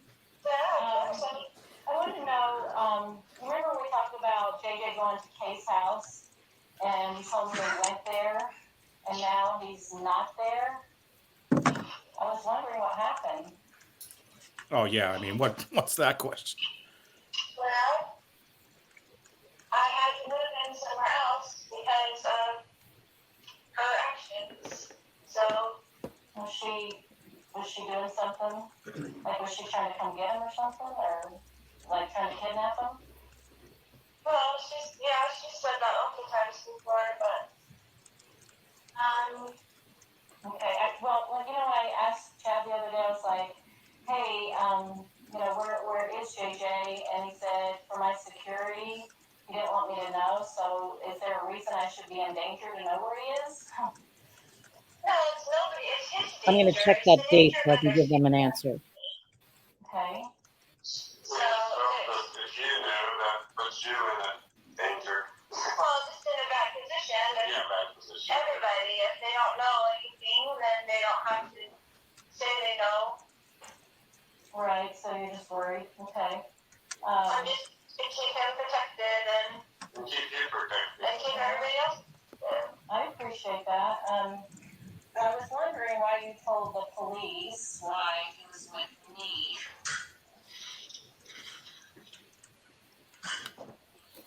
I just needed to have somebody that so I wouldn't have to tell them where he really was if they were going to tell Kay where he is. Yeah. So do you think it's like your family, or you know, like your family, your dad, or you know, Well, my family, well, not my whole family, but as you know, most of my family is working against me and with her, basically. Yeah. I think it was December 8th, 2019, but I'm going to confirm. Yes, safe and happy. Okay, well, that's good to hear.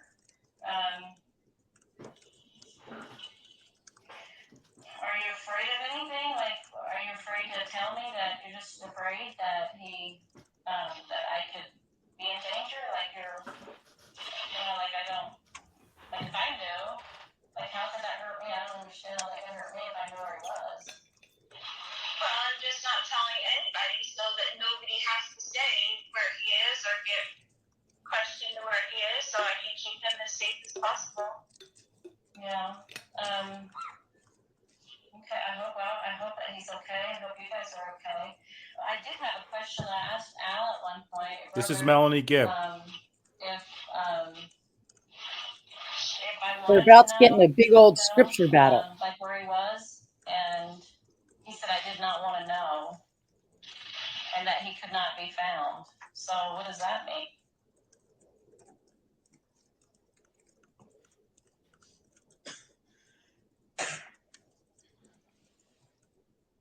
Time out on your laptop. Also, that nobody has to be worried about it. I mean, nobody has to be questioned about it, so he can be safe. Yeah. So how long are you gonna be away for? Like, are you ever gonna be able to come out and come back to society again, or are you gonna keep, come back? I mean, like, what does that look like? I will do whatever the Lord needs me to do every day, so I just wondered if I was ever going to see you again. Absolutely, you will. Okay, so maybe By the way, is she calling them? Are they in Hawaii at this point? Do we know where they are? when they're done, I think they're in you'll Hawaii. be able to come out again, or? Yeah, I mean, it's a ridiculous thing for them to be working with Kay to find me. There's nothing that's gone on that's, you know what I'm saying? Like, they're working with her in some dark capacity. The police are working with her in some dark capacity. There's no reason for them to be after me in the first place. Yeah, has she threatened Wish you? the Lord would tell me to go to Hawaii. Yes, lots of times. Oh boy. What did she say? Well, it's in emails and everything. So like, she said she was going to come take them, or she was? There's a lot of things. Yeah. Nelly. I know, it sounds like it. I'm just worried for you guys because, he's missing, and, I know exactly where he is. He's perfectly fine with me. Okay, well,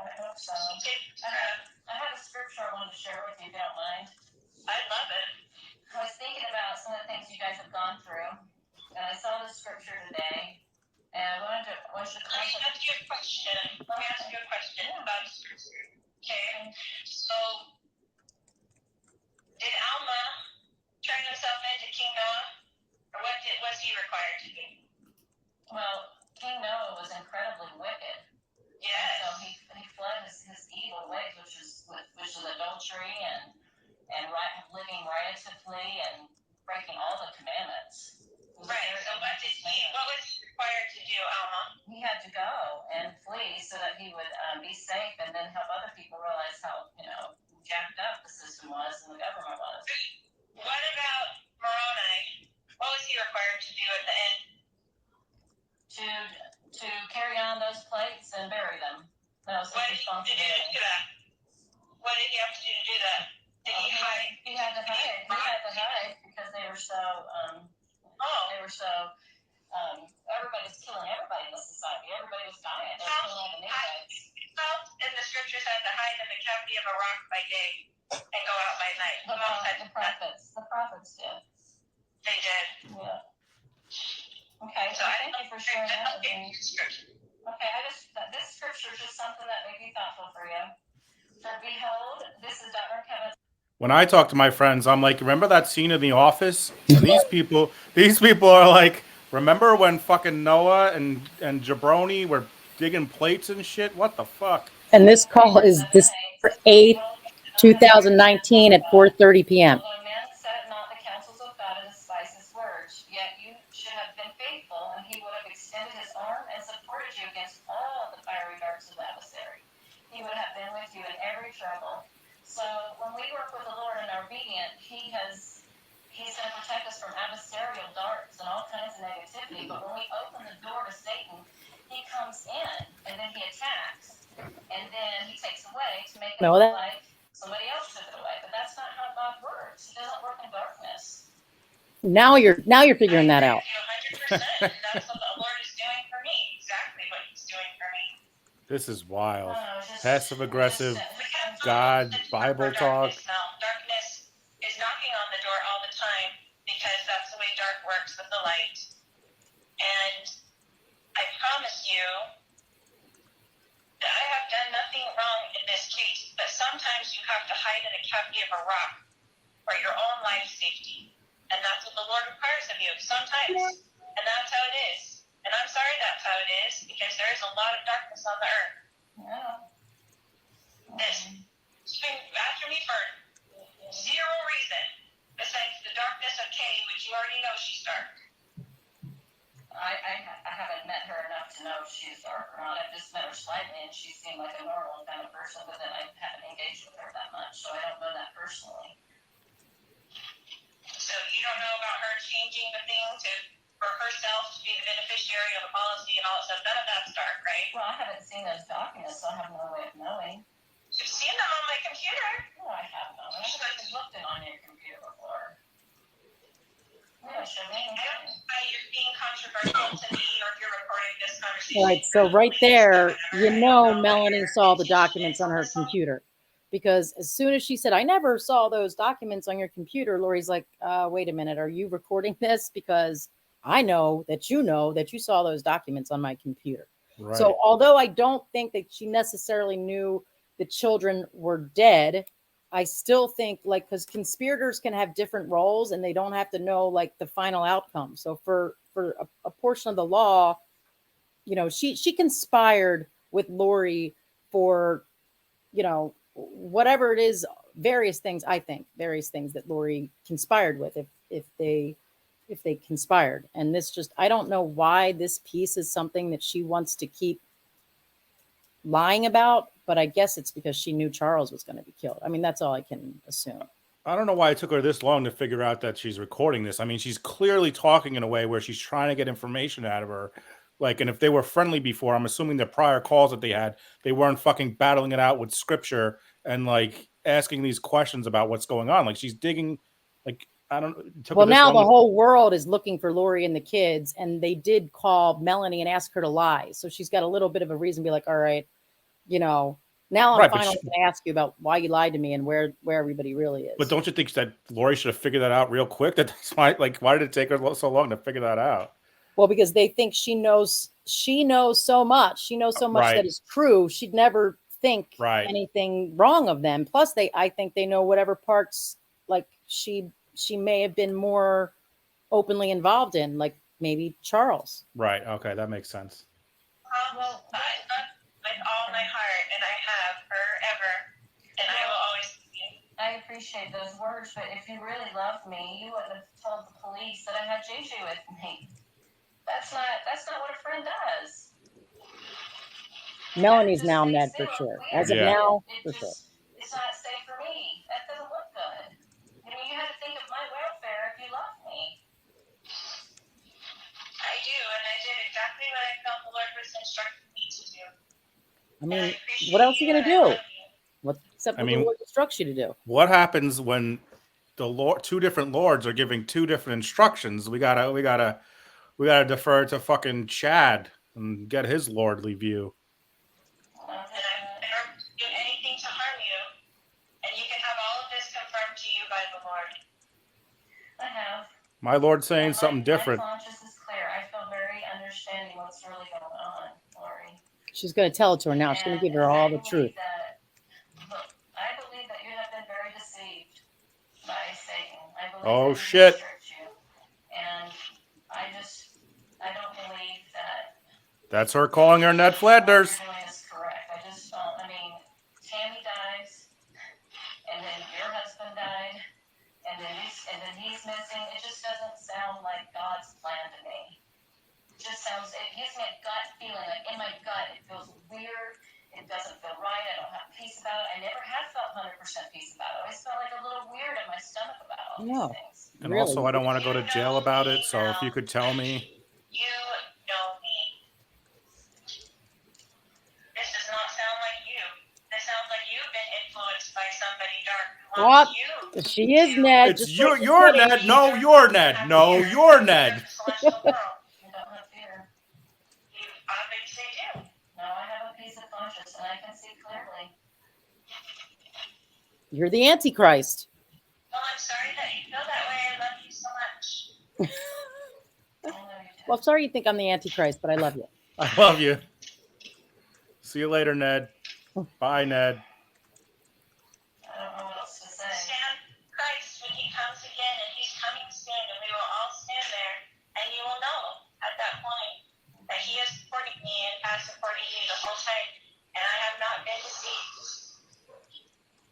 I just want to testify that I know Tammy does the conspiracy theories. My sister-in-law's right behind it all, and I hope that you're not being influenced by that dark king.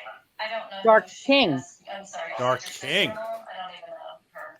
Oh, I know, but she's coming up with the same type of theories.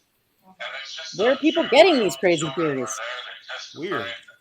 Tammy had been getting weaker and sick, and I begged her to go to the doctor. Her heart was failing her. She was physically falling apart. She hates doctors. She just passed away. That's how it happened. My son Garth was right there with me the whole time. My kids were at the house within 20 minutes of her passing. There were two coroners. They checked her out right there on the bed.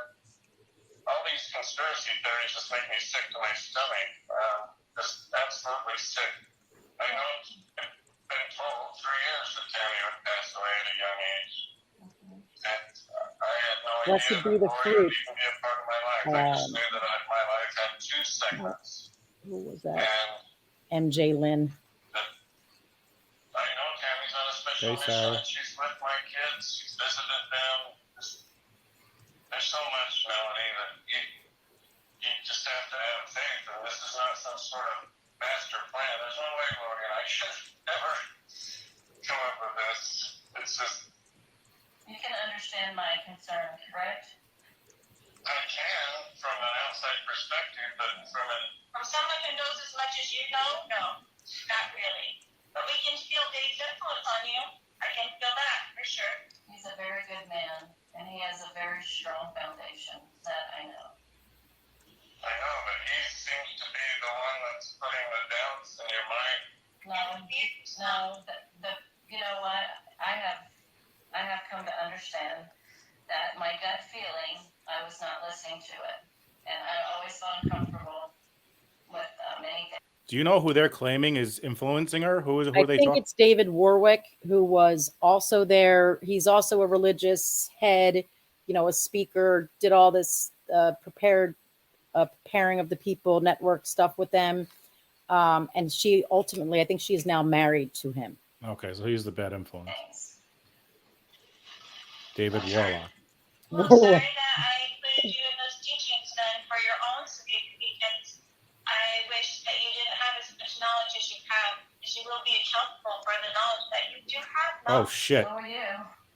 I agree 100%. 100%. The knowledge you do have? Holy shit. I mean, come on. I mean, No fear. I have no fear of that. But I say that again for the people. I was reading that he has tricked you, and I don't believe that what you're doing is correct. I just don't. I mean, Tammy dies. Oh, we went way back. And then your husband dies. You know what? And then If you click the wide thing, like the little God's plan to me. little thing at the end that makes it bigger, you can click the 10-second fast forward without having to do that. What thing? This thing? No, one more over. That one, I think. No, I'm in full screen. Oh, so why don't you have the little 10-second flippy thing? I don't know. Because usually when I'm looking at it, there's the thing 10 seconds. Yeah. It sounds like you've been influenced by somebody dark who wants you to believe dark things and have fear of the celestial world. Is there a keyboard fast forward? I don't know how far we went back. It's fine. We're close. We're close. We're right there. Well, I'm sorry that you feel that way. I love you so much. Oh no. Exactly, Ned. I don't know why Jay doesn't have that. He's missing his 10-second flippy thing. Or is that him saying that I'm calling it that, the 10-second flippy thing? Stand Christ when he comes again, and he's coming soon, and we will all stand there, and you will know at that point that he has supported me and has supported you the whole time, and I have not been deceived. I just want to testify that Oh, see, this is her sister. the conspiracy theories. My sister-in-law's right behind it all, and I hope that you're not being influenced by that dark king. I don't know who she is. I'm sorry, you said your sister-in-law? I don't even know her. Oh, I know that she's coming up with the same type I mean, I don't even know your Dark Kings, so, you know. children were there. They testified that Tammy had been getting weaker and sick, and I begged her to go to the doctor.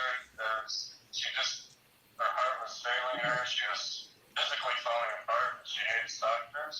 Yeah, but Warwick was right in with them at, you know, all the preparing of people stuff. All right, get ready, guys. Listen to this part coming up when Lori starts. At the house within 20 minutes of her passing. There were 2 coroners. They checked her out right there on the bed. All these conspiracy theories just make me sick to my stomach. I'm sure, Chad. Sick. I know it's been told 3 years that Tammy would pass away at a young age. And I had no idea that Lori would even be a part of my life. I just knew that my life had 2 segments. And that I know Tammy's on a special mission and she's with my kids. She's visited them. There's so much, Melanie, that you just have to have faith. And this is not some sort of master plan. There's no way, Lori, and I should. Yeah, I'm way too dumb to do a master plan. It's just. You can understand my concern, correct? I can from an outside perspective, but from someone who knows as much as you know, no, not really.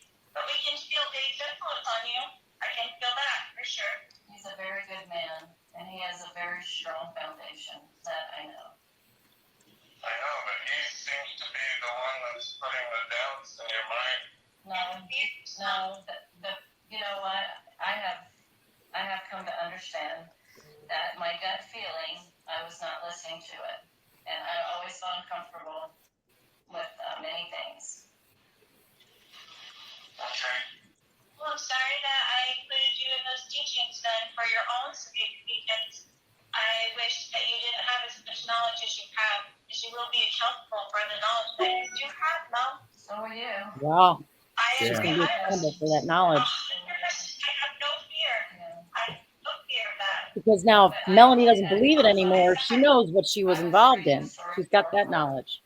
And it's so very similar to this. You just can't. All right, see here it, comes but the he did it Antichrist. because he was trying to reclaim a people, and he thought at the very end, because of the carnal and natural desires. That's what influenced him. And he was very, very. Carnal natural desires? Well, honey, you got a lot of natural desires. We all know that. Oh shit, girl, honey. Oh, her, she's got natural desires. She got a. I think both of you have similarities. It's in the scriptures. It's in the scriptures. And the scriptures are very powerful. Yes, they are. I live by the scriptures, as you know. I know, but we can rest the scriptures for our own vain glory. I rested the scriptures? We can. How dare you say I rest? Tell me I killed my kids, okay? But you tell me I rested the scriptures. Do I rest the scriptures? Is that what you're accusing me of at this point? I feel that you have. Why do you feel that way? I need an explanation on this. Because if you look, like the scripture just said, okay. Do you read the scriptures every single day? You know? I know you read it. I know about that. But this scripture right here says that you will be supported by all against the fiery darts of the adversary. You would have been supported if you had not opened dark portals and dark junk. Portals, dark junk. If you would have obeyed God, He would have had your back. But you have been chased and tortured. Whether you do this or not, I'm sorry. He has your back. So, well, if He has your back, you would not be able to tell me where you are, and we couldn't find JJ. Like, where is he? I've been asking, where is he? And you know what I mean? Like, that's. I can tell everything where JJ is right now, and that would not be good, JJ. So, I'm sorry that you don't want me to protect my children, but I would never ask you to not protect your children. Of course you wouldn't. So, I can tell that you're just adversarial, Mel. I love you. I'm sorry that you feel this way. Because I actually do care. I'm sharing what I feel for you because I know your salvation's in trouble for what you've done. And my salvation is not in trouble at all. And I think you should check that with the Lord again. Check with the Lord, bitch. Call him back. A lot of things from the Lord. And this doesn't feel right. Well, I'm sorry that you feel that way, sweetheart. I'm sorry that you're friends with all those who are against me. Joseph Smith's friends turned against me. I'm not friends with people that are against you. Apparently you are. I am not. I don't know Kay. I don't know who you're talking about. Your sister. I don't even know what her name or who she is. I don't know any of those people. Oh, yeah, I got nothing to do with any of this. I don't even know about that. Well, you're friends with Dave, and he's apparently... Fucking Dave. Well, David is a very righteous man, and I've always known that grounding about him. And he has a lot of beautiful experiences with the Lord, and these are not the same. You know, when you get the priesthood, as Peter, James, and John shows up, and then he confirms all of those in the circle that are to get it, and everybody's a witness of that. Nobody was a witness to your shit. This is wild. There's no witness that you ever received what you think you received. Nobody has seen that but you. Well, you believed it until now. Joseph Smith, Oliver Cowdery, Martin Harris, the 8 witnesses, they all showed up. Is there a witness? Yeah, right, Ned. Heavenly Father gave that to Joseph Smith by himself in the grove. Was there a witness? No, but they had it later with other people. That was one experience, but others joined in later. When he brought other people into it, they had experience. All right. Yes or No one witnessed James Smith shit, so the scriptures, yes or no? This is my shit crazy. say. Joseph was alone when he saw God the Father and Jesus Christ? Yes. Yes, he was alone. He was alone. But he had to open it up first. That's not a pattern. I don't know, legal mama, but that'd be What interesting. I'm saying is that after he saw that and other people joined in, they saw the things. Definitely with not him. righteous. He wasn't alone. There was a witness for them. There was no witness. Anybody's never seen what you've seen or experienced He what you've did say seen. his sister-in-law is spreading conspiracies. No, God knows it, and I will never deny it. Never. Yes, state if I did. So you can say it didn't happen to me, Mel, but if I say it, then I am accountable. You did it. By the way, if God is listening to this call, he's like, both these bitches are fucking crazy. Wrong. But your behaviors is not okay. I understand that's what you believe you saw, but this is the thing, as I see, is that your behavior is not one of somebody in Christ. Your behavior. What? Never had any idea that you would be the person of all people to turn me. I cannot. I'm asking questions. Don't you charge me. For you. That is what somebody does when they care. You don't sound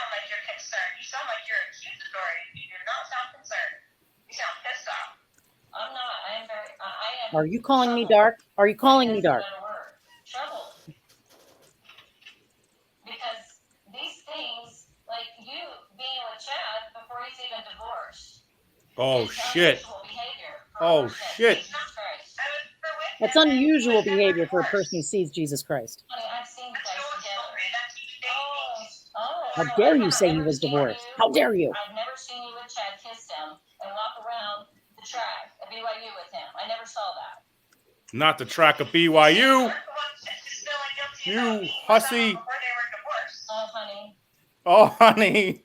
The sass. I think that's not what we're talking about here. Oh, Oh, no, honey. we're not talking about me now. Well, I'm just saying, this is not a behavior of someone that sees Jesus Christ. It's not the behavior. Really? Have you ever seen Jesus Christ? So do you know what the future behavior would be if you had seen Jesus Christ? I know that when I pray. Each of you every day, and he does protect me, and he is protecting me, and he will protect me against this accusation as well. And we will both stand there with him, and you tell me if I was lying or not, but we're both standing there with Jesus Christ. Okay. That's when you can tell me. Is that it? That was it? Did she hang up on her? I think she did. Wild. Wow. That was wild, guys.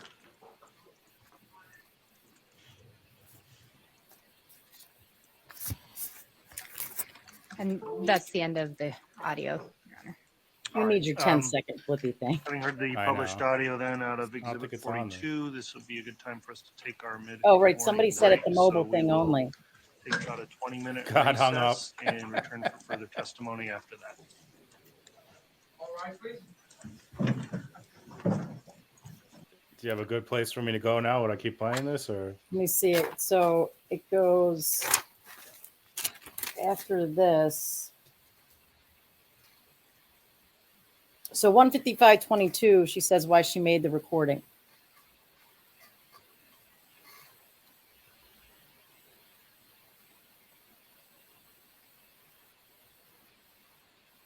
Your oath for your testimony. Ms. Flippy thing. Blake, you can continue the direct examination. Turn on my speaker. Thank you, Your Honor. Thanks every day. Miss Gibb, we just heard a recording that was made by you on December 8th of 2019. Could you clearly hear that? Yes. Do you recall why you made that recording? I made it for several reasons. First, I was trying to inquire the whereabouts of JJ for his safety. I also wanted to, record her explaining how I didn't know anything about the whereabouts of JJ. Is this cross or is this still direct? This is still direct. So Still direct, guys. I made this recording so that I could prove I didn't know anything.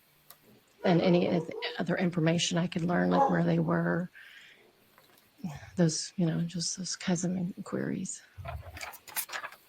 And why had you become concerned about the whereabouts of JJ?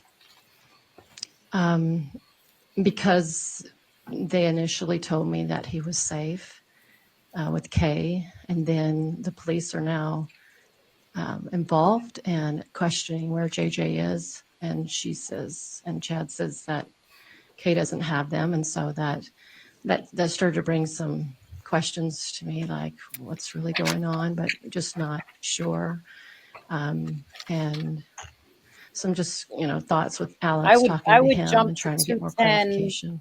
Like 210:05, And where circling back, the state you starts indicated to the ask last time for- you saw JJ would have been the night. Oh, I don't know if you want to hear that. So, or I could just tell you. It's just there's so much. It's kind of like. So she just says that the last time that she saw JJ was the night before that, the September 27th, when Alex took him upstairs. She first says Chad, and then she says Alex. Yeah. So we're assuming it was Alex. Alex. So then she says that David Warwick had like a nightmare in the middle of the night. So she got up.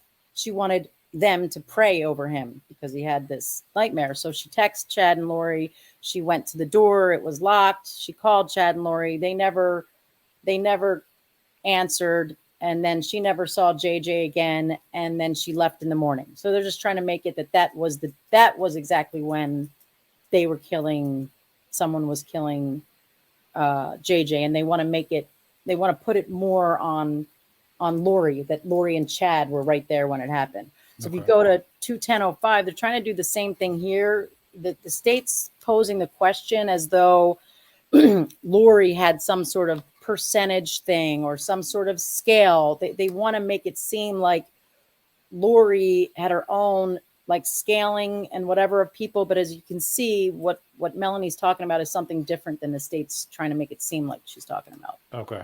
I don't remember the words trust scale, might have been another word, but yeah, that she had percentages on stuff like, yeah, some percentages, and I can't remember all the words, like if they're trusting or other words that would indicate their loyalty to them, or maybe where they were spiritually. Lori's got no clue what they're talking And when about. you say she had some skills, who is she? Lori. Got a lot of fans. Do you Allie, a lot of recall fans in here. ever being told anything about vibrations? Yes. And who told you about the vibrations? Lori told me. What do you recall her telling you about vibrations? And that vibrations had to do with what level of spirituality you're at. So, for example, if you're at I think 1,000 vibrations, you were more in a higher spiritual level. They call it more terrestrial level. Thanks, And Katie. when you're in these different levels, So Chad was there. do you know what the vibrations were leading to as your vibrations increased? They were leading to more the body being translated, and yeah, mostly that is your body being translated and changed. And do you recall who had talked to you about the vibrations and the translations? Lori. Do you recall what you were told regarding while someone was becoming translated, what changes they would go through? Sometimes she would say she didn't have to eat necessarily. She didn't. She would get younger. Maybe her menstrual cycle would not be changed and things like that. So it could include physical changes. Correct. Would it be safe to say that these changes would take someone beyond the normal mortal body that we're given? Wouldn't Lori be able to higher tell level. wouldn't Melanie be able to tell if Lori looked younger to her? Like, I'm Yeah, no sure shit. she's over there saying, Did Lori ever you really indicate do if look she had her younger. own visions? Yeah, for sure. She was not one to claim so much of as a visionary. I think she said she would have a dream here or there. So it wasn't even her that had the visions. It's Chad. Would she talk to you about what those dreams were? 45, I think. Yes. Lori was. And was that similar to the dream she'd had regarding Charles dying? Correct. So did Lori believe that these dreams would actually come true? She indicated she believed it. What number yet? All right, because it's going to about to Were get these to things also taught Alex? to Alex Cox? There you go.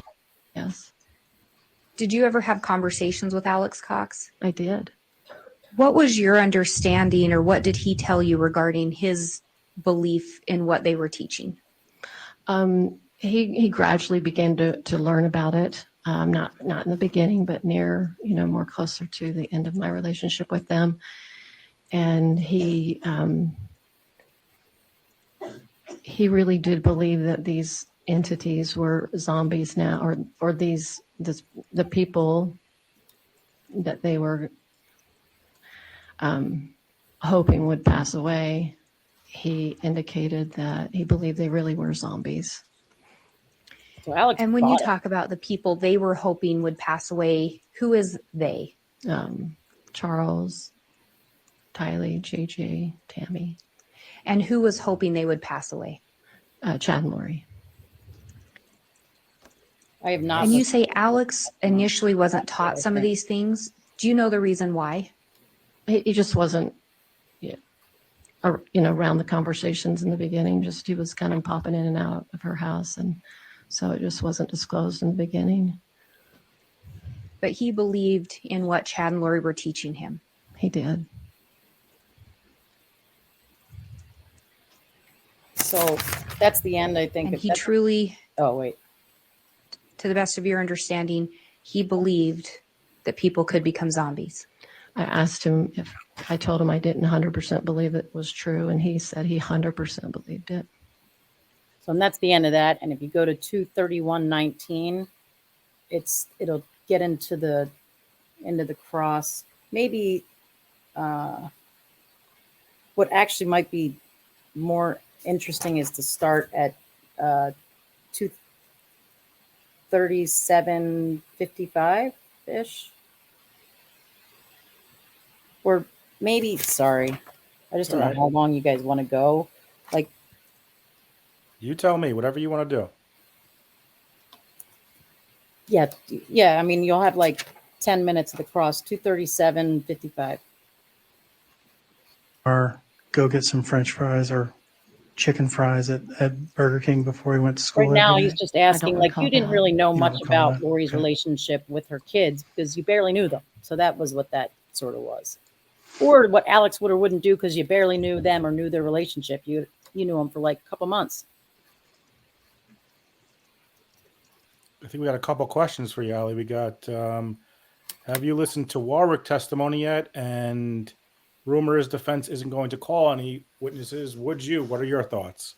So Bob listened to Warwick's testimony. I have not. And I don't know if they're trying to plan on putting on evidence that Lori believed that the children were demons to show that's why. So if it were me, I'd be trying to establish that sometime after the kids were killed, that's when she becomes aware of it. And that, you know, let's assume like she thinks they were demons. So something happened, something transpired that Alex had no choice but to kill the kids or whomever, so that she knew about it after the fact and that she was not worried about helping the police or explaining it and didn't really care because they were demons and she thought they were now finally free from that. And I don't know that I'd call any witnesses for that yet, except maybe, you know, if there were any mental health records that proved like she firmly believed all of this stuff, you know, I might want to get it in. I guess I'd have to see how it played out. And I'm not sure if because although insanity is not something that it's not a defense in Idaho, every element of a crime has to be established. So what we call the mens rea is the intent. So here, the state has to establish that Lori Vallow intended to murder a human being or to facilitate the murder or direct for the murder of a human being. So if they want to establish that, you know, you can't have it both ways. Like, well, she had nothing to do with this anyway, but even if she did, she never intended that a human being would die because she did not firmly believe these to be human beings. And I don't know if they plan on doing any of that. And I don't know where this rumor comes from, but what I did see is I found the jury instructions for the state, and they have mental illness listed on the jury instruction for the pattern jury instruction, which there deals with if you had some mental illness that prevented you from forming the requisite intent. Like, I didn't intend to kill a human, I intended to kill a demon. Okay, that's awesome, guys. Got that? That's great info. And I don't think she ever got that psych eval in Arizona. I'm not sure. I asked Bob the same thing, but she's had multiple psych evals since her arrest.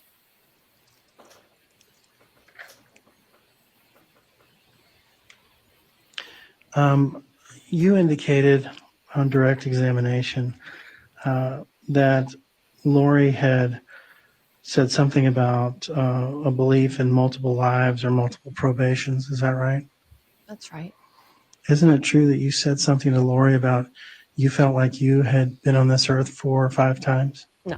You never said that? No, she thought that. That was her belief, not mine. She thought that you had been on That the earth 4 or 5 times. Right?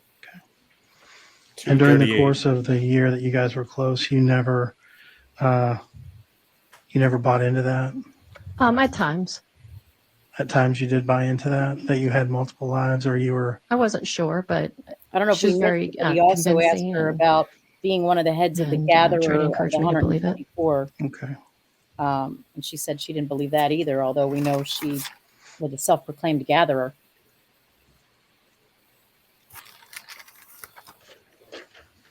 Oh, it's coming up, actually. He revisits it. Let's talk a little bit about Lori meeting Chad for the first time. I think you indicated that that was, let me see, a couple weeks after the October 2018 visit. Is that right? When you met with Lori? It could have been that weekend. I don't remember exactly the weekend. It was in October. I know that. Okay. And then a couple of weeks later, there was a meeting at Lori's house where Chad was there, right? Melanie Correct. didn't get immunity. And you and they indicated brought it that out on this cross. Chad had spent the night there? Correct. Did you also spend the night there? I did.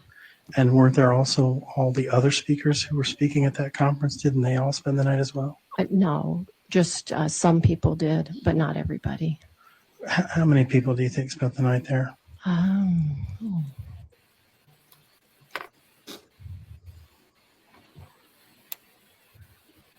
Maybe 5 or maybe 6. About 6 people, I think. Okay. Sorry, we have another third time this morning cell phone interruption.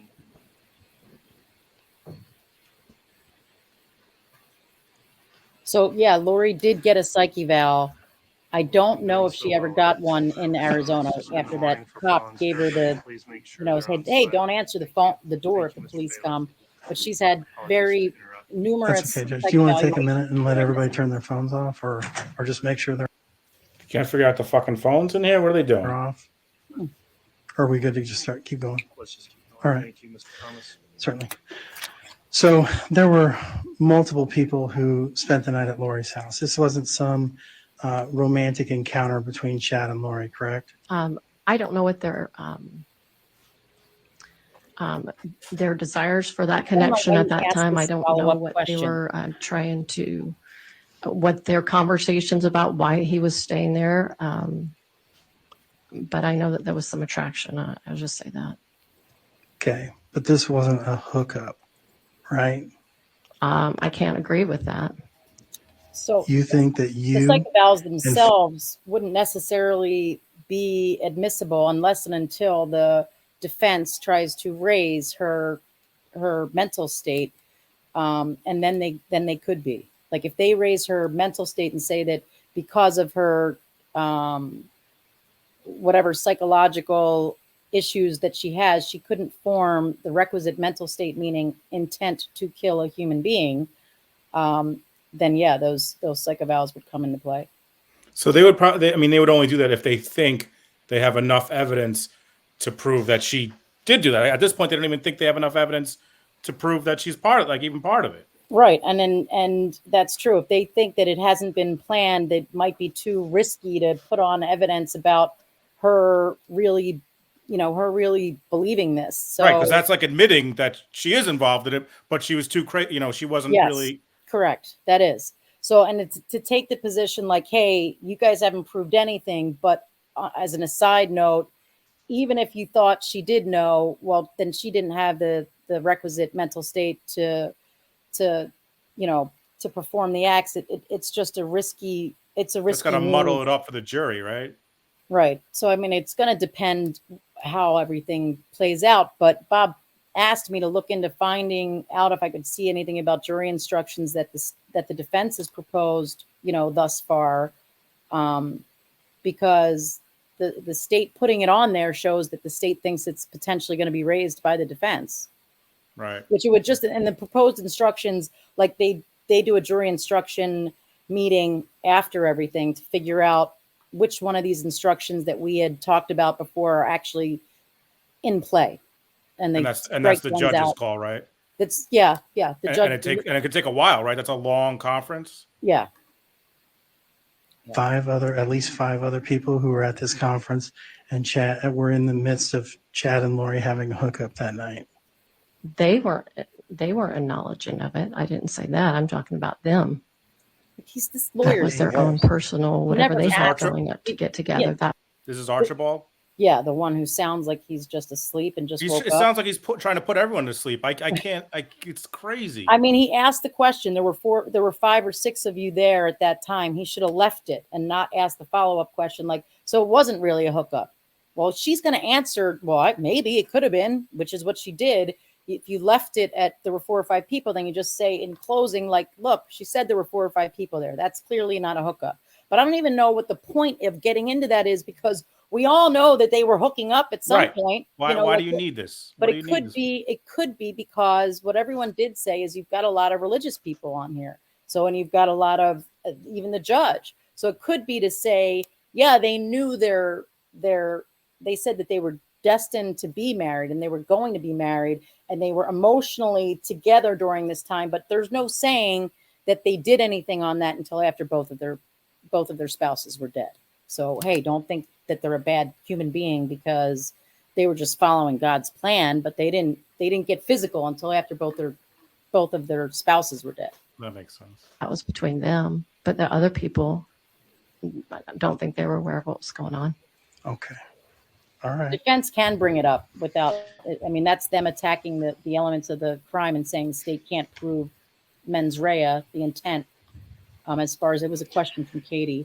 And I believe you indicated that Lori said that she had been through 4 or 5 different creations. Is that right? Katie might have been asking a different question right there, actually. 4 or 5 probations. I don't know. I used to know. I'm remembering 5, but it seemed like it changed again. I don't remember the number right now. Okay.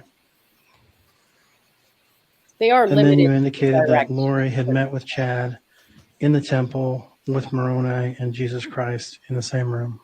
Correct. Okay. Wait, what? And you had been to the temple with Lori on multiple occasions, right? That's right. And did this intrigue you at all? Which part? That Lori was married to Chad by Jesus Christ and Moroni. Wait, whoa. That happened. That happened November. That same trip when he came down 2 weeks later after they first met in October in November. The one where he stayed at her house. They went to the temple together, and Jesus Christ and the prophet Moroni sealed them together as husband and wife, and like brought them together. She better fucking answer that she was intrigued by this right now. She better. Who would not be intrigued?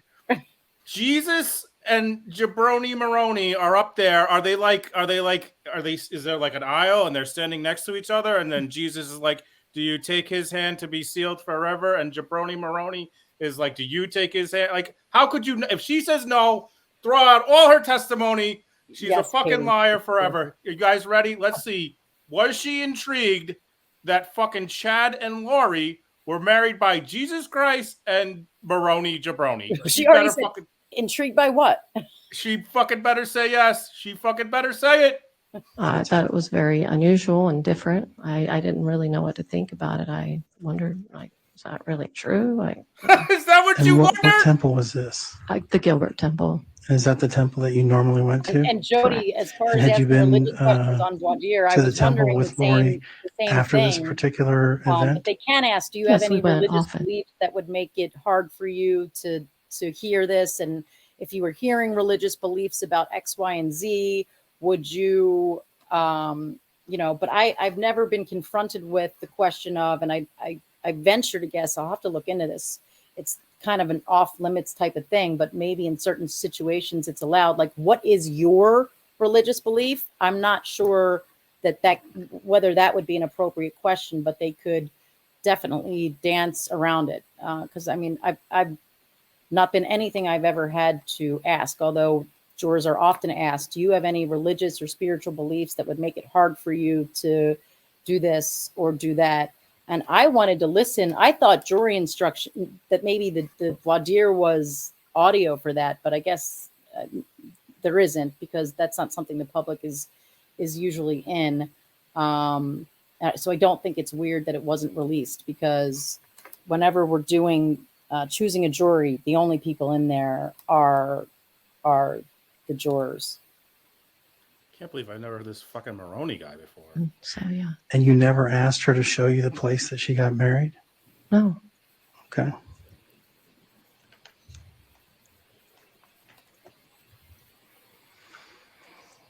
And they can definitely be asked, is there anything about this religion that offends you? Is there anything about, There was some testimony about Lori MJ having a is special saying mission on the Earth. jurors themselves That were being asked, what is your religion? Or if they were just asked about Scientology, which they could be asked about. Like, are you familiar with LDS? What do you know about LDS? Is there anything about it that would make it, you not be able to be fair and impartial here?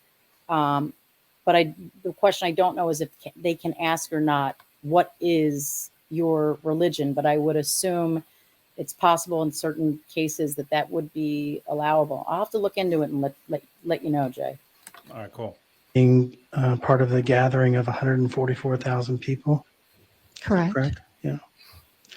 And you indicate that was biblically referenced. Is that right? Correct. Okay. And then at some point, Lori believed that she was one of the heads of the gathering of the 144,000. Is that right? That's right. Okay. And were you ever involved in or brought in to that gathering of the 144,000? Well, she would indicate that the girls that she knew were part of it. It wasn't given to us as knowledge on our own, just it's what she believed and Chad believed. Not according to your podcast with Jason Mao. You're a And gatherer. did you believe that you were part of the 144,000? I wasn't sure. I didn't feel like it, but they kept trying to convince me that I was. Oh, I didn't really? feel like calling. God, this is where the lawyer did not do his job. Can't believe he didn't listen to But that. He could have you pulled were that up right there. Right. Why? involved in what they call what has been referred to as castings. Is that right? Correct. And when you say castings, it kind of has a witchcrafty type of a connotation to it. Do you think? Is that the only part that has a witchcraft thing? Is that the part that you think has a witchcraft thing? Is that the first thing this guy thinks? Well, that's a little crazy. That's a little bit like a witch. Like, that's the first fucking thing that he thinks? I'm surprised that this woman wouldn't have chosen a lawyer that was LDS, but he was court appointed. I forgot. The casting. All right, well, let's get to the weird part, guys. The casting. Or no? Or is that not what you think of? It didn't feel like that. So Did it feel like biblically Jesus would cast out devils and cast out evil spirits, and that's what you guys were doing? correct. Okay. So it was more like, not like casting spells. It was more like No. casting out devils by using prayer, Correct. right? Correct. The missionary And you were told me it's involved the in some power of these Christ they get cast out. casting out of devils and evil spirits with Lori, right? Correct. Okay. And during the times that you were doing these castings or casting out of evil spirits, did you ever feel like this was the wrong thing to do? It felt very unusual. It was very innocent to me. Innocent in the fact that you were just in a prayer circle, right? That you and whoever else were just praying about somebody. Correct. Or you were praying for the leaders of the world, or the leaders of the church, or for hunger to dissipate, or something good to happen, right? No. No? You never prayed about that? Not that I have any memory of. Okay. All right.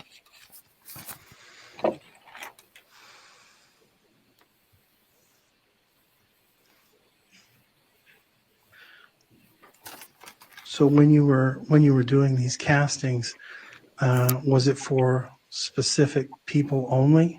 Yes. Okay. I'm with you, Shelley. Bob Ross, Little Trees.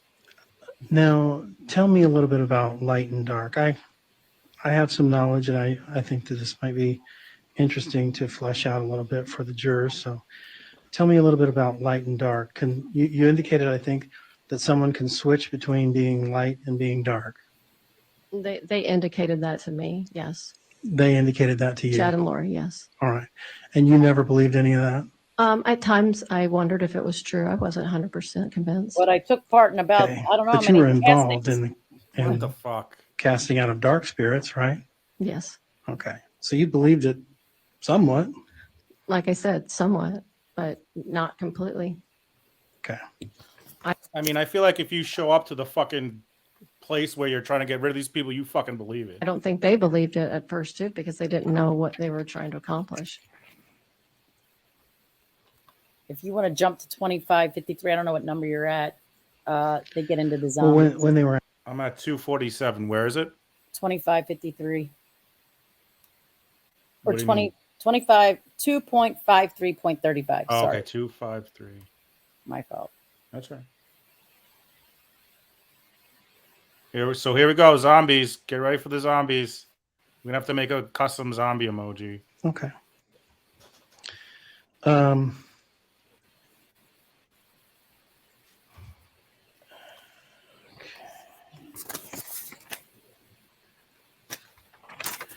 So when Lori talked about zombies, did you immediately think that they were going to die?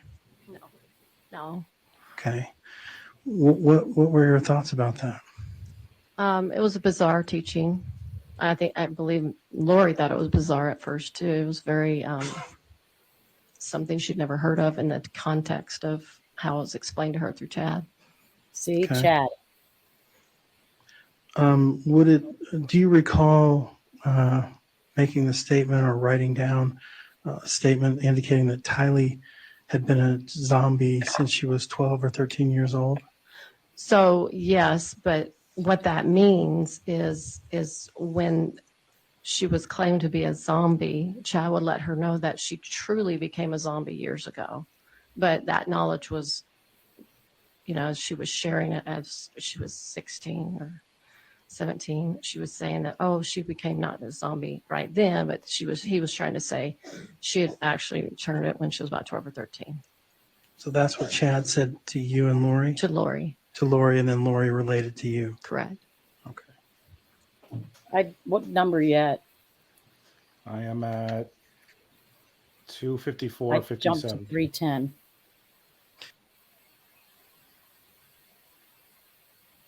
There you go. That.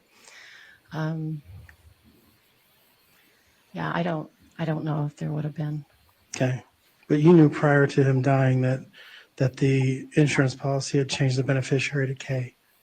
Yes, just prior. Okay. Thank you.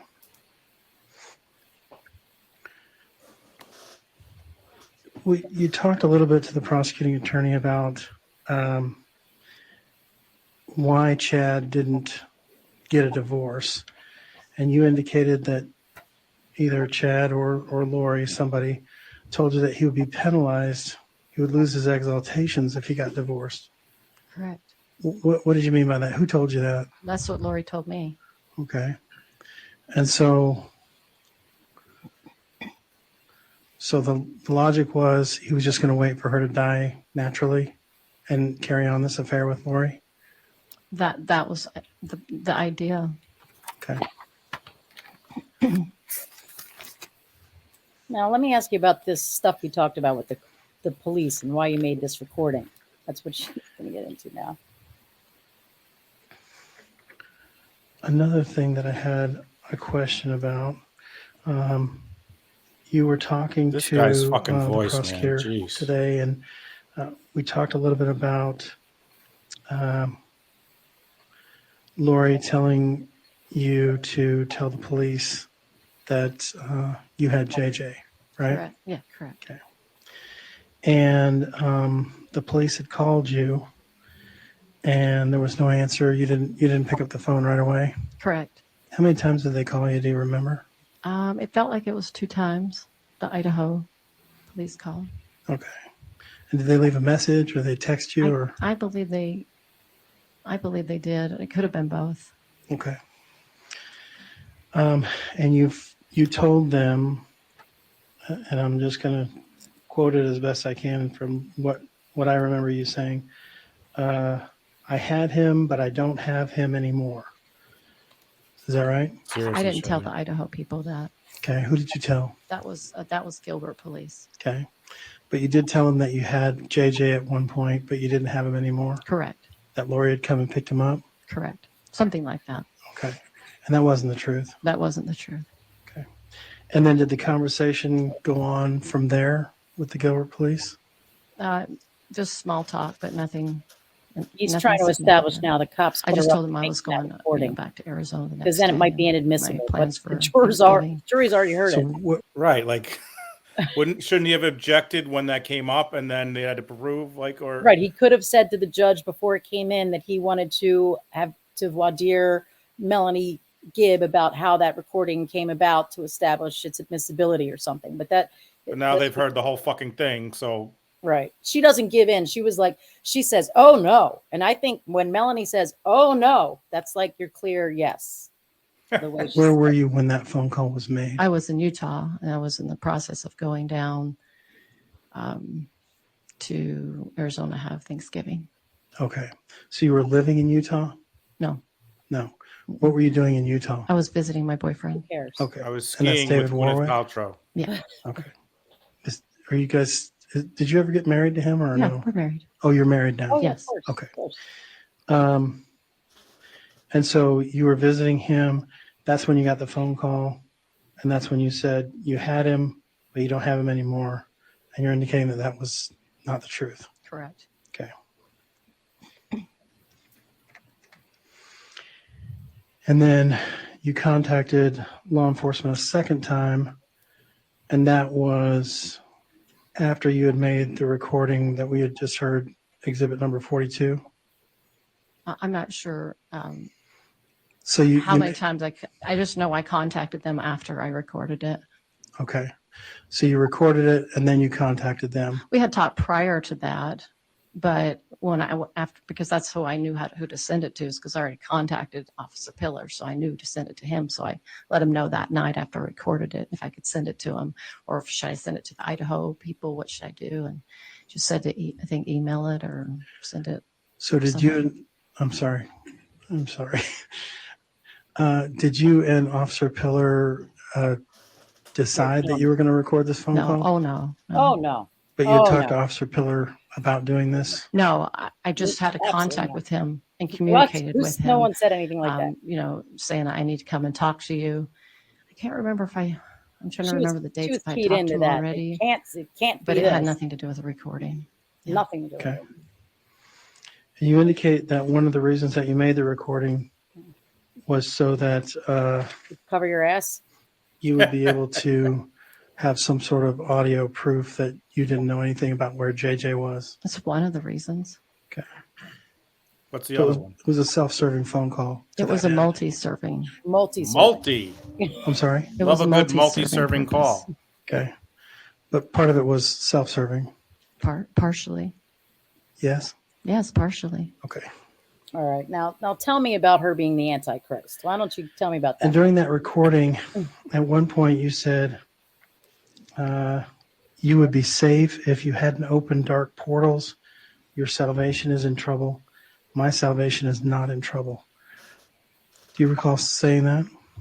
I don't remember saying my salvation wasn't. I don't remember My exactly, but I remember the salvation? first part No. of what you said is that her salvation was in trouble. Well, good What for about Allison, about babe. the dark portals? Yeah. Can you tell us a little bit about the dark portals? What does that mean? Sure. So Do you know Narnia? they often talked Like about that. creating portals. So Chad would explain to Lori how to make a portal so that they Here could. it comes again. Here it comes again. Just wait Hers for was it. in her closet. I think his was on his bed or in his room somewhere. And that they closet. could communicate through The wardrobe. some kind of ability to communicate through a portal. Not that you could physically see anything, but it was something that they would make up in a spiritual realm in their mind, and that they would be able to communicate. And so they were participating in that kind of ideas. So that's how I would explain it. Let's hear it. Did you have a portal? No. Oh no. No. Oh no.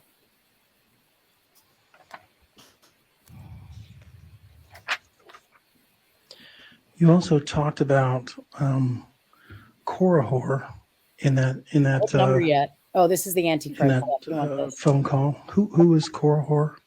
Yes, I did talk about Korihor? Korihor. He is a Antichrist found in the Book of Mormon, Oh, in the Book of Alma. He was going around preaching of the idea of he was Antichrist. He was teaching against the idea of a Christ coming to our world. And after he had questioned the prophet Alma, questioning him and saying, show me a sign that there is a Christ. He wanted proof. And he said, well, if it's God's will, you will be struck dumb. And so he struck dumb. And after he was struck dumb, he said that it sounds like struck dumb, right? Sounds like it to me. I mean, a lot of these people seem to be struck dumb. So to be fair, that makes a lot of sense. I'm with you. Struck. He was he was deceived by Satan or the devil in the form of an angel, and that he taught him some teachings that were pleasing to the carnal mind, in so much that he had much success and convinced himself that they were true. That's what I was referring to. So how's Lori's fault? You're referring to An her as angel, the Antichrist? devil convinces her with her carnal desires? How's that her fault? Not her fault. You also mentioned Alma in there. dumb. That's also Alma is also a person in the Book of Mormon. Correct. He's a person that believes in Christ as a prophet. Okay. And you also mentioned, I believe, Joseph Smith in that phone call, or Lori did, one of the two of you, and he is also someone who is connected with the Book of Mormon. In translating it, Joseph Smith was. Okay. So all of the characters I hate to say characters, people that are in the conversation that you were talking about, biblically or scripturally, those were all either from the Book of Mormon or from the Bible? I believe they were all from the Book of Mormon. Okay. And then if you skip to 321, he ends with the Alex stuff.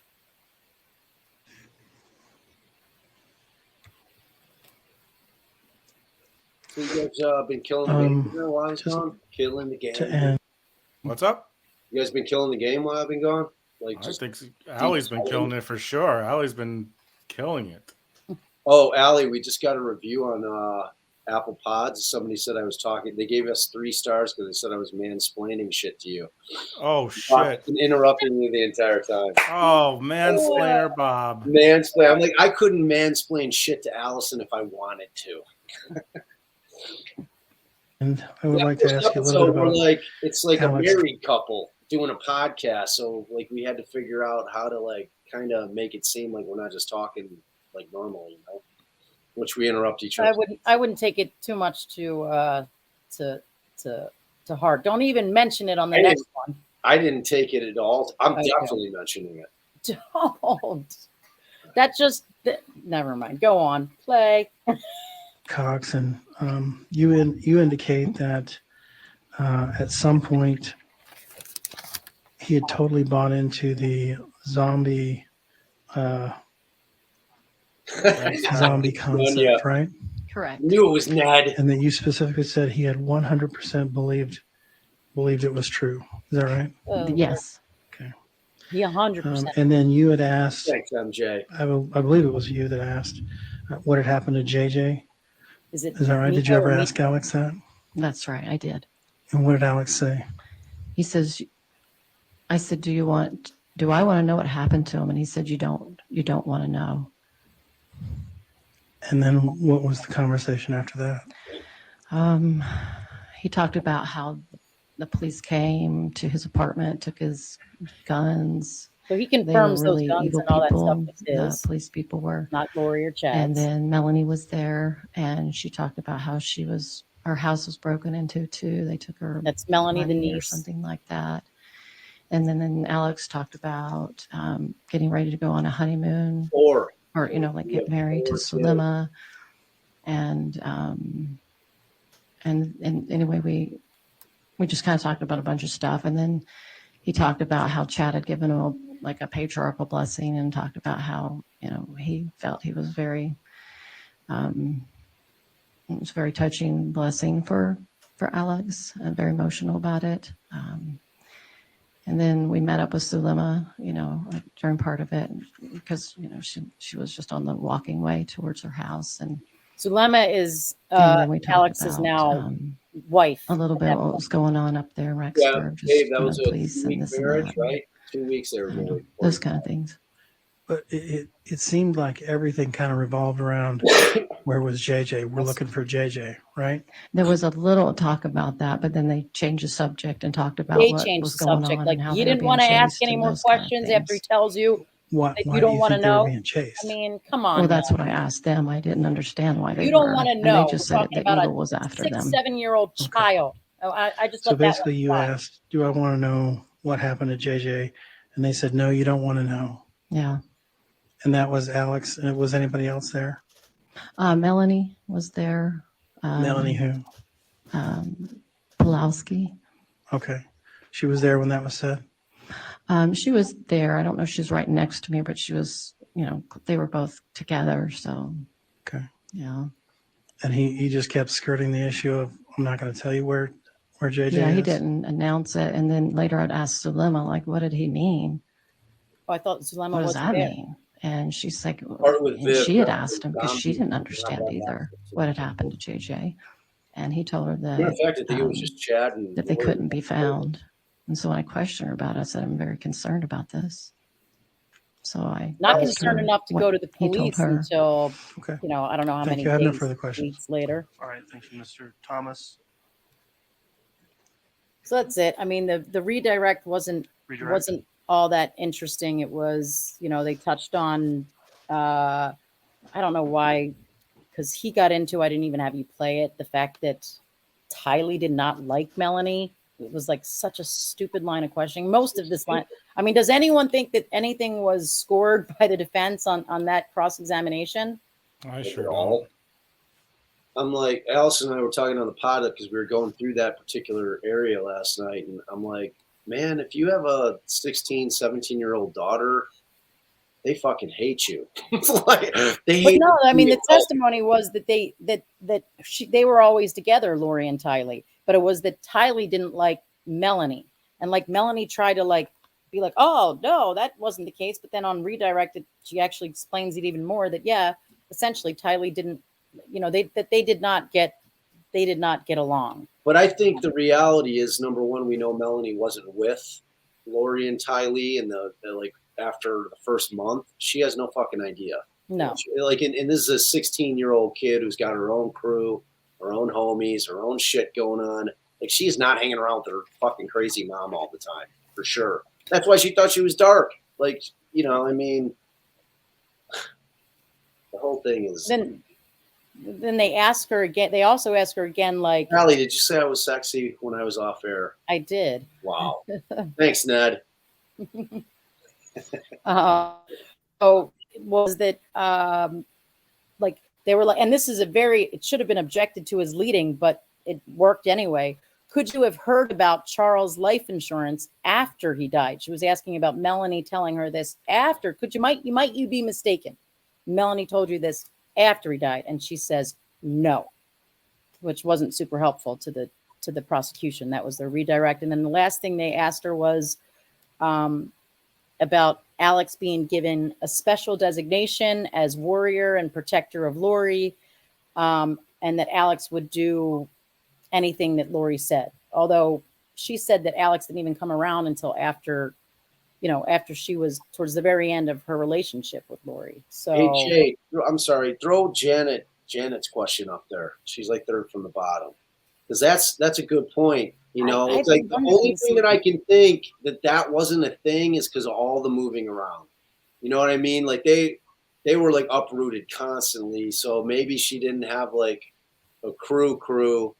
You know what I mean? Like where somebody who's lived somewhere for all their high school career and like grade school and shit. There has to have been somebody that child confided in for something. Like I'm hoping that we're going to hear something at some point.